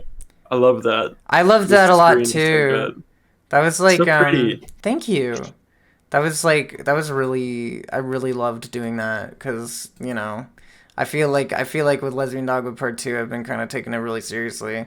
Mm-hmm. And like feel something more spontaneous. Yeah, I need to do more of that shit because then it's gonna be more fun to make. You know, I need to be more on. Hard to balance those two things, though. Yeah, definitely. It's difficult, but we're figuring it out. We're figuring it out. Alex says the grandpa phones for everyone. Grandpa phones for everyone. Big agree. Thank you, Vici. Thank you for liking my writing style. That's very nice of you. Oh yeah, the first video. That was Love Poison, by the way.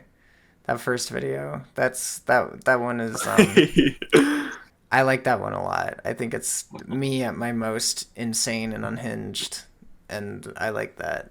I feel like it's very nice. I remember I was at work, and I work at a museum, and I just stand around all day, and I just wrote it on a notebook and shit, and like I wrote down the whole script on a notebook just in like one, just in one block of text, and that painting that's flashing on the screen, I was working in that gallery, and I'm like, yeah, I want this painting to flash on the screen in this moment. Oh my gosh. And so that's amazing. And then when I went home, I did that. 5 a.m. for Dorva.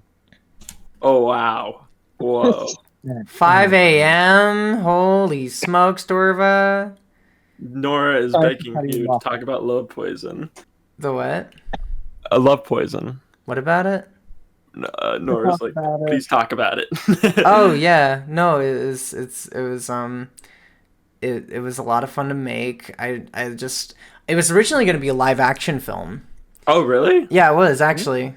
But I don't have any friends that want to make art with me in Kansas City, so I just made an animation again. You don't have any friends, and then it's like, well, I do live like 1,000 miles away. I have like a trillion But tonight friends you in. look so pretty. Yes, you do. How does the rest of that fucking song go? I have no idea, but like Hey there, yeah, Delilah. I wanted to make it because there's a specific spot in Kansas City that's exactly like that pond that she flops into. Not he flops into, that Lizzie St. Worcestershire sauce flops into. Mm-hmm. And I really wanted to do that, but I could never get any of my friends to come out to that spot with me, so I just gave up and made an animation. But I really wanted to wear like a big fur coat and like flop into mud and just start going on giant rambles about my boyfriend Margaret Thatcher Tron Legacy and shit. Yeah. Wow. No, Like, what kind of fur coat? I don't know, just something I thrifted. I had a fur coat that was yeah, but what color? It was just like the one that Lizzie St. Worcestershire sauce is wearing. Like it was like a beige coat. What is that? What do you mean? What is that? Lizzie St. Worcestershire. That's their name. Oh yeah, you didn't watch the cartoon. Oh, I just spilled a secret. Yeah, you didn't watch the cartoon. Look at you. I was spacing out. I'm tired after 10 hours, and it's like this is the last one I could watch in an hour. Right, for real. No, I like totally. I thought you were talking about a celebrity. That's why I was like so like. No, we're talking about me. I'm sorry. I was That's so funny. that's how tired I am. No, I'm also tired. Hey Been chat. How many hours?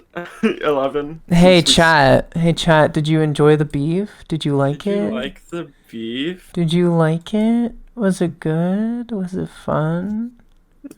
I hope you enjoyed it. Oh, I hope everyone had fun.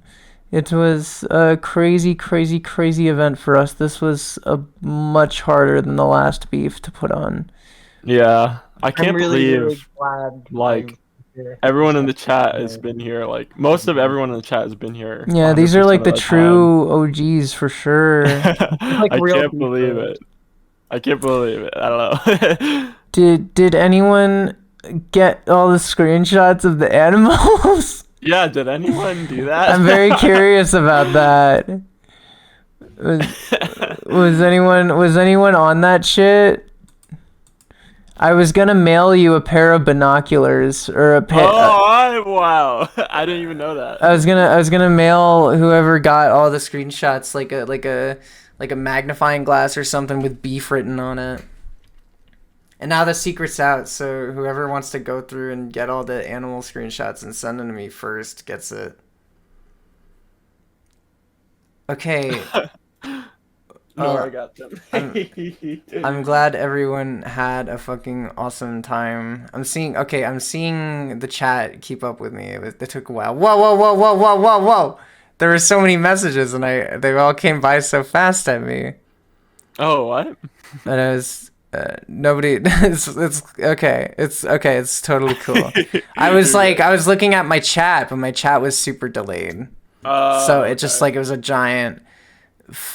a giant scrolling wall of stuff came at me. Aw. Well, hey, get this. I think the beef is winding down. What do y'all say? Yeah. Yeah. Me too. I think we're all sleepy. I got 5 hours of sleep last night, and I went to Which is crazy. I don't know how you like. I don't know how you like. That's incredible. Like it sucks. It fucking sucks. I can. Yeah. I went to a like, concert damn. last night. I went to. Which is insane. I can't believe you did that. I went to well, go. To be fair, I was at a thing Wired too. for like 36 hours, Bentel. That's fucking crazy.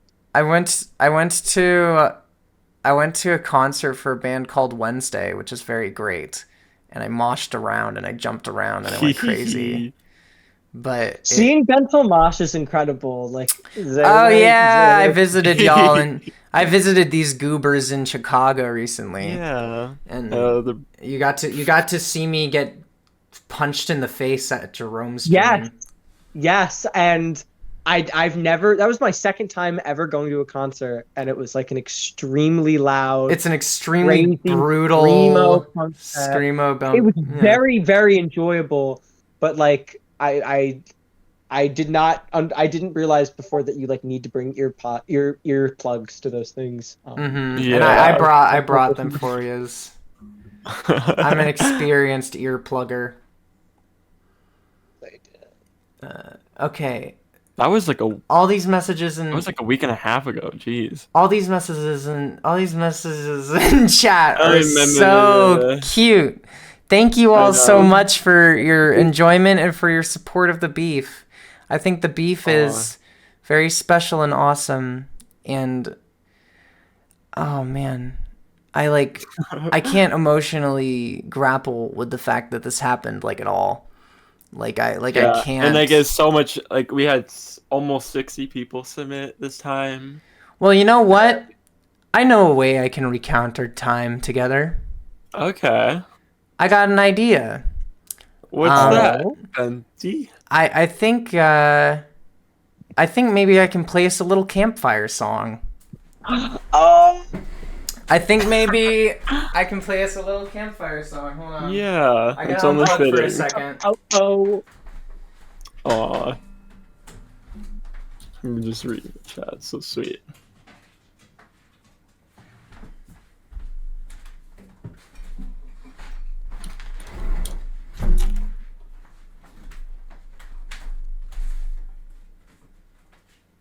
Wow.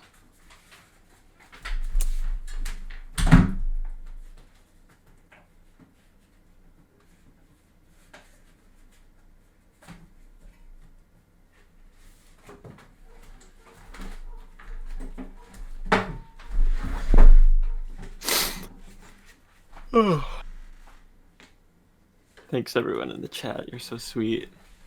Yeah, I'm looking back and reading a lot of it too. Ooh, Asia Very Ramaga's still nice. here. Hi. Ooh. HP wants to Oh my hug gosh. everyone. We've been here for like I'm it's been like 5 hours, like even longer. Hi. Wow. So it's like so many. It's like so like nice seeing so many people who've been here literally as long as. Yeah, like that's kind of crazy. Thank you, Pepsi. Thank you, Hello, Sequar, everyone. Koopa Boo, Dime. I'm live on camera now. I'm touting my favorite shirt. I'm touting my Sissies game shirt for all the Sissies gamers in chat. Yes. Oh, I can't see it yet. I can't wait. Okay, I gotta put myself behind the smoke here. Okay. All right, this is a song. I wrote it yesterday and I practiced it once this morning. And I don't know if I'll remember it at all, but we'll try. I'm gonna take off my I'm not gonna take off my headphones for this one. But this is a song I wrote about the MICROBEAF and how it means so much to me that everyone's here and everyone is having an amazing time.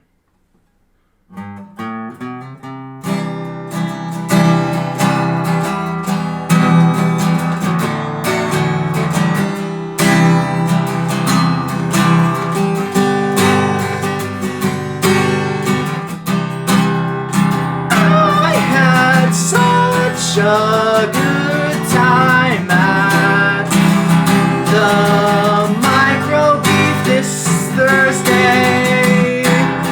I hope everyone had a good time today. I hope everyone had an awesome time today. Saw Harrison and Parker's awesome cartoon and that was so fun. We saw so much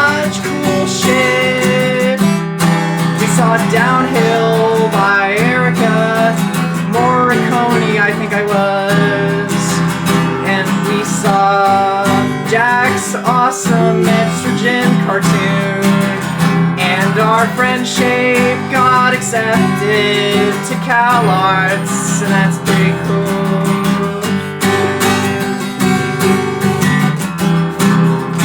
We had such a good time at the MICROBEAF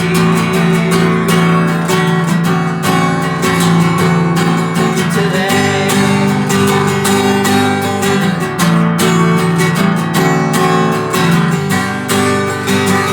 It was such a fun fucking stream, and so many people were here for most of the whole fucking thing.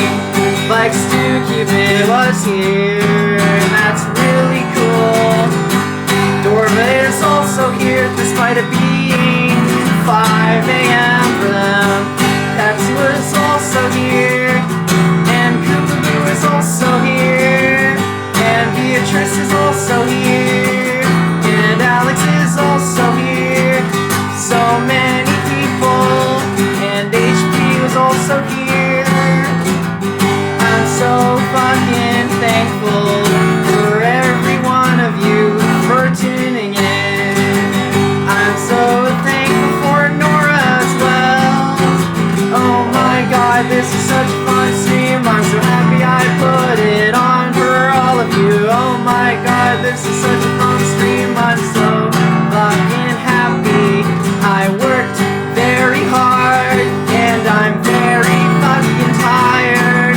I wanna give a big thank you to Jack and Shane for doing such an awesome job co-hosting with me. They're really great people, and I'm so happy that they are my friends. I'm so happy that everyone's here, and I'm so happy so many people submitted. I think this event is really fucking awesome, and it's very special to me. It means a lot to everyone who thinks this is a cool thing, because I wanna do it for the rest of my life.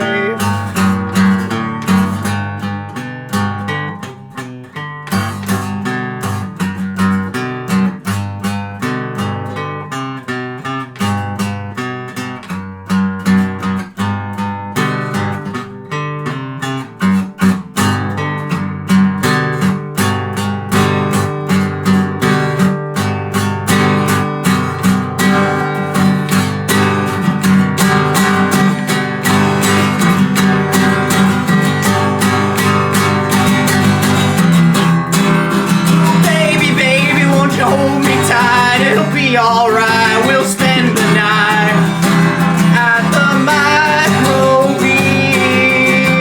Oh, baby, baby, won't you hold me tight? It'll be alright. We'll spend the night at the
I hope everyone had a great time today. Bet a lot of money that I think everybody did. What? Thank you, Bento. I said I would bet a lot of money that I think everybody did. Oh yeah, that's cool. Yeah. I hope. Thank you so much. That was very sweet, and I love you, Bensel. I love you too, Jack. I love you everyone guys. here. That's Thank so you, cool. Bensel, for thank you. No, Bensel. no, it's fine. It's cool. But thank you. I love you too. Yeah, I hope everyone has a wonderful evening. Please get some rest, all you sleepyheads in chat. You're awesome and you're beautiful, and you should create and you should make things, because it's how we communicate, and talking to people is the greatest thing in the world. And yeah, I hope everyone has a wonderful night and gets some good sleep. Thanks for being here, and thanks for enjoying the event. It was really awesome. Thank you so much, everyone. Bye. Thanks, everybody. Bye. Good night.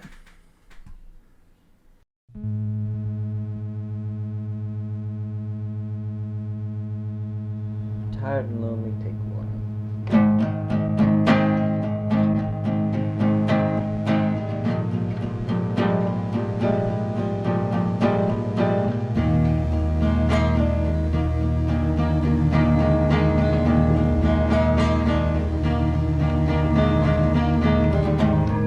Seems so far. Seems like we've been going so far.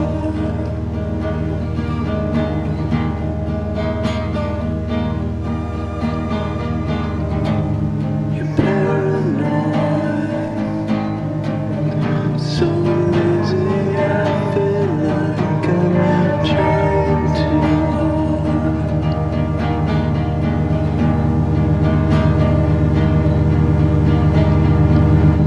Plug yourself into the wall, put a smile to your face. Transport information. Disappear into the wallpaper. Turn yourself into a small ceramic bowl. You're holding up for you to see. It's not quite me. It's not quite me. So disappear into the wallpaper.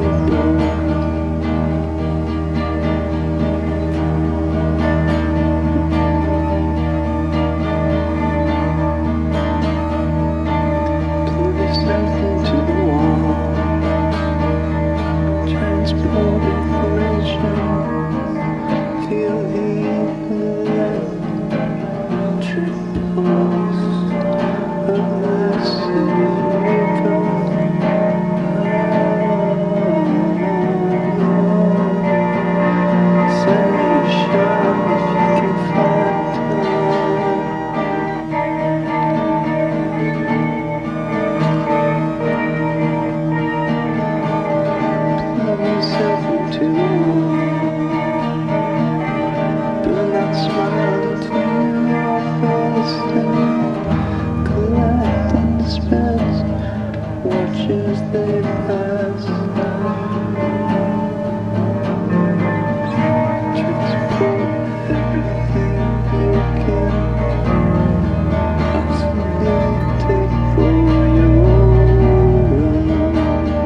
enough for you to stay.